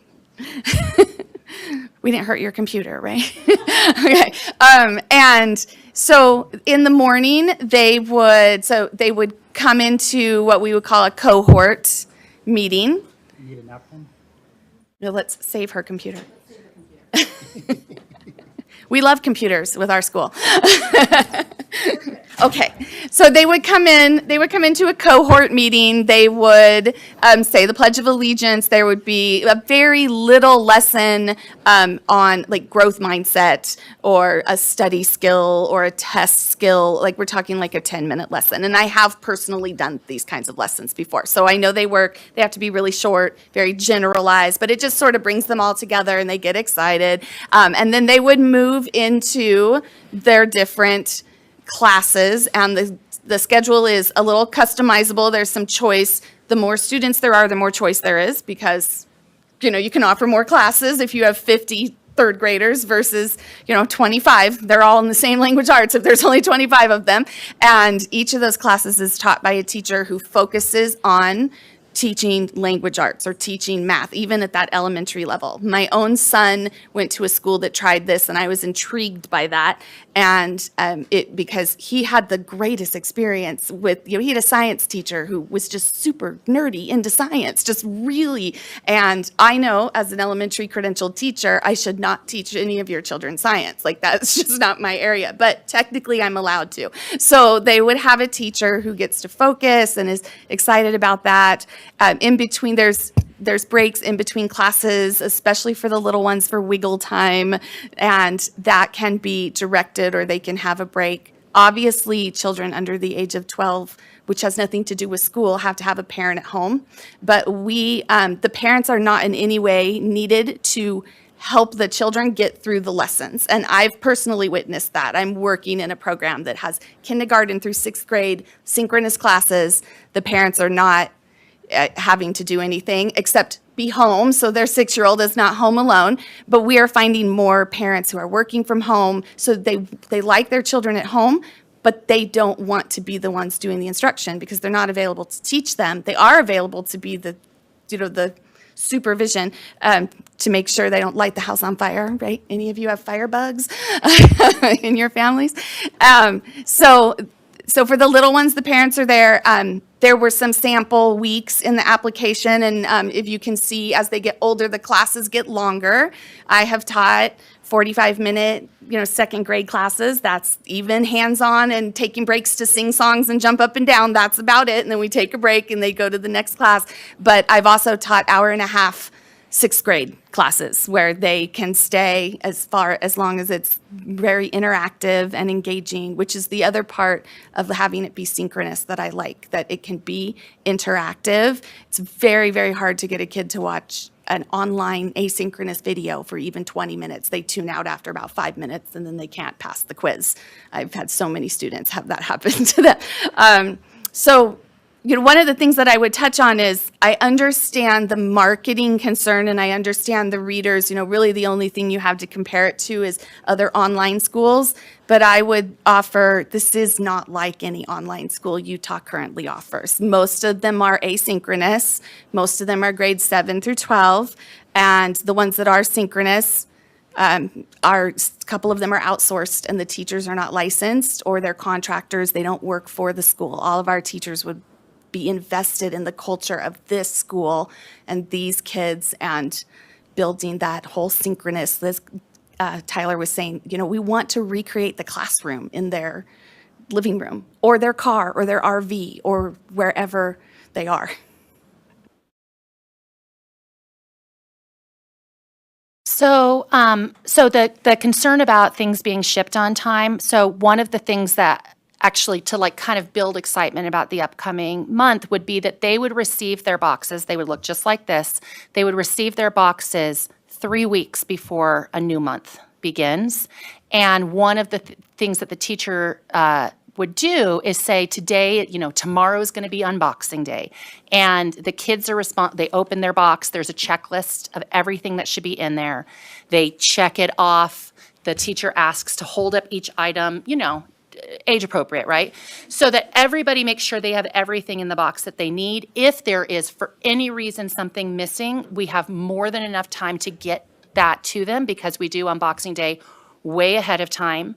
And so that's the idea. And then we do anticipate, of course, there'll be some fooling around with something they found in the box or something, but that's just about learning. Like that's, about learning, okay, put it aside now and don't use the red construction paper because you need that later. And really learning all those lessons. In addition, at the beginning of the school year, they will receive a box that is their ongoing, like annual supplies that, if they need scissors, if they need rubber bands, if they need paper clips, like whatever they're going to need, or their folders that they're going to do, everything will come at the beginning of the year or of the semester. That might be a 2 thing. They tend to run out of tape pretty fast. So, but because also we will be sending monthly boxes to everybody, if there is something that an additional thing that they need, they will be able to put them in the boxes. But we won't ever have a kid in a situation where, well, the boxes all got shipped out on Thursday and they need it on Monday. We're not going to, to risk something like that. So that's our plan. That's what the boxes will look like. And we think the kids will be very excited when they arrive. And our instructions to them, well, you can't open it until unboxing day. And all the items are consumables, I'm assuming then? So you're not expecting to get these items back? Right. We are going to get the Chromebooks back. Yeah, those, yeah. And I'm just thinking as a teacher, and even as an administrator, and that's to be that prepared 3 weeks out or a month out, like even I'd have to be, as a teacher, I'm a month ahead because I have to know what's going in that box. I'm just processing in my own head, that's all. Of course that's true. I will say, just to I taught an Internet of Things STEM project with things that basically look like bombs, and I had to ship them to England, 2 months ahead of time to teach a class of third graders who are they were they had a school over there that was called Classroom at Home. Like that was the program. And so everything got shipped to the school. So it is a different mindset. I have a mother who is an elementary school teacher, and she said, wow, she goes, that's way ahead of time. And she's like, but that'll be tough year 1. Yeah. Like year 2, we'll have it down, right? But year 1 is going to be when it's hard, but we'll figure it out. I think people live up to expectations. And so if you say, this is the way we're doing it, be prepared or else. When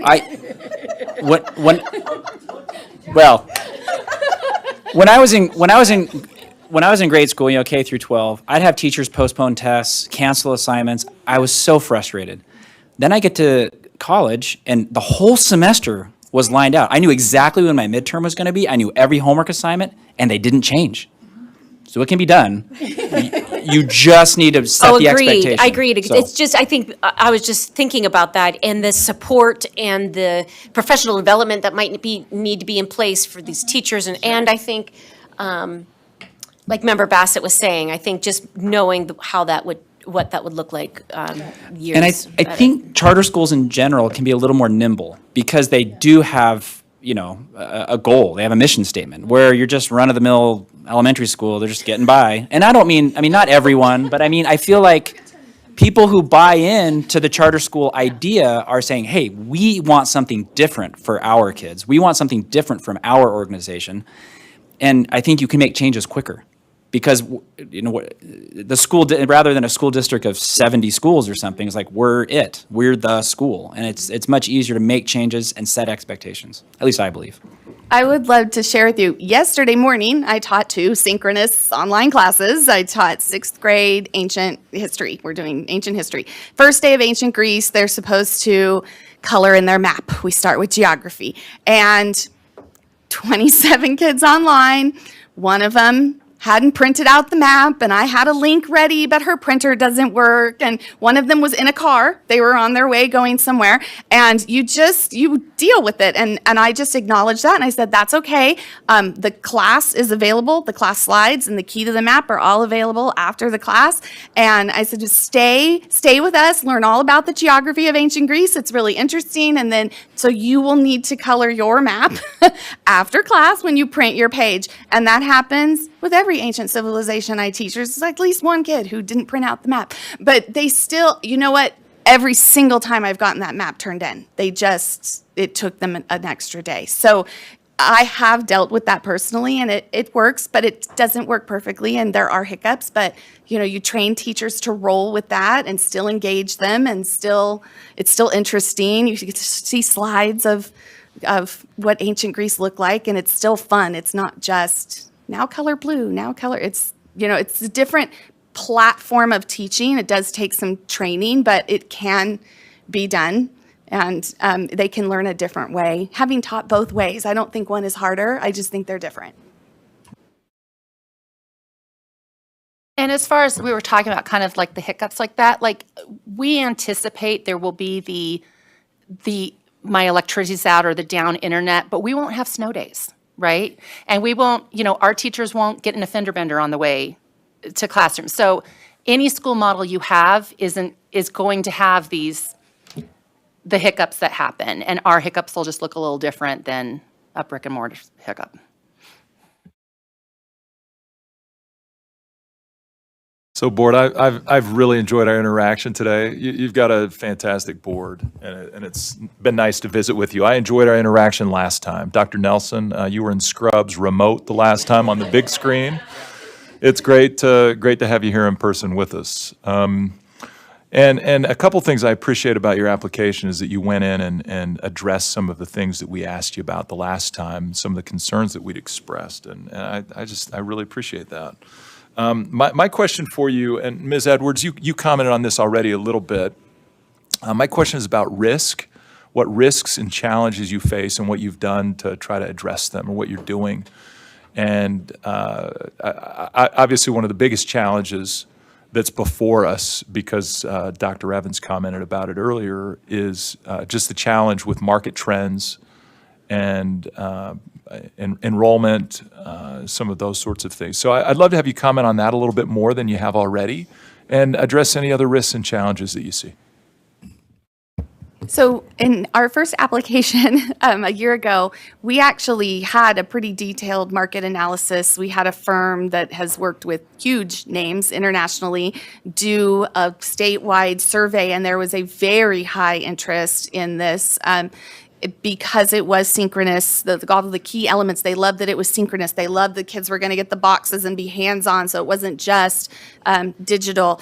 And we did not include that in this year's application because in August when we came, the feedback, not just to us, the feedback to everyone was, don't worry about having a detailed, don't hire an expensive firm to do a deep market analysis. But we have had that done, and there was a lot of interest. Even people who said they wouldn't put their kids in online school would definitely put their kids in if it's synchronous and it's this kind of model. They liked having their kids at home when COVID hit, but they don't want to homeschool them. They don't want to be. So the parent who wants to be the homeschooler, we are not their school. We're a school for the parent who wants the licensed teacher doing the instruction, but they like that they have a little more access to what is being heard. We heard from parents who said when their kids came home from the pandemic, they were a little concerned as they now were hearing some of the stuff that was happening. They were, and now that parents' jobs have changed and they can be at home. So there were elements of it they really liked. So we did have that and we didn't include it this time. I can definitely provide it after this with more detail. And I'm going to let you guys. I'm sorry to interrupt. No, I remember that from the last time, Okay, and that was great. very helpful. So I'm not faulting you for not having included that in this second go-round. But considering the time that's gone by and the opportunity we've had to watch what's happened in the last year, I don't know, tell me your thoughts about it. Obviously, you guys are different, and I appreciate you explaining some of those differences. That's very helpful. But I'd love some more comments on that. The idea was not a response to the pandemic. So the idea was hatched way before the pandemic, actually, not way before, months before. It was not in response to the pandemic. I feel the feedback I've heard from parents is that a lot of the online that happened in the last 2 years was in response to the pandemic, and it was a lot of teachers who were not specifically trained to teach online. They just had to do what they do in the classroom online because of what was happening. That is a very different experience than what we are proposing. We're proposing putting teachers through, there are programs at various universities that specify and certifying for online teaching. I went to Google Camp last summer. It was actually really fun, and they do it every summer for educators, and they give you all the latest technology and instructional tools and train teachers on the best methodologies. So I think some of sending the kids back to school trend that we're seeing, what I hear from parents is, well, it was not good at home, what they did. It was, my kids were bored or my kids weren't engaged, but that's not what we're proposing to deliver to those kids. And when we have described what we're proposing, parents have been very positive about wanting that. They've brought up issues of bullying, they've brought up issues of wanting to travel and not having to have their kid miss 2 weeks of school. I have a student who I work with right now who's going to go to Boston and Washington, D.C., but he's not going to have to miss any classes in order to do that. And his parents are excited. I've had kids who are sick still be in live class, and even though they're not as engaged because they don't feel good, and then we give them permission to turn their camera off, at least they're hearing the instruction firsthand rather than having to try and catch up with a packet later.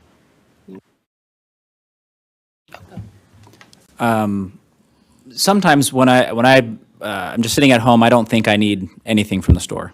I don't need a sweater. I don't need extra snacks. But I go out to the store and suddenly I'm like, oh, I don't have a shirt like that. Or wow, those snacks look really good. Right now, our product's not on the market. We have some ideas, but no one's seen it. And I think and this is a real risk. Honestly, maybe no one's, everyone tells me they're interested. I get moms saying, hey, aren't you on a school board or something? What's your school? I'm like, no, we're still, state school board, those guys. We're trying to get past. But people keep asking me, and I mentioned it like a year ago to them. I haven't brought it up, but they're like, don't you have some school thing? We want to know more. So there's interest out there, but until we have the product, until we're up and running, people won't know that they want us. People won't know that this is what they're interested in. Now, there is a good chance that we set this all up and no one shows up. It could happen. We don't know, but we are doing what we can to put forth the best product that when people hear about what we're doing or see what we're doing, they'll say, well, yeah, I quit that online school because it was, McDonald's, this is In-N-Out, or whatever. It may sound the same, but it's not the same. And I don't know all the schools. I haven't attended these schools that are losing enrollment. And so I can't comment specifically on why I think they're not succeeding. But I just know that, we won't know for sure if we're going to be successful attracting students, but we're not going to know but you guys have done, you probably have more years of experience. You'll say, hey, these guys have some good ideas. Maybe they would succeed. Maybe they would draw more students than these other schools that we approved in 2019 or whatever. Maybe we're a better product. I don't know. I'm not so cocky that I think, oh yeah, for sure we are. I think there's a good chance we have a good product. And that's why, I don't know, but before you're going to kill me for saying this, I'm saying hey, we're presenting. What do you guys think? Is this a good idea? I mean, I'm a parent here in Utah. If you guys think what we're doing is amazing, hey, give us a shot. We'll do our best. And maybe we'll fail. Maybe. But not because we're not trying and not because we haven't tried to bring in the talent that can do it. It's because, hey, you're right. The market, parents aren't interested. But we're going to do our best, and we're not going to know until we actually put it all together. I was just looking this up actually a few days ago, and because I felt like this was true, and it is true that there are 3 times more people in Utah working fully remote than there were 3 years ago, and that's not changing. And also 46% of all people with full-time jobs in Utah are offered a hybrid. I happen to know a couple of couples who they're hybrid, they each need to be in the office 1 or 2 days a week, and it's not the same 1 or 2 days a week, right? Everything's a little different. And it feels that way. I mean, just like I mentioned before, none of us would have imagined 5 years ago that we'd have our kids graduating from college. And I mean, my kid works from the BYU baseball stadium, because his job's totally remote and apparently not that hard. So they are in this whole different world where, when the Padres were going to face the Dodgers, he was on a plane and he was working during the day and going to playoff games and losing his voice, right? I didn't get to do that when I was straight out of college. I mean, this doesn't exist. And when they talk about their kids' educational opportunities, they just don't talk the same way that we did. And I think that this model addresses a change. And, You know, I just showed my kids like the Chris Farley SNL sketch about living in a van down by the river. That used to be a bad thing, and now it's what they all are aspiring to, right? So it's there, but they're really talking about it. And I have all of these young 20-somethings who are getting married and starting their families and talking about what their future looks like, and their future is going to need something different than what we wanted. Yeah, I've stopped giving my kids advice because anything that I knew is changing so rapidly. Are we teaching cursive? I love cursive. Okay, We are teaching cursive. I guess we're still teaching cursive, but the point is time changes, and you're right, there are different needs. Yes. And if I could bring up an example from my experience with the American Bankers Association, we run 4 schools a year, anywhere from 50 to 250 students at a time. It costs several $1,000s to attend. The company, each company has to pay their own way. We have a faculty staff. When COVID hit, we flipped from a 100% in-person to a 100% virtual and did not miss a beat. Now that things are being lifted, we're moving to, some schools are fully in person, well, combination of in-person and online, and then some are 100% virtual. And there is a very strong demand for both. From a professional perspective, it's one thing to take off an entire week, but in seat, learning about the most exciting thing you can think of, bank compliance regulations. 8 hours a day. It's like a cruise, though, because you can eat all day long. There's snacks all day long. There's no clock on the wall, so you don't know how much time has gone by. But you're in there for 5, 6, 7 days. There are some people that cannot get away from their jobs for that long. So they were excited for a virtual option. Here, we are not, for this school, we are not everything for everyone. We are not the anti-public school. We are not the unschool. We are not the homeschool. We are not the check the box to meet the minimum requirements so that my child can get a diploma. This is taking the best of in-person and recognizing that there are those individuals that have a need and some a desire for synchronous virtual learning. This is what we can meet, and this is what we are presenting to you. And it just goes along with that, and that it's natural that within this environment that we're proposing, teaching digital education. I started doing that this year with my 6th and 7th graders. Digital safety online. COVID opened up a whole other problem with kids being on computers. Giving them computers that are issued from a school that has security embedded, where someone can be paying attention to what they're actually on and blocking different things while still letting them learn. So that was something we also added this year. It was in our discussions before, but it wasn't in the old application, but it's been highlighted in this one, that digital education, helping those kids gain those skills that they will need to move into a world of work that is different for all of us in this room, probably. I'm scrambling to keep up with all the technology.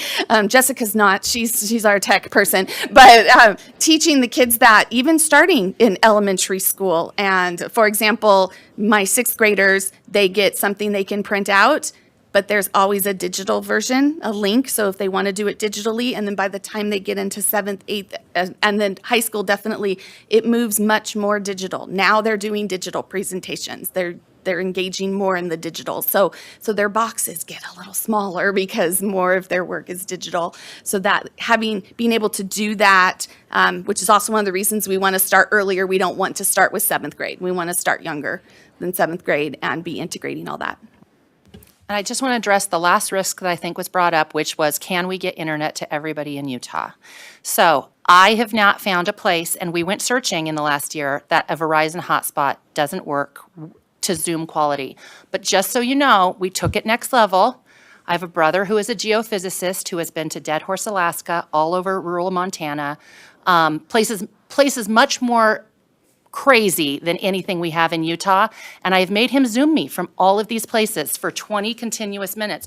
He doesn't always have 20 minutes that he wants to talk to me, but he's done it and we have not failed. Now, Starlink would be the exceptional exception, right? If there really is some kid who insists on living in a cave somewhere in Utah, then we can Starlink them up. But this is not an issue of access for anybody who lives in Utah. We can get to them. All right, board members, this is an opportunity now for you to ask any additional questions you might have that have come up as we've discussed or that you had reading the applications, haven't had answered. Member Smith. This isn't really a question, it's just a comment. As I was reading, it seemed like a lot of the, and as I remember from the last time you were speaking to us, a lot of the question was around this requirement for a parent to be present, and how the present, and this is an issue of opportunity and equity and all these kinds of things. I love that you have brought up that so many more parents and other caregivers have remote jobs. I love that you've addressed the ability for them to not need to be focused on the child the entire time, right? And they're not doing the instruction. They don't even have to be sitting next to the kid, right? You have to have someone there. So I think you've done a lot of work to mitigate those concerns. The other thing I would say is we have a lot of virtual schools already in Utah that we've never been concerned about that before, right? So we've never been to someone and said, you can't offer your virtual first grade because you have to have a parent coach and that might not work for you. Sorry, that's it, just a comment. Good comment. Anyone else additional? Can I ask I probably asked this last fall again too, just because the academics are so important to me, but can you talk to me about the curriculum itself? We've kind of talked about how it will be delivered, quite a bit about how it would be delivered and how students can access the work, and that you said in the first year or so it's going to be more difficult getting the boxes out and things like that, or eventually being able to access electronically. But what is the curriculum? Okay, there's a reason we didn't answer that. No. Honestly, the program that I teach for right now, I am allowed to I create all my own lessons, I create the slides, I choose the videos. I like that as a teacher. I'm that teacher who wants to do that. There are 25 teachers in that program teaching K through 6.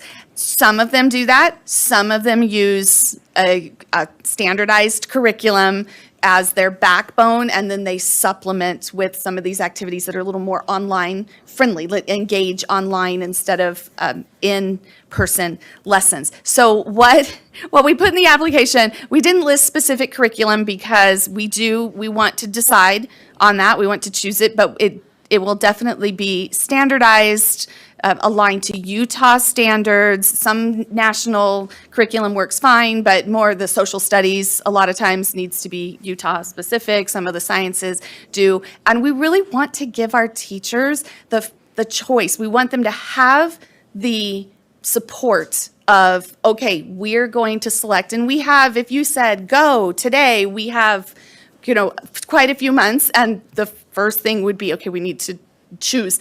But we want them to have a curriculum that they could go to that's completely standardized and that can really help them and support them, especially if we're asking them to plan months in advance. But we also want to allow them the freedom to create. I think that's something very appealing as a teacher. It's one of the reasons that I chose to teach with the program I do currently, because they didn't tell me, here's this book, teach this book cover to cover. I don't want to do that as a teacher, but I do make sure that I'm getting all the standards, all the skills in all the areas. So it would be standards driven for our more experienced teachers ready to take those standards and do some fantastic fun activities that are really creative. Then great. For those teachers who need a little more support, then there would be a standardized curriculum that would be there. And we have some qualifications for that in the application about it being standards aligned, a little more project-based, digital friendly, things like that, so it would work within this platform.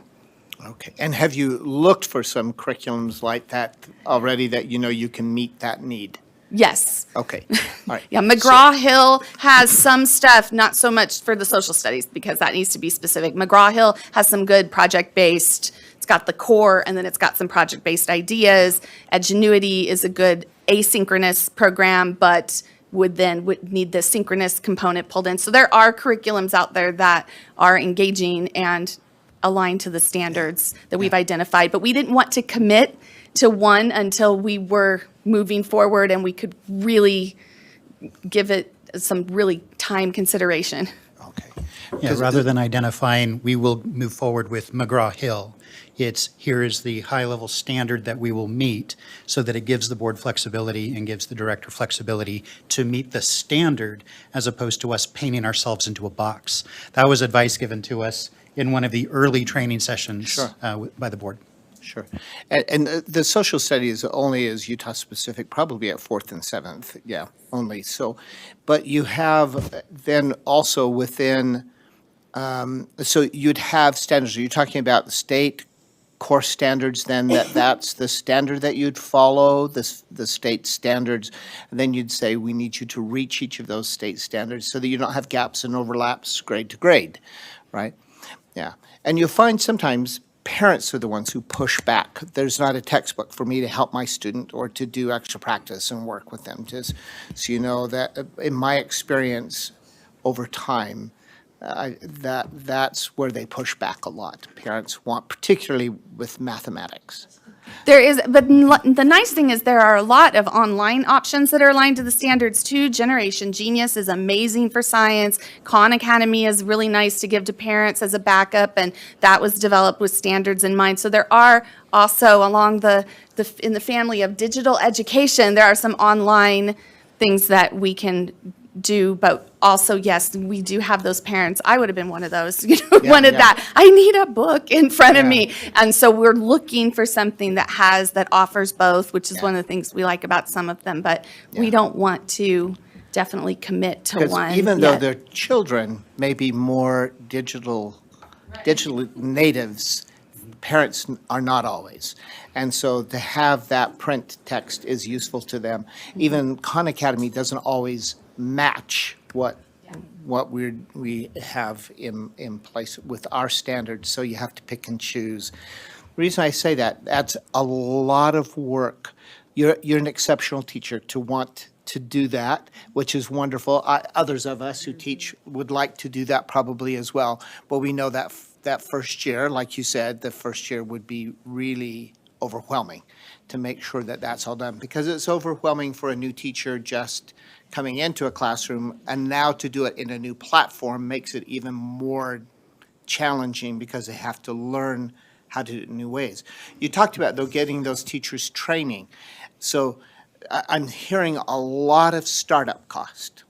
You're going to have Chromebooks. You have to do a lot of first-year curriculum development. You're going to have to be able to get training for teachers. There's a lot of expense up front. Can you talk a little bit about that financial arrangement, how that would work?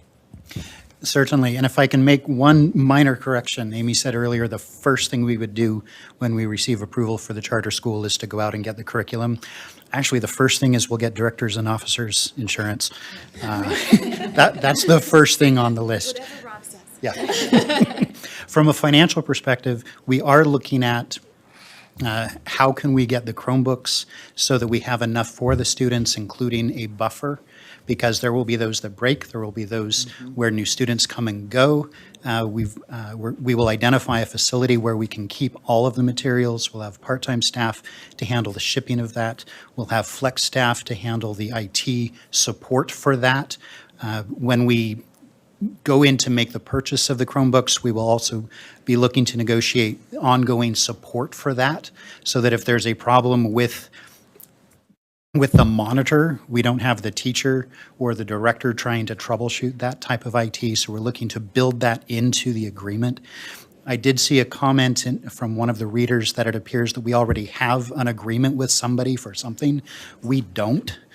We have ideas, we have spoken with individuals, we've asked for potential costs, what would be the cost for management, because that was one of the things that changed from last year to this year. Rather than me taking that on or in the interim and then hiring somebody to manage all of those aspects, Red Apple is one of those that came and did training through the board. There are others that offer those services as well. So we've looked into all of those costs. We have budgeted to be able to purchase the Chromebooks, ship the Chromebooks both there and back, the materials to the students, obtaining the materials, a good salary for the teachers, a good retirement benefit allowance for the teachers. We've factored all of that in. What we don't have is we won't have debt to manage for a physical location. There was a comment about how do we expect to get the low interest rate. I took that straight from the materials from the board. If that ends up being higher, it ends up being higher. It's an interest rate. I don't know if it's set by the state, by the Board of Education, or who sets that interest rate. We've built in as much of a reserve as we could. We do have some budgeted for teachers to be able to do other types of activities for their students. This is not a everybody go pick something and we'll just sign a blank check. That is also part of a buffer if we need to pay more to teachers, if we need different materials. We have as I mentioned, we have a location to be able to keep all of that. I know last year I was hopefully not flippant when I said I have 30 plus years of experience in shipping for small businesses. We do have that baked into it this time, a physical location with resources, with staff to be able to handle that, the shipping back and forth. So we do have all of that covered. From the training perspective, there are a lot of free training options out there for teachers. We're not looking to launch this school this academic year. So we do have time to be able to put the program together to identify those additional resources. We do have budgeted for those resources.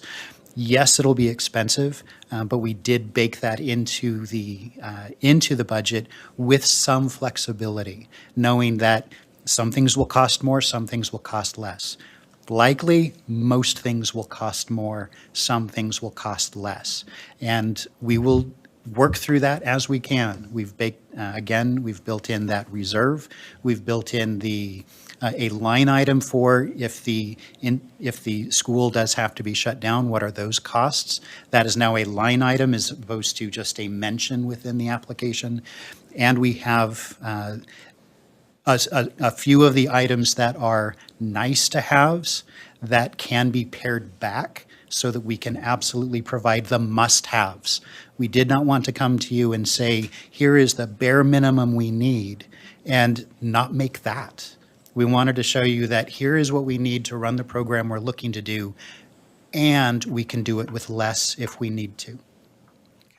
Some of my favorite training that I've actually received for teaching live online, because I was definitely an older dog learning new tricks, is a monthly 45-minute meeting with all the teachers who were in the program teaching live online, different amounts of experience doing that, and just sharing, ooh, this worked really well. Have you, you should try this, or this did not work. The kids did this, this, and this, yeah, turn off the chat, except directly to the teacher. It's one of the things we learned. But so that didn't cost the school anything extra. That is 45 minutes of their school day once a month, and it was incredibly helpful just to see what other teachers, and that teachers have different personalities. You've got your super crafty teachers and your super musical teachers and your really organized teachers. So we were looking at, how did you organize your Google Classroom? Ooh, that's really cool. Okay, but you did this really neat experiment, but they were all online. So how did you actually do that? So they were engaged and it was still fun. And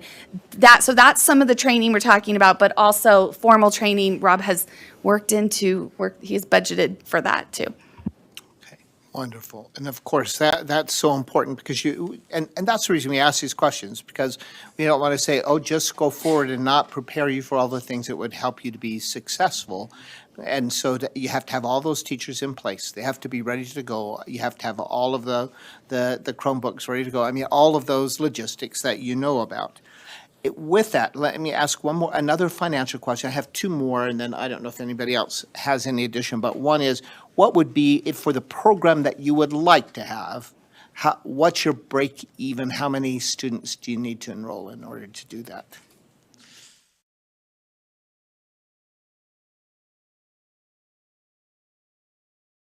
Technology's great until it's not. I installed a new printer at my house this morning to print this before I came. Here we go. And I'm getting older I've been too. doing the same thing, so.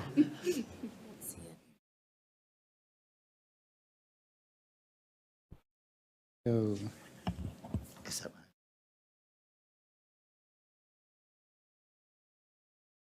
So break-even enrollment for the first year of education would be 198 students.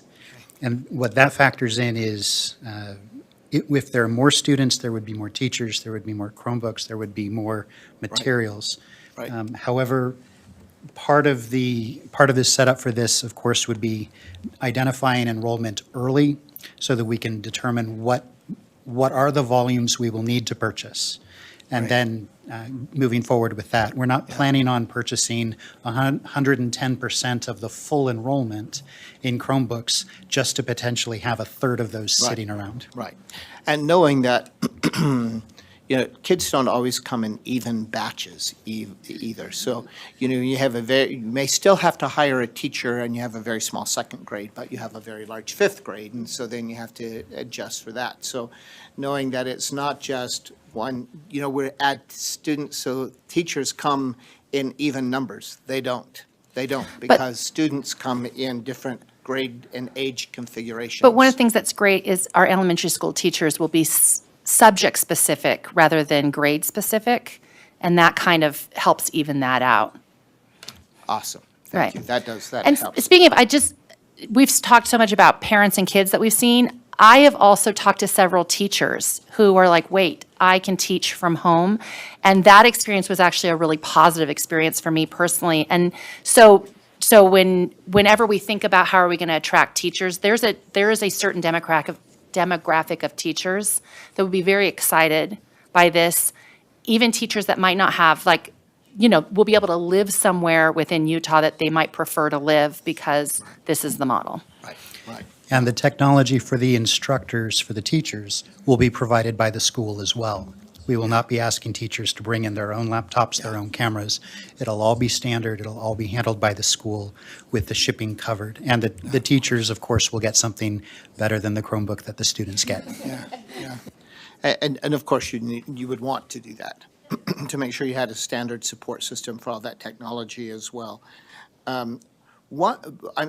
Knowing that, still we've looked at very careful market analysis in these documents that are showing that online schools, there's a decline in online schools.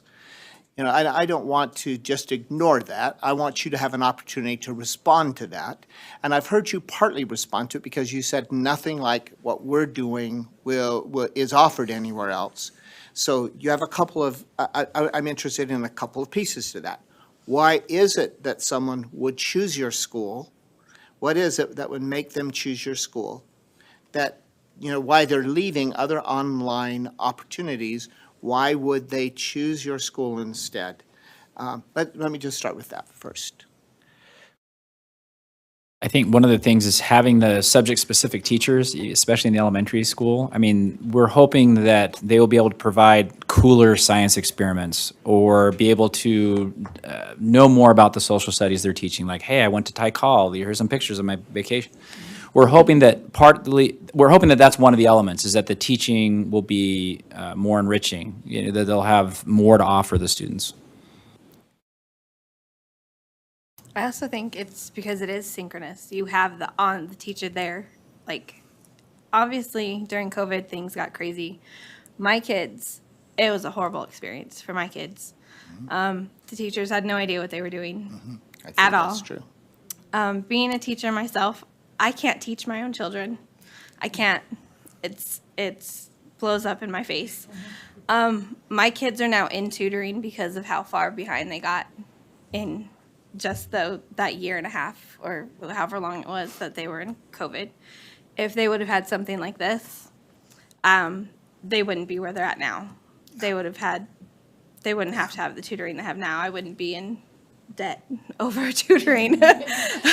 So I think just having the teacher there to be with them and to be able to teach them and be able to do what they're doing and have that in-person structure where the teachers, instead of just, okay, here's what you have to do today, now go do it.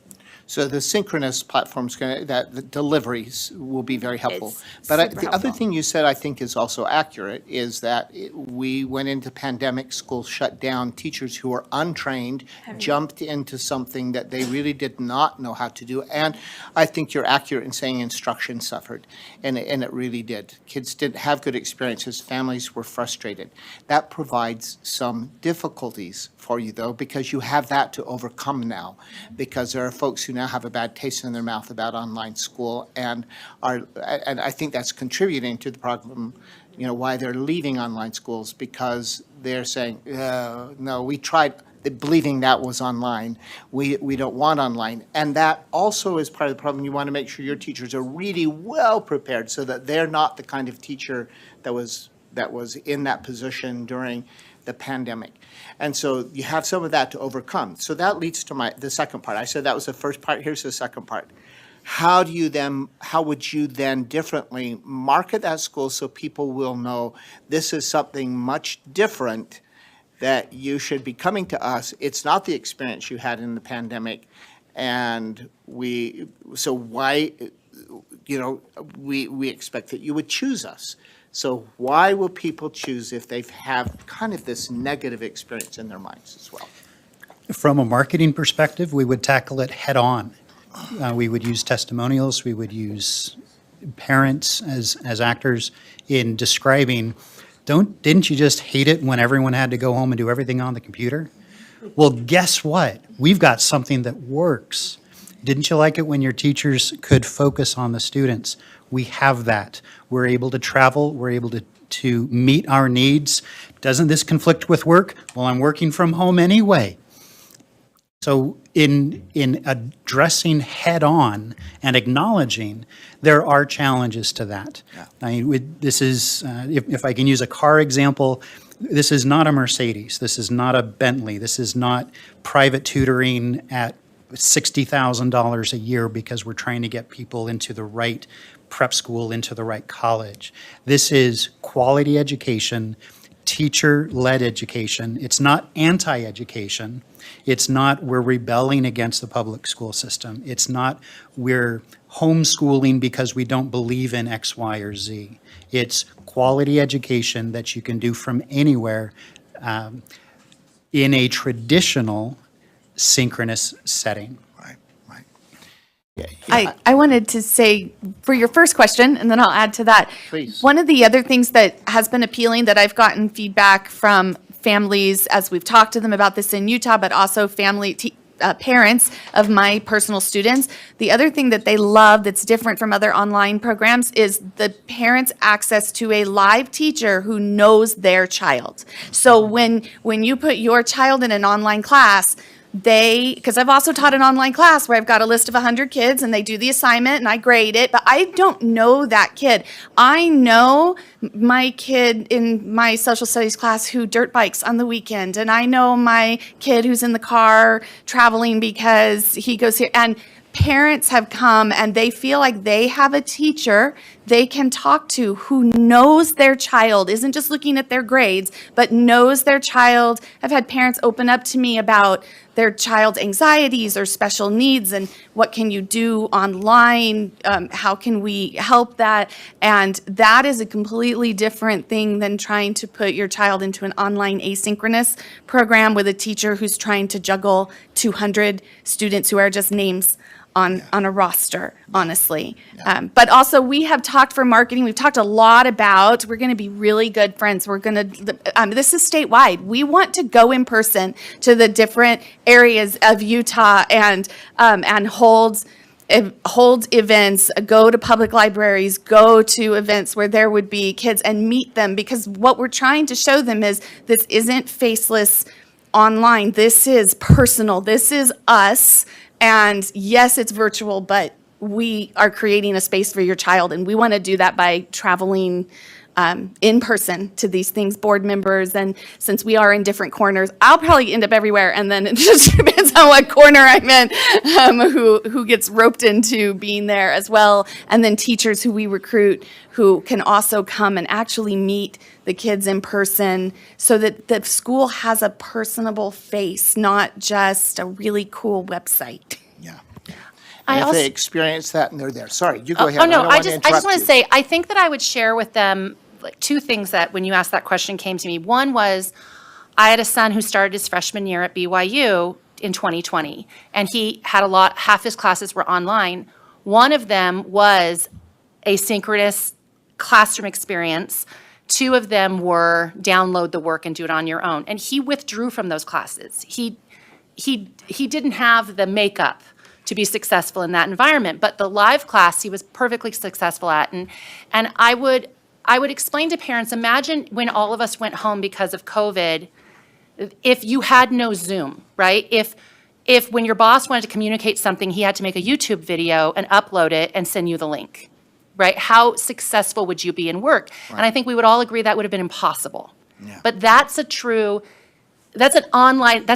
would be the more traditional online experience. But we now have experiences of creating a culture, becoming very close to I'm the only employee in Utah in the company I work at, and I know all kinds of things about my coworkers, and we meet up all the time, right? So, and I do feel like they're at the next office over. That is the experience that we've had. And so I would just say that, like, imagine if you had your hands tied behind you and you could never press Zoom or never send a Slack message, you couldn't do anything in real time. That, of course, would not be the experience that this is. Yeah, and I understand that completely. It's helping potential parents choose that for their children, because the experience that we're seeing relative to online right now is kind of a bad taste in their mouth in some ways and fading away. That's a big hurdle to overcome. And also when you have just a thought, as you have subject-specific teachers, they have many more students to know because they'll be traveling from grade to grade and class to class, right, if they're doing that. So they have many more, and they won't know the students quite as well as that. I think also we can give the experience of, there's a couple teachers here, right? So to offer, I'm just making this up, Amy, offer like a sample class. You want to see what this looks like? Sign your kid in, let's go. I had the same idea. See, that's perfect. Well, you didn't say it out loud, great. though. I said it. Yeah, that's why we ask those questions, so that you will think of those kinds of things. And offering something like that is something we could totally do. And just to think about, there are a lot of parents who are working at home online. And I've never been the parent who in the Christmas song it said, Mom and Dad can hardly wait for school to start again. I've never been that one. I hated them to go back to school. I liked them to be home and do that. But there are those who are working at home online who do want their children to leave the house so they have a quiet work environment. They don't want them home and studying and coming in and asking them questions all the time. So there are a lot of really tangible hurdles, particularly at this point in our history, to overcome when we're really seeing a lot of decline in online. It would take some real strength and creativity to turn that around. Yeah, we're definitely not, trying to recruit every, student in Utah. It's not the right fit for everyone. My own children did a mix of charter schools, site charter schools, online schools, privately homeschooling, synchronous, asynchronous, but we think there's definitely enough students and families who would really like this option that we would make our break even number. That's what I was going to say. But you need enough for the school to survive and to be viable. Any other comments from board members? Any other questions? Member Cisneros? Just as you talk about your break even, I have a note, I won't hide it from you. I just wrote ambitious above your enrollment plan because I really do feel like even in the best of circumstances, it's ambitious, but in reality, I think it's super ambitious. And so it's really ambitious because your funding streams are not created equal, right? So your K doesn't generate the same amount of money as your 12th grader. So when you say break even, that doesn't tell me a ton because you're saying, oh, I need 200 students, but you need 200 students in what configuration? Because if you get 200 12th graders who are all credit deficient, because I promise you those 20 12th graders in school year 27, all 18 of them are credit deficient and not on track to graduate. I'm speaking from experience there for you, right? So that's a lot more expensive for you than 50 kindergartners, right? Great question, and thank you for asking it. For opening the school, we will be opening with just a limited number of classes, limited number of grades. When I ran the numbers last year, based on our projections, bringing in high schoolers by years, at that time it would have been year 3. In the current plan, we'll be bringing them in around year 5, not right away, but year 5. However, when I put the pro forma together last year, we ended up with a significant surplus at with the high school piece, in large part because we don't have the facilities costs. We don't have the football field. We don't have the gym. We don't have those types of things. So it does allow for a significantly broader allowance for providing education for those higher grades. Where it does become a challenge from your question, however, is with opening with the elementary grades, if most of those students are education deficient, how will we address that? At this point, we don't know what we'll have. We don't know if we'll have 100% top students or if we'll have 100% education deficient students. Those are things that we will find out as we are bringing those students in, but we do have cushion within the budget to be able to make adjustments. The largest line item there, if I remember correctly, is to the tune of about I want to say either $400,000 or $700,000.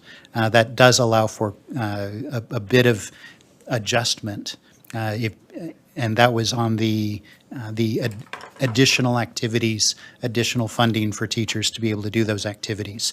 This is not funds for the student to say, Mom, will you take me down to the store and let's call it a school trip. It's education-based, it's directed by the teachers. But we do have we have reserve, we do have cushion within the budget if we need to make adjustments, depending, again, as you asked, what types of students are coming in. And the earlier question, do we have 2 second graders and 50 third graders? Those are things that we will make adjustments for. The numbers in the chart also are the maximums because that's how it was explained to us in the trainings, that we would not be permitted to accept more than what we put in those charts. So those are maximums. That doesn't necessarily mean, like, Rob has run the numbers that what we can operate, and the break-even number he gave was for year 1, which is only K through 6. But he's run the high school numbers too, and those are in those lots and sheets of numbers at the end of the application. Like, actually, the high school numbers aren't, because those are years 4 and 5. No, the 197 in year 1 with K through 6 is helpful. Our chart says year 3, you start 9 through 12. Is it year 5? Sorry, no, it is, year 3. We went back and forth on this. By year 3, yes. it's just, I'm sorry.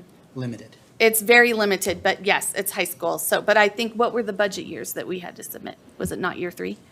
We were only required to submit 3 years, so it was the implementation year, academic year 1, academic year 2. So academic year 3 would be when there were the first high school students, but they wouldn't be fully ramped up until year 5. That was other advice and counsel we were given last year by the board.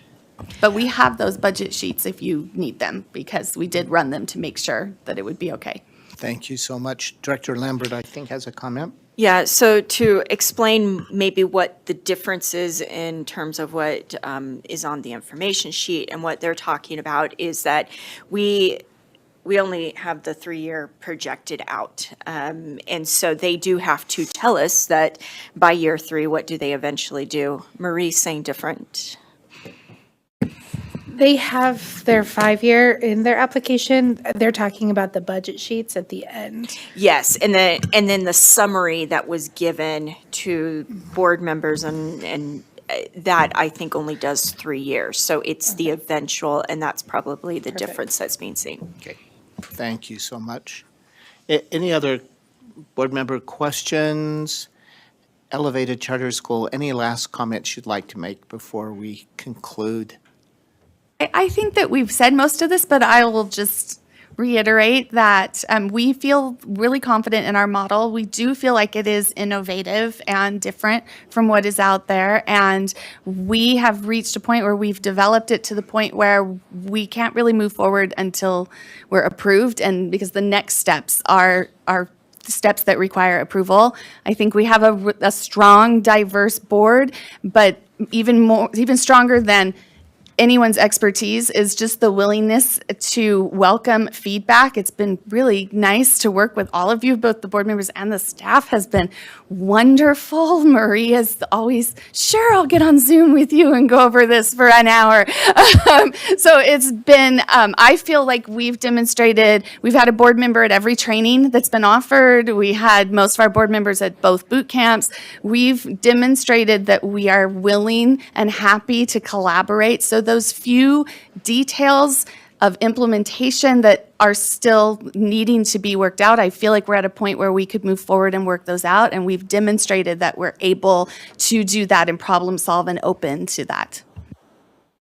Thank you so much. Thank you for caring about Utah children and bringing another option for their consideration and for families to increase choice for them. We so appreciate that, and for your time in not only attending all of those trainings and working on the elements of the application and being here today. We do appreciate your support in being here. If I can make just a quick comment about the trainings that occurred during the spring Sure. year. Wow, extremely useful, very, very on point, great people talking. I have pages and pages and pages of notes. We've made adjustments to our application. We have stars on things that when we get approval, these are additional things we want to focus on. I can't say enough good things about the training that's been going on this year. Awesome. I come back to where we started. Supportive, rigorous authorizing and supportive oversight is our mission, and so it sounds like our team is accomplishing that, so we're glad. Thank you for that feedback to us as well. All right, board members, we'll take a little bit of a break. At 3:20, we come back together and make decisions relative to these applications today. So take a little bit of a break. Thanks.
I think we're just waiting for Member Smith to come back in.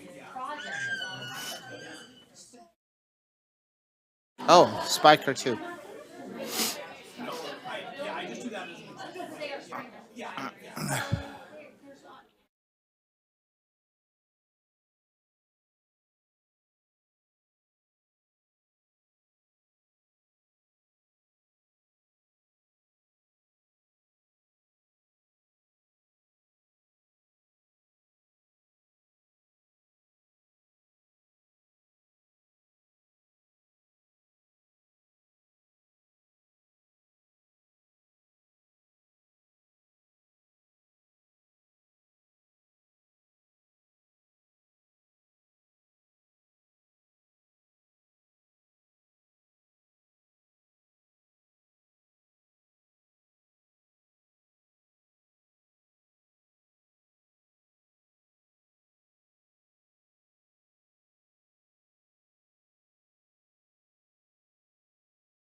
All right, let's begin. As we start again, Dr. Evans and Marie Stephenson are going to present what staff is already doing and plans to do in the future to increase options for schools and enable communities to submit strong applications for new charter schools. So as we're looking forward, and as we're coming to an end of this cycle, we're already thinking about the next cycle, and so they're going to help us with some of the thinking for that next cycle. Thank you, Chair Bowles. All right, well, we'll make this quick because we know that we've got some important decisions ahead of us, and we'd like to get to that. We want to talk about some updates to the process and why those updates are being made, and really it aligns with our values-based authorizing.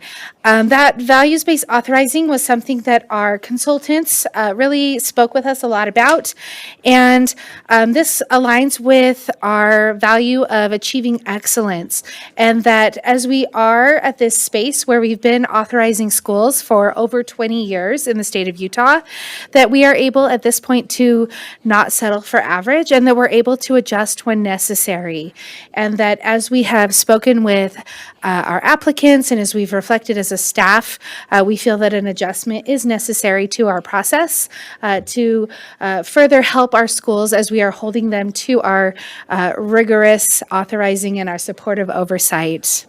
Additionally, some updates to the process are needed because of some NACSA guidance that we received for those of us that were at the NACSA conference, as well as when we came back and were able to share based on the national perspectives that are coming out, as well as the strong need for community-driven schools. As we're seeing enrollment holding steady or slightly declining, we're not seeing where a charter school goes up and there's suddenly thousands of kids clamoring to go there. And so if we want to continue to have market for schools, we really need to make sure that they are community-driven. And then finally, the update to the process is really to make sure that it is clear that we want to authorize schools, and that as a charter school board, we are very pro-charter school, but that we recognize the need to support communities in getting applications to a quality place so that communities are left with quality charter schools as options in their community.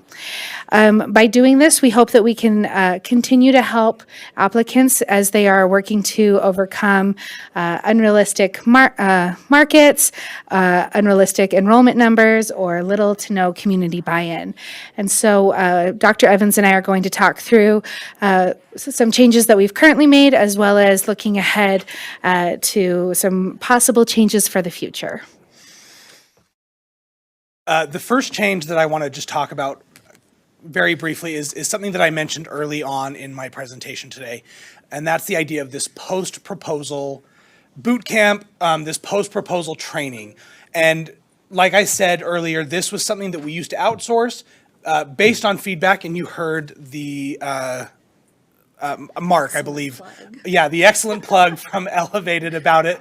This was kind of the reason that we did that. And so we took all of the reader feedback that we had up to that point on the proposals, and we created these very, very rigorous day-long feedback sessions. And so that's the proposal or the post-proposal boot camp that we've already implemented. We are also making changes to the pre-proposal trainings that are going out. So before, those used to be about 3 hours long. We're shortening that down to make it much easier for people to digest, and we're also recording it and making it available at any time so that people who have busy schedules can still access this training, still access the information at their convenience. The last one that I want to talk about is the capacity interview. This is actually, so today was the capacity interview. And one of the ideas that we've been thinking about as staff is how can we make this more available to you as the board, to the public, and make sure that this is a really meaningful opportunity. One of the ideas that we got from NACSA was actually to do this at a different time than the board meeting, record it, and then make those and include scenarios of here's a director's report that we would give to you as a board. How would you handle this? And what questions would you ask? And things like that. And so actually doing scenarios that we could record and then make available to the public and have that be an additional component. So we're looking at ways to really make sure that the capacity interviews in the future are more robust. At this point, nothing's been implemented yet, except for on the 2 training sessions. Thank you. And that took a couple from here. So just like he said, looking ahead, we are playing around with some ideas about having our applicants do some demo board meetings, recording some capacity interviews, and then being able to share feedback from those, as well as one of the really big ones that we're excited about is as staff going and doing some community meetings in various areas of the state, and then being able to help share that feedback as well. And so as we continue to explore those options, we will report back to the board and look forward to continuing to bring supportive oversight and rigorous authorizing to life. Thank you. What a great team. Thank you so much, all of you, for thinking, constantly working at improving our processes and making opportunities for children even more accessible. We so appreciate that. I'm looking forward to that moving forward. I think there's some really good ideas. Thank you so much. All right, with that in mind, knowing that that's what we'll look forward to, we still have today's meetings to conclude. Thank you all for being so attentive and asking good questions today. And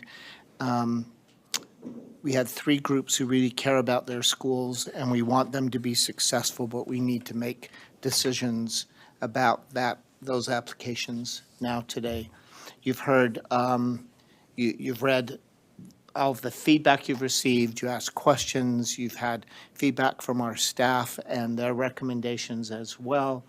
But it really is ultimately up to all of you, and I want to make sure that we do this in a way that it is at the board's pleasure. So are there anything that you just want to talk about generally first, or should we just start with the first school we heard and go through that? Member Smith, please. So, yes, the thing that I want to talk about, because I may have to leave early, is I would like to, if I can, just give my thoughts on each of the 3. I think I'll be here to the end, but I don't know for sure.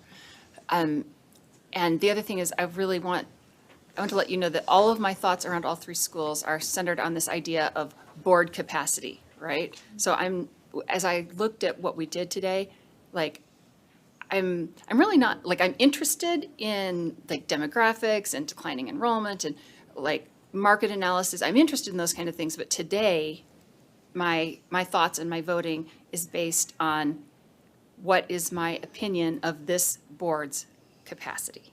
Does that make sense? Absolutely. So, Yeah, anyway. yeah. Should we see, knowing that you'd like to, if you have to leave, what time do you need to? I have to be out the door, like in my car moving at 4 PM. All right, so at least by 5 minutes too, we'll need to make sure we dismiss you. So how about if we do this?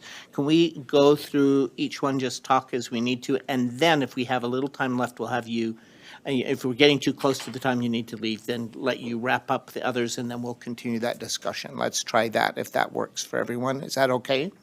All right, so let's start. We heard first today Peak Academy. Is there anyone who wants to would like to begin that discussion, or a motion if you have one even? Member Cisneros. On this one, I actually wrote, and it actually is awesome that you said that, because I wrote, Member Smith said to me once, I'm not kidding, it says that, I will take an A team with a B idea over an A idea with a B team. And I feel like the first school is an A team with a B plus idea. I think they can get to an A idea. I think they're looking at, which it should be lots of awesome ideas that they want to make this sandbox perfect. And then what I also loved is they said they know that hiring the right people is how then they execute. And the fact that they understand that they don't have to have all the answers, but they do have to be really strategic about how they hire.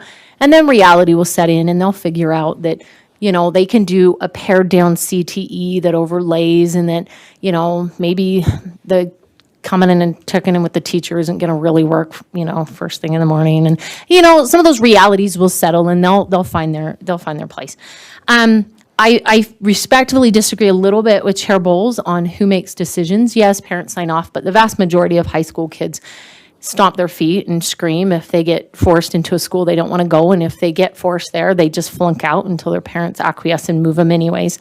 So I feel like for K through 6, it's 100% factual that we're selling to the parents. But I think once you're in the high school realm, you really are appealing to the student. And I feel like, I Googled the two new aims, really, really high performing. And then you've got Career Path, who they're kind of looking at a way to bridge those two schools, 27 and 29 minutes respectively. And that's a long way to ask someone to drive. And we know that most people will only drive 20 minutes. And so I do love the idea of bringing a school into the canyon for them. My heartburn. Oh, and one last note, getting 10 people to sit on a board and commit to opening a school says a lot about community involvement and community outreach and community basis. And if those only got 10, right, the wildfire that could create. My heartburn is I feel like this is capstone part 2. And so I was asking the mechanics of this new 3-year rule, like how does we haven't opened a school since that law's been, so how does the 3-year provisional help? Is there a mechanism to make that more palatable? How do we mitigate the risk a little bit so that we're not investing in $1 million or $10 million building only to have it sit there vacant? Yeah, I'm gonna stop there. Any other discussion? My only discussion, like I said, is related to board capacity, right? So I share your concerns, and I also feel like you nailed it. This is an A team with a B plus idea that I think they are committed to making into an A plus idea. So I have confidence in that board and in their ability to execute, and so I would say I would like to see them move forward. That's my So are you making a motion? Yes, I am making a motion that, wait, what are we doing after this? Where are they moving to that we?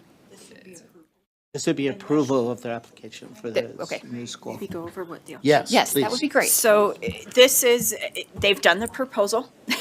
This is the application. So if you want to move them forward, then you would move to approve them. They then start on that route of becoming a full-fledged charter school. Now, there have been other things that you have done in the past years. For example, Quest Prep last go-round. You invited them to come back. You saw them today as elevated.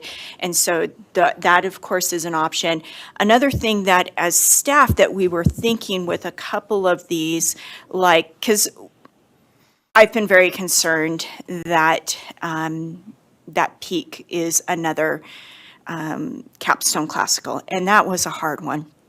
And I hated seeing that school close, and yet they just didn't have the enrollment. And I'm fearful that we are going to do that again. And so that's where staff was saying that, well, if you're interested in this, maybe give us a month or, a couple of months, because that's not going to put them off track in opening. And, verify that there really are there is that demand, so that we aren't opening a school that then we're just going to have to close in a year, and then we have an empty, beautiful building. So that is an option. You may not want that option, but in other words, you've got options open, but if you do, this is the time where we're looking for an approval, something like that. So I understand sitting where the applicant schools are, wanting to move forward on a building and wanting to move forward with enrollment, and you can't do that until you have an approval, right? And I understand where we all sit, where we do not want to open a school that doesn't have enrollment and is going to implode, right?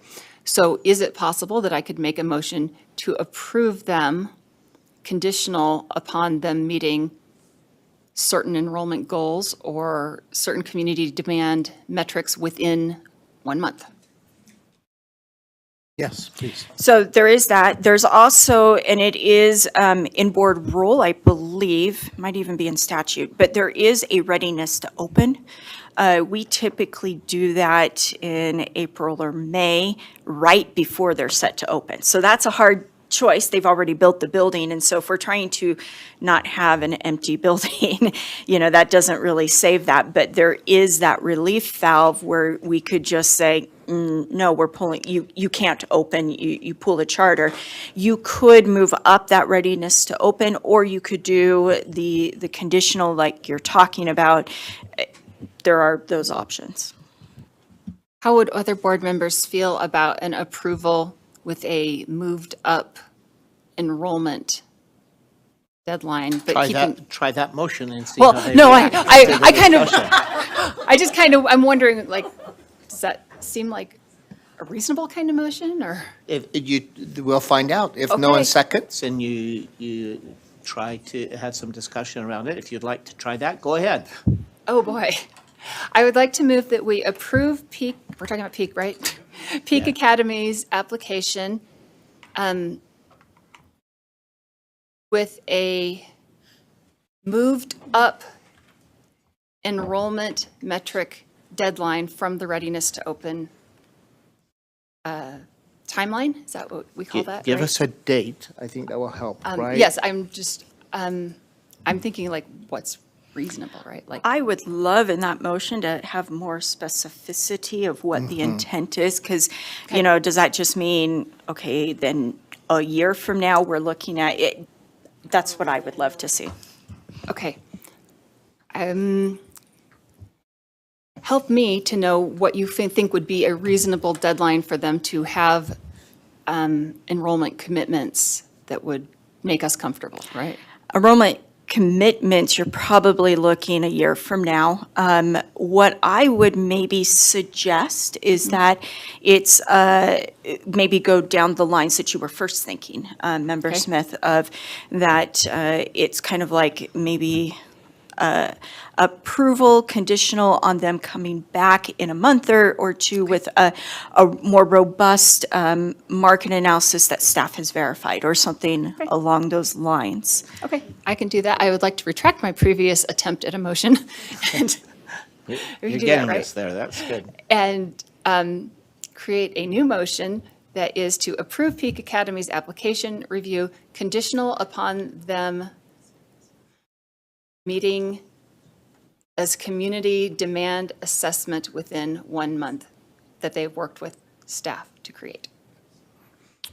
Okay, you've heard the motion, which you can amend if you want to. any Yes, of I you, would but love to We've amend got to that if establish needed. a motion first, so we have one to work with. Does anyone second that motion?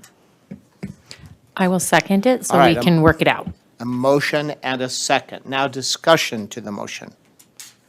Yes. Can I ask staff, what are the processes that are already in place to secure the community, the school, the board from going into failure, right? Obviously, you don't want to prove for failure. There has to be a processes in place already. We have a motion on the table that adds, I'm wondering if it adds to the processes or if they're already in place somewhere, just on a different timeline. So we do a readiness to open review, which is like right before they're to start school. And if maybe members of this board remembers, we had this with Utah Mountain School. And they were looking, they didn't build a building, they actually were looking to go in the capstone building that happened, but that was pulled right before, and just talking to those board members, that was tough too. It's hard when you have some staff hired, you do have not many students, not as many as they need, but they already are excited by the school they're going, and then you pull it out, that's hard. And so what I think the attempt here is to maybe try and see it earlier so that there can be some verification. They're saying that there is this ground swelling of community support. Let's just make sure. And if it's there, then awesome. Then we've got this A team, B plus going, moving up idea, and then we have a market. I do think when we look at the market numbers, so you're looking at high school. We know charter high schools are hard, especially if you don't have a charter elementary that's feeding into it. Now, they talked about that there is,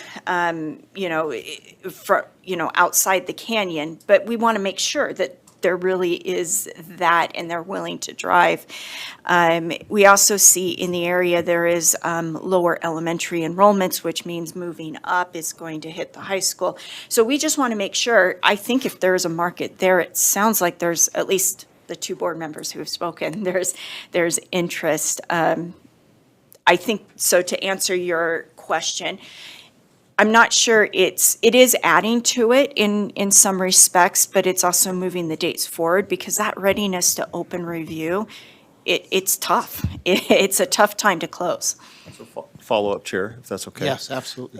To your point and to this motion here, there's obviously a balance of time somewhere, and we're recognizing that the current time is a little bit later than we'd like to see. I'm wondering how close, I guess that Member Smith is wondering how close as well. I won't speak for her, but her motion brought up a question, how close can you get? How much time do you need? And how much time does the school need in order to come to that sweet spot of saying, yeah, we can do this? And I guess the other thing that I'd say is I think that our readiness to open process is really quite good, with this one exception that applies to multiple schools that we've seen today. And I would hate for us to deny a school or to say come back next year that we all think is a good idea and it is very promising. We want to encourage schools to be able to open.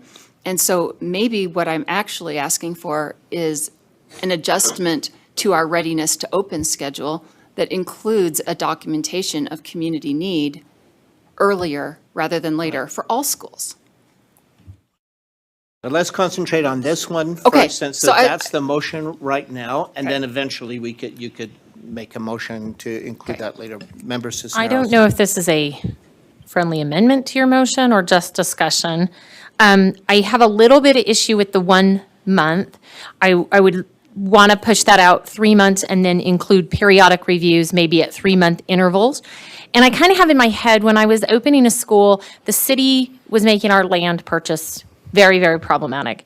And so at the city council meeting, we probably had 400 families turn out on a Tuesday night in the middle of the snow, right? Because with stickers on and everything else like that, because the community wanted that. And so that's the kind of verification, not I have a wait list, not here's the 5 names I gathered, right? I would want to put the burden on staff to say, can we call in 3 months a community meeting? And if 400 families are willing to show up on a Tuesday night in Morgan in the middle of the snow, then to me, that says there's community swell. If only 10 people and their neighbors show up, that also tells me, and that's the condition that I guess I have with staff verification. I like that a lot. I like giving them a slightly longer timeline to accomplish it. And I really like the idea of requiring, as teachers would say, But butts the in burden seats, so could to be on speak. them to come back and report, right? So we could still have them come back and say, this is what happened and this is what we saw happen. So you're making a motion that is an amendment to I think I'm asking the for original friendly motion? to do the first review at 3 months with periodic reviews coordinated between school and staff, right? But I would like to ask staff if they would be willing to be physically present, at least at the first verification.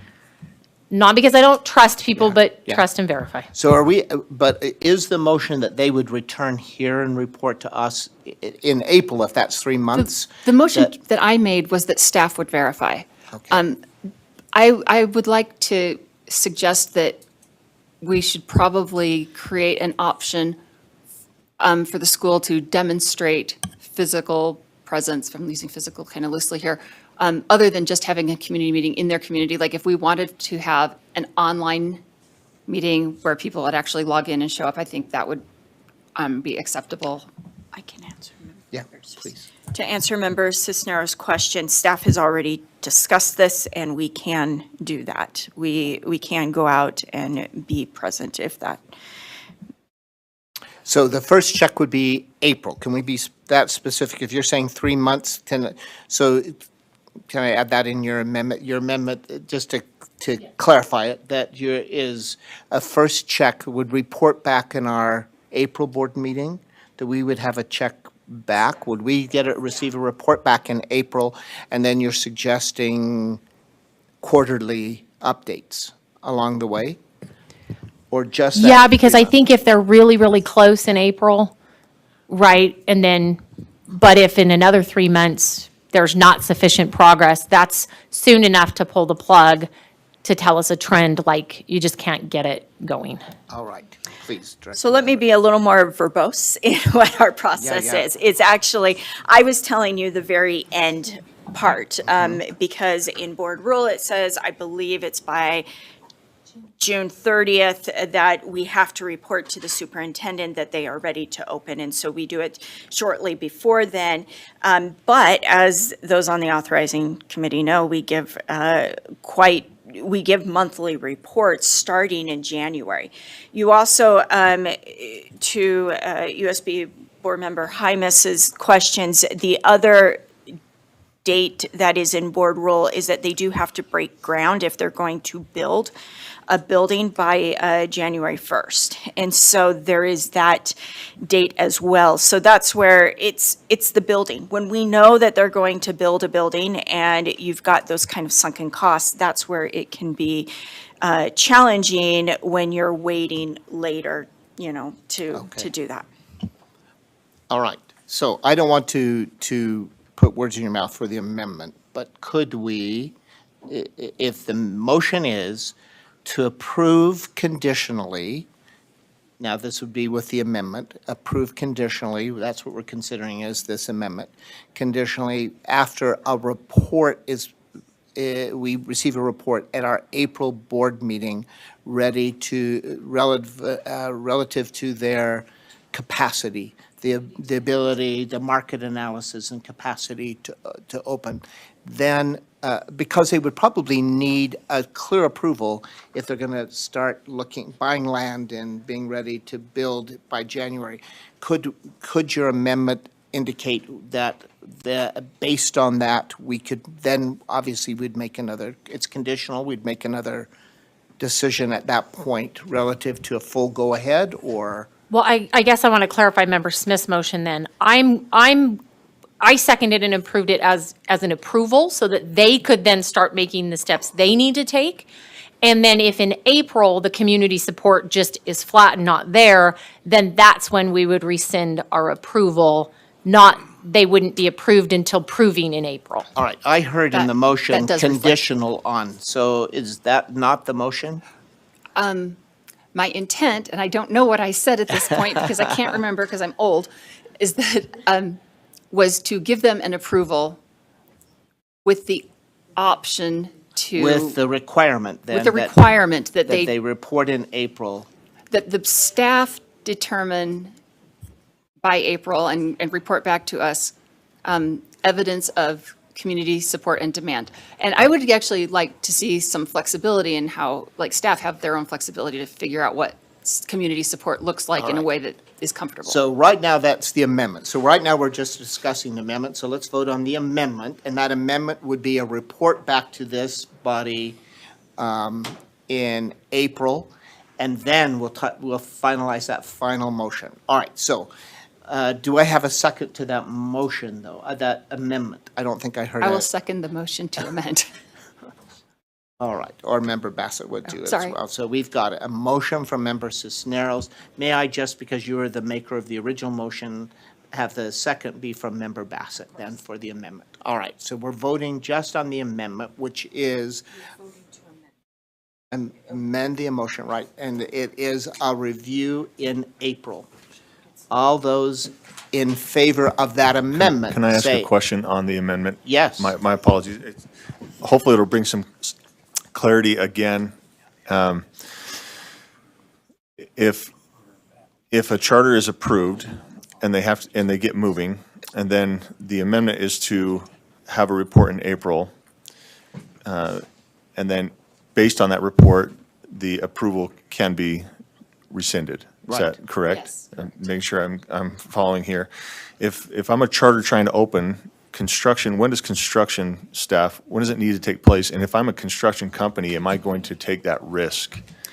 Am I If going to I'm be put behind? Being honest, I think that it's semantics of whether or not we're saying that we'll wait until April to approve them versus, that That we, they're solid we to might approve. pull it in April. Except it really there's isn't probably from gonna a be financing and lot of- construction standpoint. They want an approval, right? Right. An approval that, we can always rescind an approval at any time, I guess, right? So, I'm just saying the amendment to the motion, and maybe even the motion itself, might set the charter up for failure from the beginning, is what I'm Yeah, They suggesting. really cannot move forward until that April. They wouldn't be able to, under this scenario, until after that April date.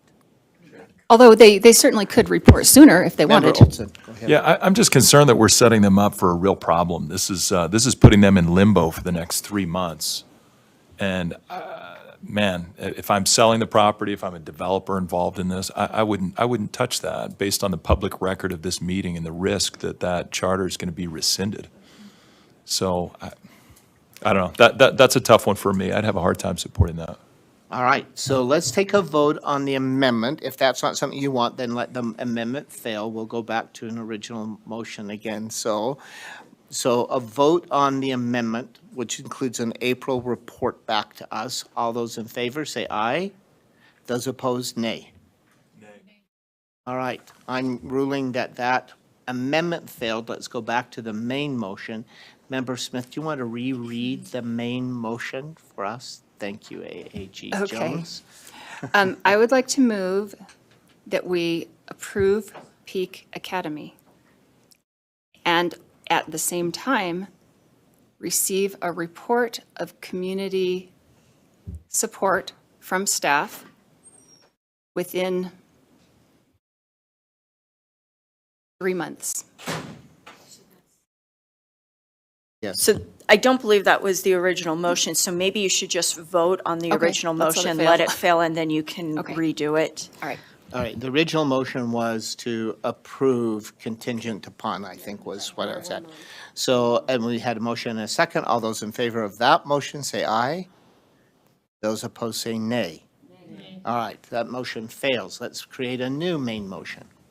Can I try again? Absolutely. I would like to move that we approve Peak Academy's application. And furthermore, we would like to receive a report on community support from staff within a 3-month timeframe. There's the motion. Anyone, a second to that motion? Approve, but you'd like a report on their progress, their readiness.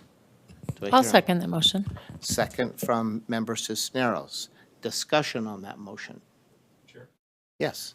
Yeah, so are we providing to the staff the discretion to determine whether, in fact, sufficient progress has been made, or are we reserving that for another vote by the board about whether that's been made? I'm just, My intent is that staff would report to us their perception of community involvement, and we would be able to evaluate that ourselves. But this is not a conditional approval, this is an approval, right? And things can happen along the way that may inform our way that we move forward, that's all. Not necessarily that we would rescind, but that we would Right. add them additional support? Okay. all We right. have a whole range of possibilities All right. at the time, but I think we all would like to see back information that direction. All right. So here, the motion is on the table. Anyone want to discuss that motion? All right, reread it for us, please, Member Smith. I would like to move that we approve Peak Academy's application and that staff provide us a report on their community support and demand within 3 months. All right. No, That is sorry, the not within motion. 3 months, at our April meeting. All right, at our April meeting. That is the motion. I just want to confirm, so the intent is support-driven, not consequence-driven? Because I think that's important that when the data is given to us, it doesn't sound like that rescinding the approval is an option. We would be thinking about how can we support the viability of an effective fully enrolled or on the way to fully enrolled charter in Morgan. Our Is intent that what I'm hearing? I think our intent is always to support our charters. So yes, you're correct. Yes, agreed. And I just don't want, just in reference to the conversation that we just had, that, okay. If we're so unsure among all of us, and maybe we want to support this group, but we would say, come back to us again in another cycle, because this stop and start may not be, and I'm making that comment, that in April for them to have that stop and start, or is this a consequence? We're saying, okay, how can we help you to do that? I don't think we or our staff can assure that there's going to be enrollment, even with the report in April. But I also don't think that we can assure that a year from now. No, but we could have a better report. We could certainly have a request better that they- report. In order for them to come back to us in a year and to bring us better information about that market. I am concerned that we would fall into an endless loop of saying, come back in a year, come back in a year, come back in a year. At some point, I think we need to simply approve the school and let them move forward. Either approve or disapprove. Right. So we could, in a year, approve or disapprove if they couldn't prove that market. We certainly could. I personally would rather see them be approved at this time and have the ability to move forward now while they have momentum and the ability to do so. Others may disagree with that. Yeah, well. Thank you. So as we're discussing this, it feels like a compromise and it doesn't feel like a favor to this school. And those are where my concerns are. We could, and I'm hearing and I'm feeling this idea of not yet, and we've said it in a lot of different ways. And right off the bat, we've already heard staff recommendation for non-approval. And that was based on, we need more. We need more community outreach, we need more market research. So I would not be in favor of approval right now, even though as a rural educator myself, I value options. I am excited. I have a whole lot of celebrations as I heard this board from Peak share their ideas and their passion, but it doesn't feel like we'd be doing them any favors to say 3 months, 3 months, 3 months, again and again and again. It feels like a not yet, a year maybe, feels more reasonable to me. I agree with Member Bassett's comments. I think those were well put. And I will just add one comment, and that is we've engaged our staff, we've engaged readers who have gone to great lengths to evaluate this and to vet all these issues that we would be allowing them more time to try to vet and evaluate. And I wouldn't suggest that we are, we're certainly not bound by the recommendations of our staff, but we should give them great weight. And giving them that great weight, I just have a hard time supporting this charter application. And I started out by saying my heartburn is Capstone, and as I've thought about it, I feel like, am I punishing another board and another school and another idea because of Capstone? And that I don't want to do. Capstone had their own issues in their own right. I think the conditions and the come back with community sports in 3 months is to allow them to do some marketing to drum up that, because there is a fine line between promising something to your community and not getting approved. Like, that is the cart before the horse in today's world. And so they're trying to find that balance, and then we're punishing them for that, and then we're punishing them for Capstone. But the 3 months is if the market really isn't there, it's a lot more painful for everybody in 3 years than it is in 3 months, not as a punishment to them, because I don't want to punish them for Capstone. Yeah, and I'm certainly not. That's not my consideration, just this one alone. But at any rate, don't others think- of you may. I don't think any of us is trying to punish them for Capstone. I think we are all a little bit gun shy because of Capstone, right? That said, once again, I'm very nervous about, I think our staff is amazing and they do very thorough evaluations and I really appreciate them. Staff is also very conservative, right? Which is why we have 0 recommendations to move forward. I personally still like the idea of we approve them and we get a report in 3 months. That's all. And I would actually like to see that on every school that we approve from here on out. That's just a personal feeling that we could discuss, change the process in general. All right, further discussion on that main motion. That motion was to approve today, but to have a report about their progress in 3 months. And, not but, and. And, thank you.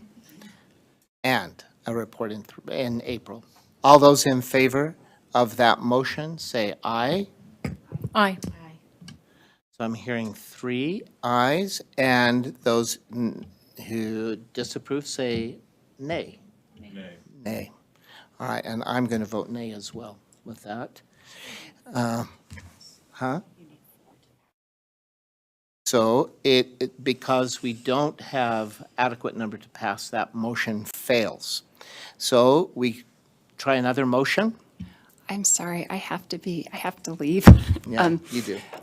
You should have been gone already. I would like to give my feedback on the other 2 Please do. very quickly, and I'm happy to call in from my car for voting if that's a possibility. That would be great. So go ahead and give us your feedback, and then we will come back to this. My feedback on American Principals Academy is that I think that their board actually told us themselves that they don't have the capacity to operate a school, right? I think that's all of our concern with them is you feel like you're relying so heavily on other contractors because you don't feel like you have the capacity to open a school. So I would have to say that I could not be in favor of moving forward with them.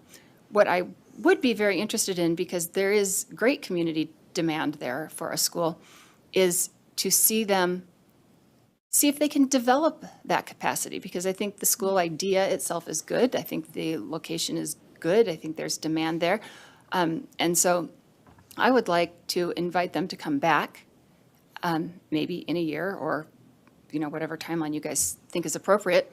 I'd like to see that, and I would like to see, I would like to specifically have them work on developing their capacity as a board to oversee and run their own school. Thank you. And do you want to give feedback? Yes, sorry. Elevate, right? Yeah, elevated. Elevated, I think this is really exciting. I think they've done a lot of work. I have every confidence in this board's ability. I think they have energy. I think they've given a lot of thought to the potential pitfalls. I am, for the reasons they outlined, relatively unconcerned with their ability to fill, especially given that they're not asking to be 800 students on day one, right? Their measured approach to filling. So I would love to see us approve them to move forward. Like I would love to see every other school approved to move forward. I would love to see a report earlier rather than later. But I wouldn't include that in a motion, right? I would just like to see our process change so that we have community demand and capacity metrics earlier in the process. There you go. Thank you that's so what I much. want. And you do have a way to phone in, and we certainly could take your vote online as you're driving. Okay. That will work. So if you have a way to call, you know how to do that? Okay. I mean, I could just call one of your phones, right? Okay. Okay. Yeah. Who should I call? Member Lambert, I think Director Lambert. If you call Director Lambert. I will that call will you work. when I'm in my car Okay. moving. All right, thank you so much. All right, let's go back then to Peak Academy, and can we entertain another motion? Would someone else like to make a motion?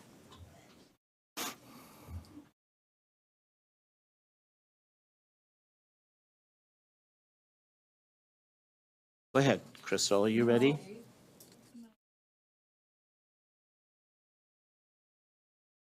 I'd like to make a motion. All right. I would like to make a motion to invite Peak Academy to return a year from now with some distinct, more distinct community outreach data. And I'd like to add, I'm going to add to the motion. Well, no, I'll just stop there. All right. So the motion is to ask Peak Academy to return in a year. Would that mean to bypass the fall initial review, right? They just come here with their application to the January meeting, right? They'd just come directly to this meeting. They wouldn't need to go to that initial screening again. Yes, that would be Right. correct. Okay. All right. Do I have a second to that motion? I'll second that. Second from Member Olson. Discussion about that motion. Not seeing none? Yeah, go ahead, Member. I'm not sure if this is where this potentially fits, but this would be for staff if, because some of my other concerns, and I brought this up earlier this morning, regards to the budget capacity, hiring adequate teachers, and secondly, the just editing or refining the mission to align to what they shared. So those are I feel like, again, I think there's incredible need in the community. I just am not, sorry, I didn't know You're if you were doing well. talking to me. Okay.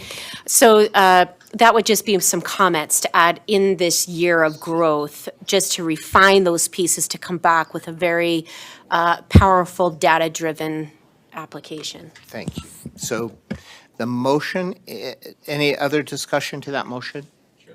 Yes, Member Olson. Yeah, I agree with all those comments. I think they've got a fantastic board. They've got great people and great idea.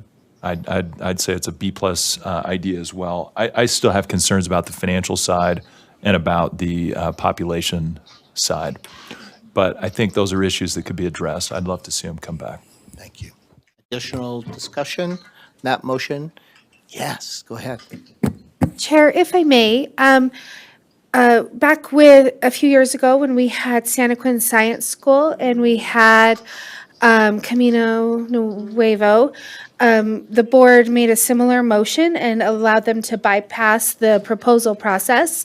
And upon reflection under Chair Tonks, the board ended up feeling like that ultimately ended up being a disservice to those schools to bypass that process and bypassing doing that proposal again.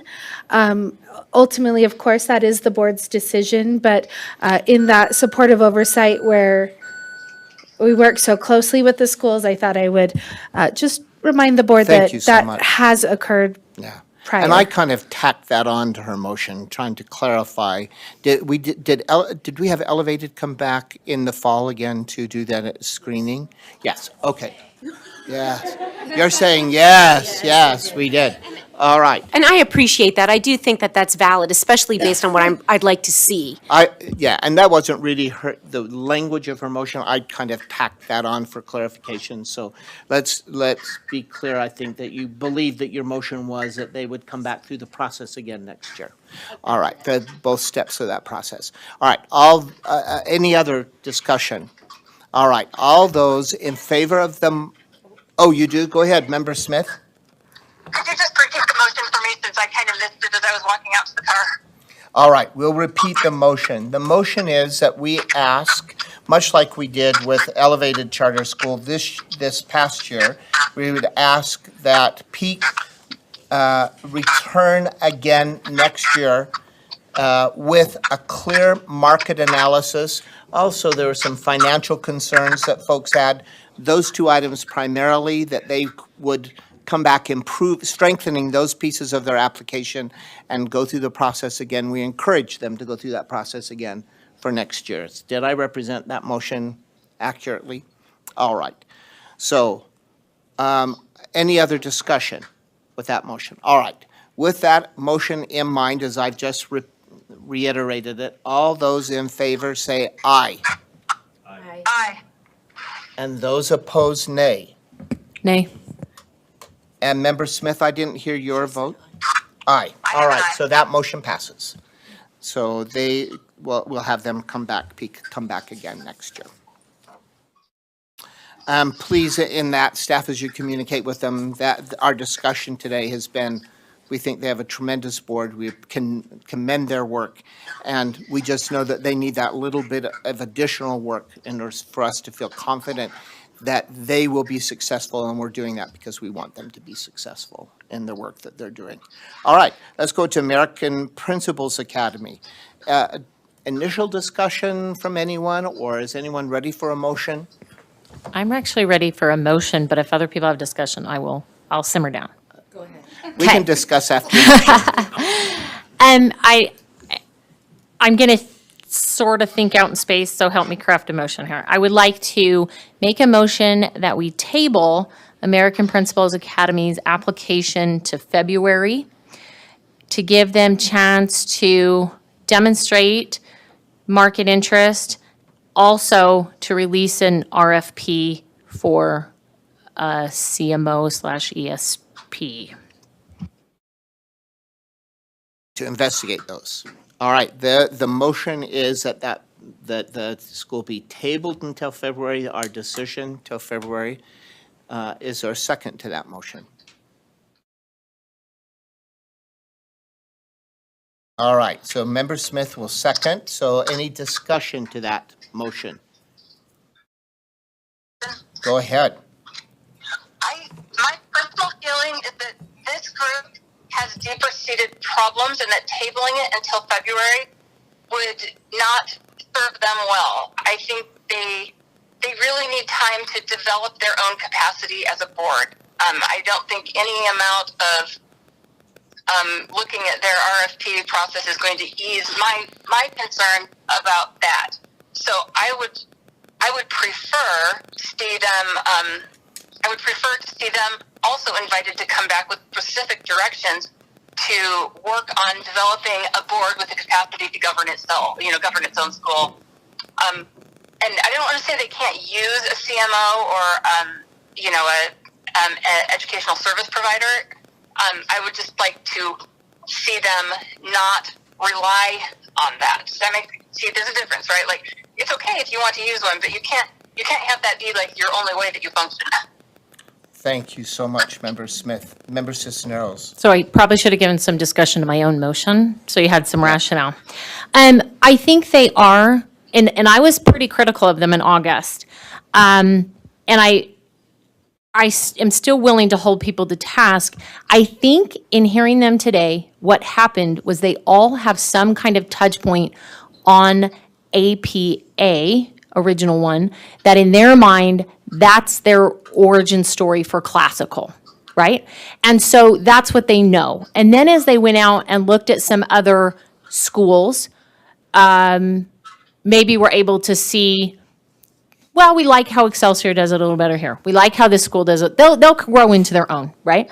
I think they are a grassroots board. I think they are clamoring for choice in that market.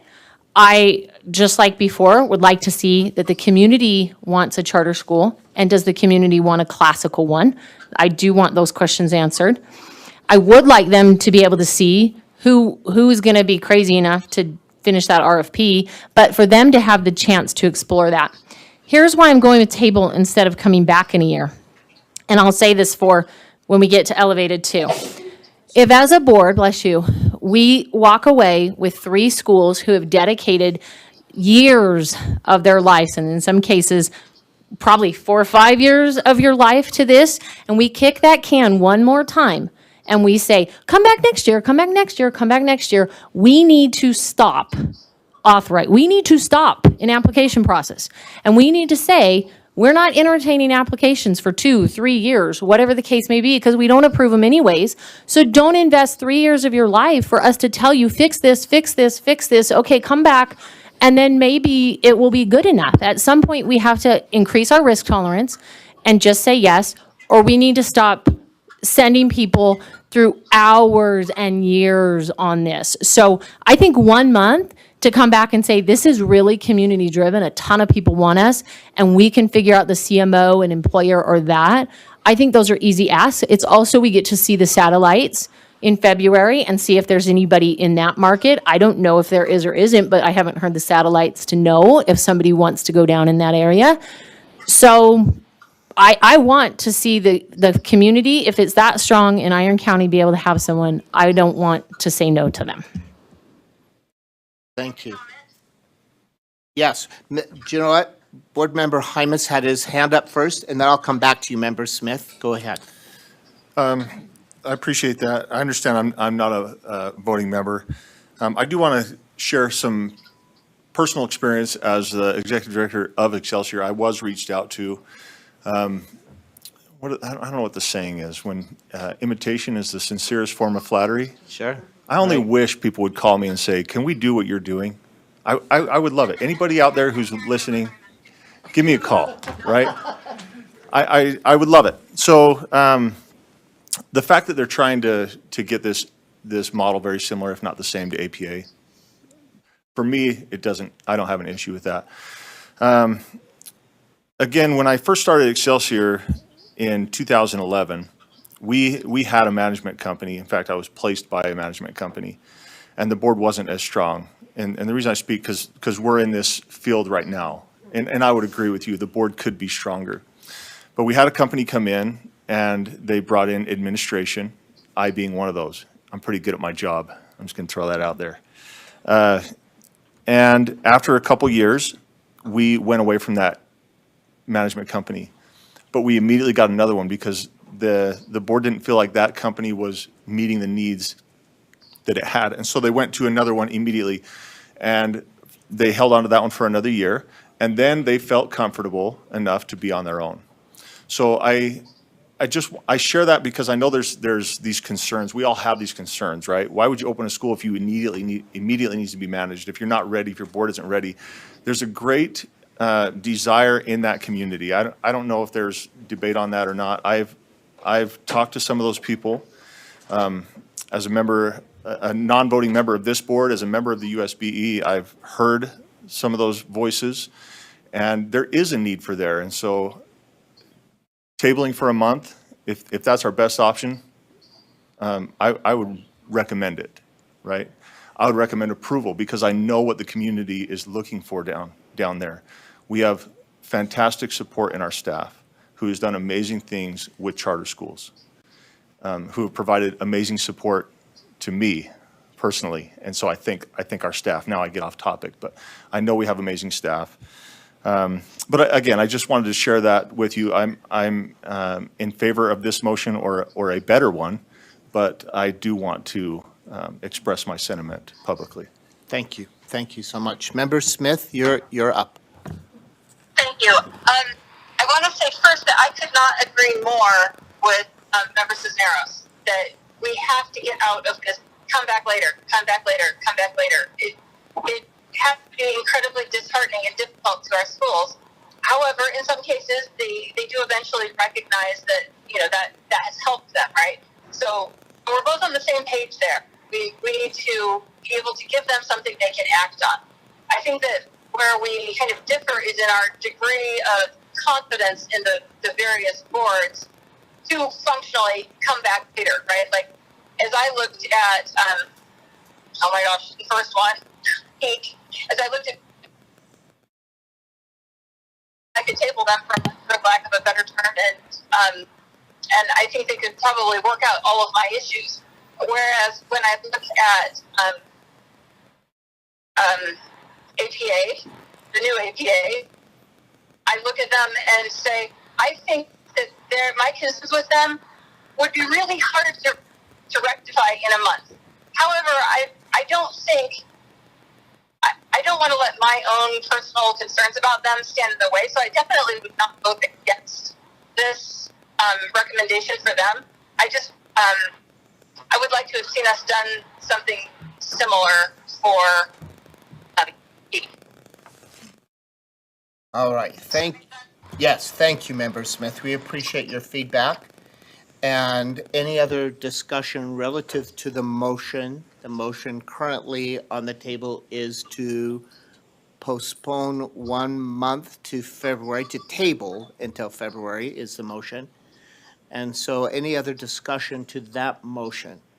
Seeing none, yes, Member Olson, I think I see one now. Go ahead. Just on Member Smith's comment, I would agree with the comment that she just made, that if we're going to table anyone for a month, I would table the Peak Academy for a month, because they've got a stronger board, they have a stronger idea, and while Iron County definitely has a need, I think we can agree that there is a need.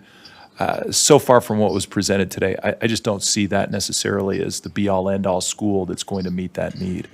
So if we're going to table anything for a month, I would be inclined to just simply table Peak Academy for a month. I'm not prepared to approve that school because they haven't given me the assurances that I feel like I need to approve it. APA. But no, I'm talking about Peak Academy. We haven't necessarily conclusively denied that application quite yet in this meeting. I think it's still fair game, but I would be open to a motion tabling them for a month and coming back.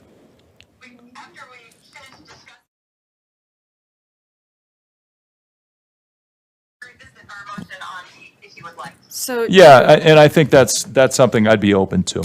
But as to APA, as to the present motion, I have a hard time inviting them back, because I just don't think they're the board and the school that necessarily is going to meet the need down in Iron County. In a month. Yeah. I Lambert. believe anyone on the prevailing side of a motion can ask in that same meeting to revisit the motion. And so I think that that's probably what you could do if you wanted to do that way. Okay, first let's talk about this, or on this motion first. So those of you, any other discussion about the motion to table APA? All right, those in favor of tabling APA for 1 month till our February meeting, say aye. Aye. Those opposed say nay. Nay. All right, that motion fails. So let's go now to, if you're ready, can we make a second motion for APA?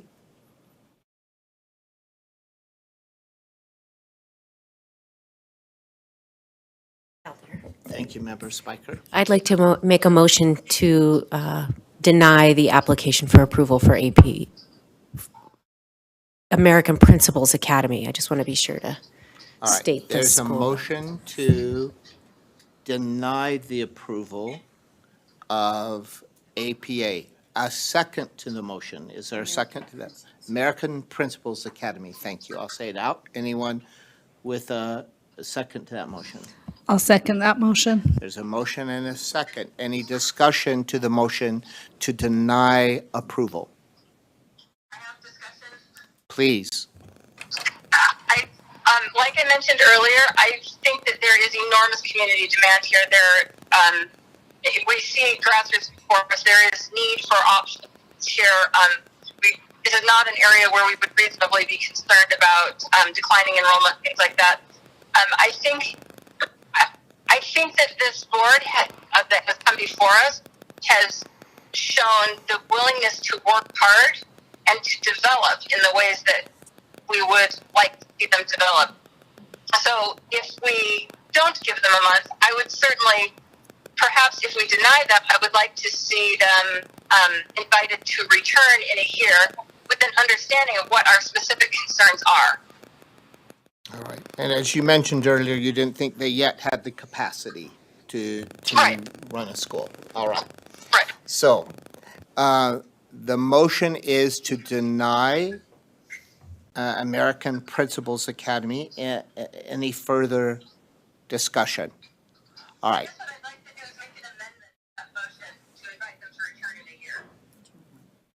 Let's make that as a separate motion. Let me hear, Member Cisneros had her hand up first. Member Smith, let's go there first, and then go ahead. So for fear of sounding like a hypocrite, because I realize that's probably what it's going to come out as, I've been coming to these meetings either as a charter applicant, all the way up through to now where I'm on this side of the table, which is so much worse than I thought it was ever going to be. It's really easy to judge sitting in those chairs. I've watched this weird process where at first it had to be parents. And then it had to have a different composition where you had to have this exact makeup.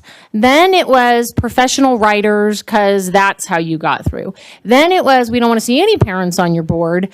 We want all professional people. And then today it was, what's your mix? And I feel like we do this and we kind of like ebb and flow, and I know it's all based upon experience and what has happened in markets, and I do truly understand all that. I feel like, how is a board or a school gonna win in this? Now, I am not prepared to make a motion to approve them today. I'm not. I just have some reservations, like Member Olson, about, is this the right school for that market? Because we need to get the right school in that market, right? We really do. But if all the people down there are like, we love classical education, that's what's missing from Iron County, then okay, we have a classical school that's grassroots from that area, that's from the community. And that actually the fact that they're really passionate grassroots parents, that's back kind of to the origin story, that kind of appeals to me. Now, I really liked Peaks Board because they're parents too, but they're kind of like, this little parent here and a little, and there's 10 of them. But I don't want to necessarily say that because those 6 are coming from a different background or aspect or reason or motivation, that in some way they're lacking. I liked that they were predominantly parents wanting to serve their community, and that they're all committed to this type of model. So I'm not, like I said, I'm not prepared to make a motion to approve them. I couldn't second a motion to deny them either. Watching this weird, it changes all the time, and how do you operate in a constantly moving environment? And I do also, having sat on staff, I really do respect the recommendations and knowledge and experience. I just feel like we've become so risk intolerant that we're never going to say yes to anybody, because in this market, the cream is not going to rise sufficient in this market. Yeah, I'm not quite hearing that with this case. I think we're thinking this market does need a school. I think the difference is we're not feeling like this school presented today was the right school for that market yet. We're not seeing it come from a grassroots area. It's not the right school yet. It's at least my understanding, my takeaway. Member Spiker. I just wanted to go back and look at the 2 applications of the schools that were just Peak Academy and American Principals Academy. And as we're talking about community support and market analysis, I don't see any data from APA about a survey given to parents that this is the school that is needed in the community. We know that there's an enrollment bubble or on an increase. They've got a lot of students down there and a need, in terms of overcrowding in schools. But I don't see the same information that we're asking from Peak is not evident in this application. No. And so I've just really appreciated the last hour or so of conversation, because it's really helped me think too about how are we setting schools up for success, and making sure that we're really being clear about the data that we're asking for, and help from all schools, trying to be equitable. Not that the markets are the same, or the schools are definitely not the same, and what they're hoping to accomplish, but I think that we need to be very mindful about making assumptions about what is needed in Iron County versus Morgan County, when neither of the data is not evident in either of the applications. And I just want to say I've appreciated the conversation. Thank you. So, and it's going to help me make some decisions. So thank you. Thank you. All right, Member Smith, I know you wanted to comment again, but I think it was about maybe an alternative motion. So may we finish this motion first, and then I can have you speak to a potential alternative? Okay, I wouldn't say alternative, probably just a second motion, but okay. All right, yeah. So we're still talking, the motion on the table is to deny approval for American Principals Academy. Other discussion for that motion? All right. All those in favor of the motion to deny, say aye. Aye. And how many, I may have to call roll. 3. Okay, and those opposed to that motion, which would mean that we... It wouldn't pass because you have to have... I have to have 4, so right? It failed with only 3. All right. So the motion failed. All right. So do we have another motion? Yeah, I'm glad to go ahead and make a motion. This discussion can't go all night, but man, I agree with so many of the comments that have been made. We've got to make some decisions, and I hate to kick the can down the road, and at the same time, I hate the idea of just denying every application that's presented to us and just taking the safe route and approving satellites, and we're just going to be the satellite approving, authorizing board. I hate that idea.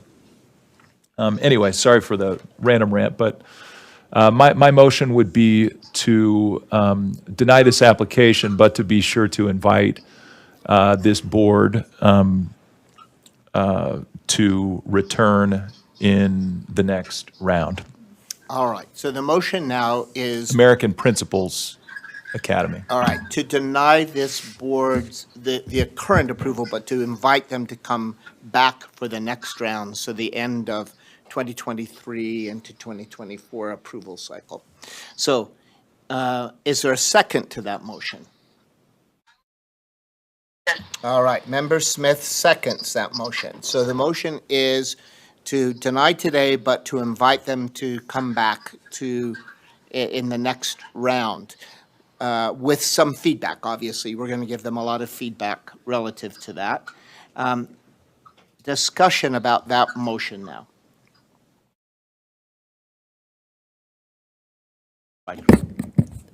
Just quickly, I thank you for reminding us about kicking the can. I think that it's an easy solution when the decisions are difficult, and I don't want us to be I don't want our reputation to be that we can't make a decision. And yet, the cycle of schooling is that we can't, I thought about this teaching class last night. I thought to myself, gosh, why do I have to wait another 6 months to do this again? If I even get to teach this class again, because we don't get to do it again tomorrow or a week from now. We have to wait because we're bound within these timeframes of the academic cycle. So I just share that to contextualize that when we say, please come back a year from now, it's because we do believe that there is more work to be done for a viable school. And if the timeline was different, then it might not necessarily be a year, but that is the structure in which we live within and how we were able to make decisions.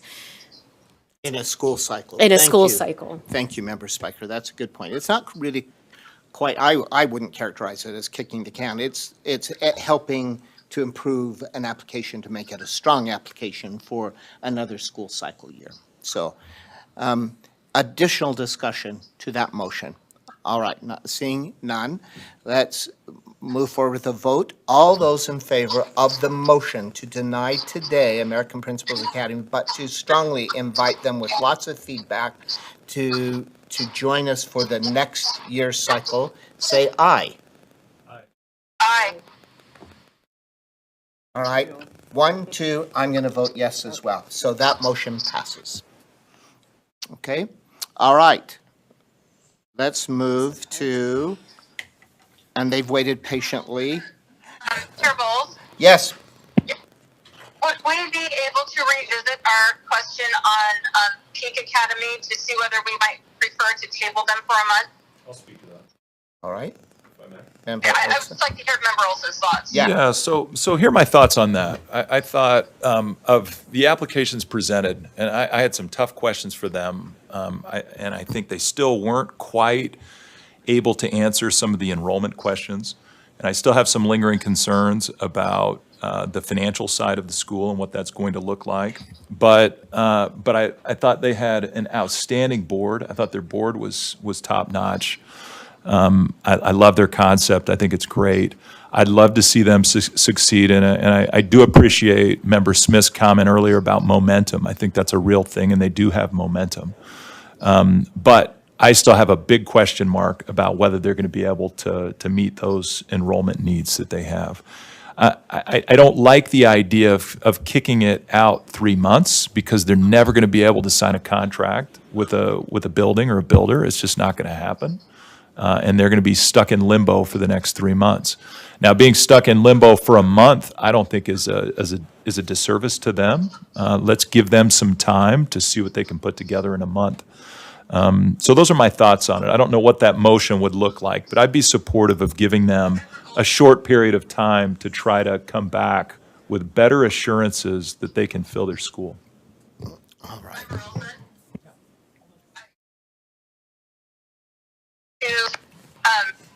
If we were to ask them to come back in a month by tabling this for 1 month, we certainly have the opportunity to deny them at that time if we don't feel like they've made sufficient progress, but maybe they can, right?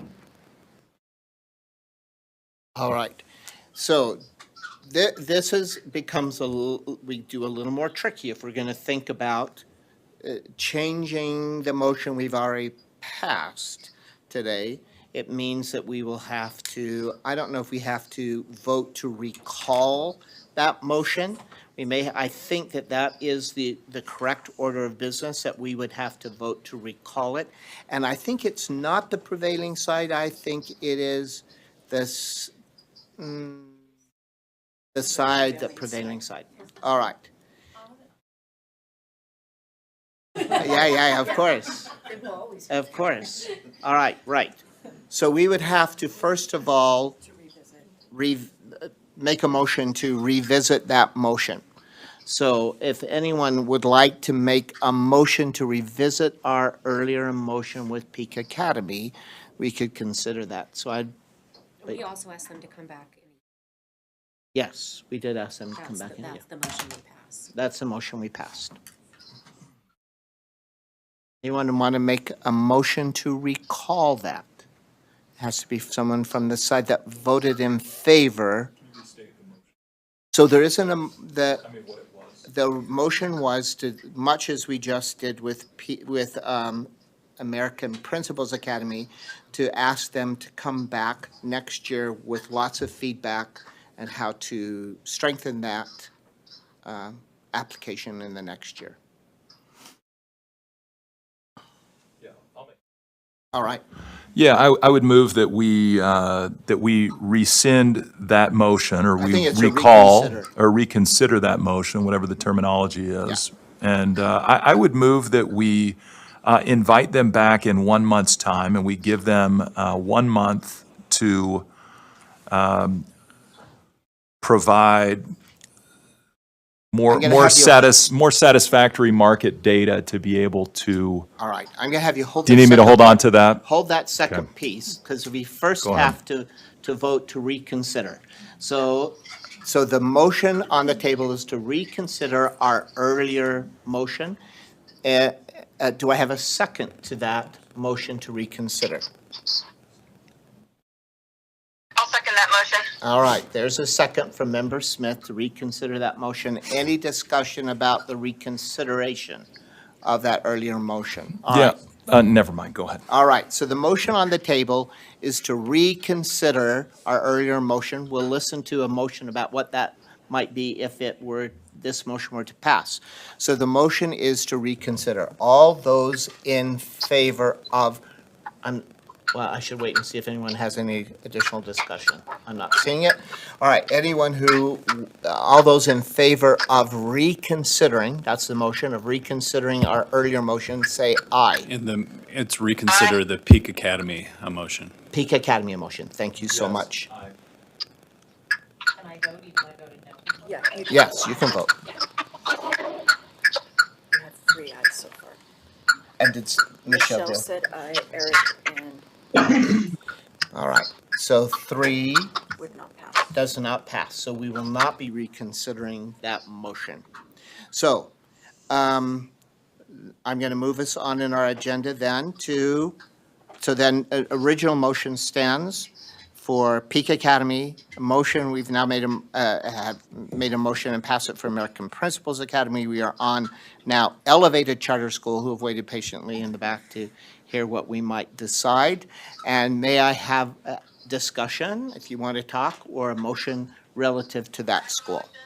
Motion from Member Smith.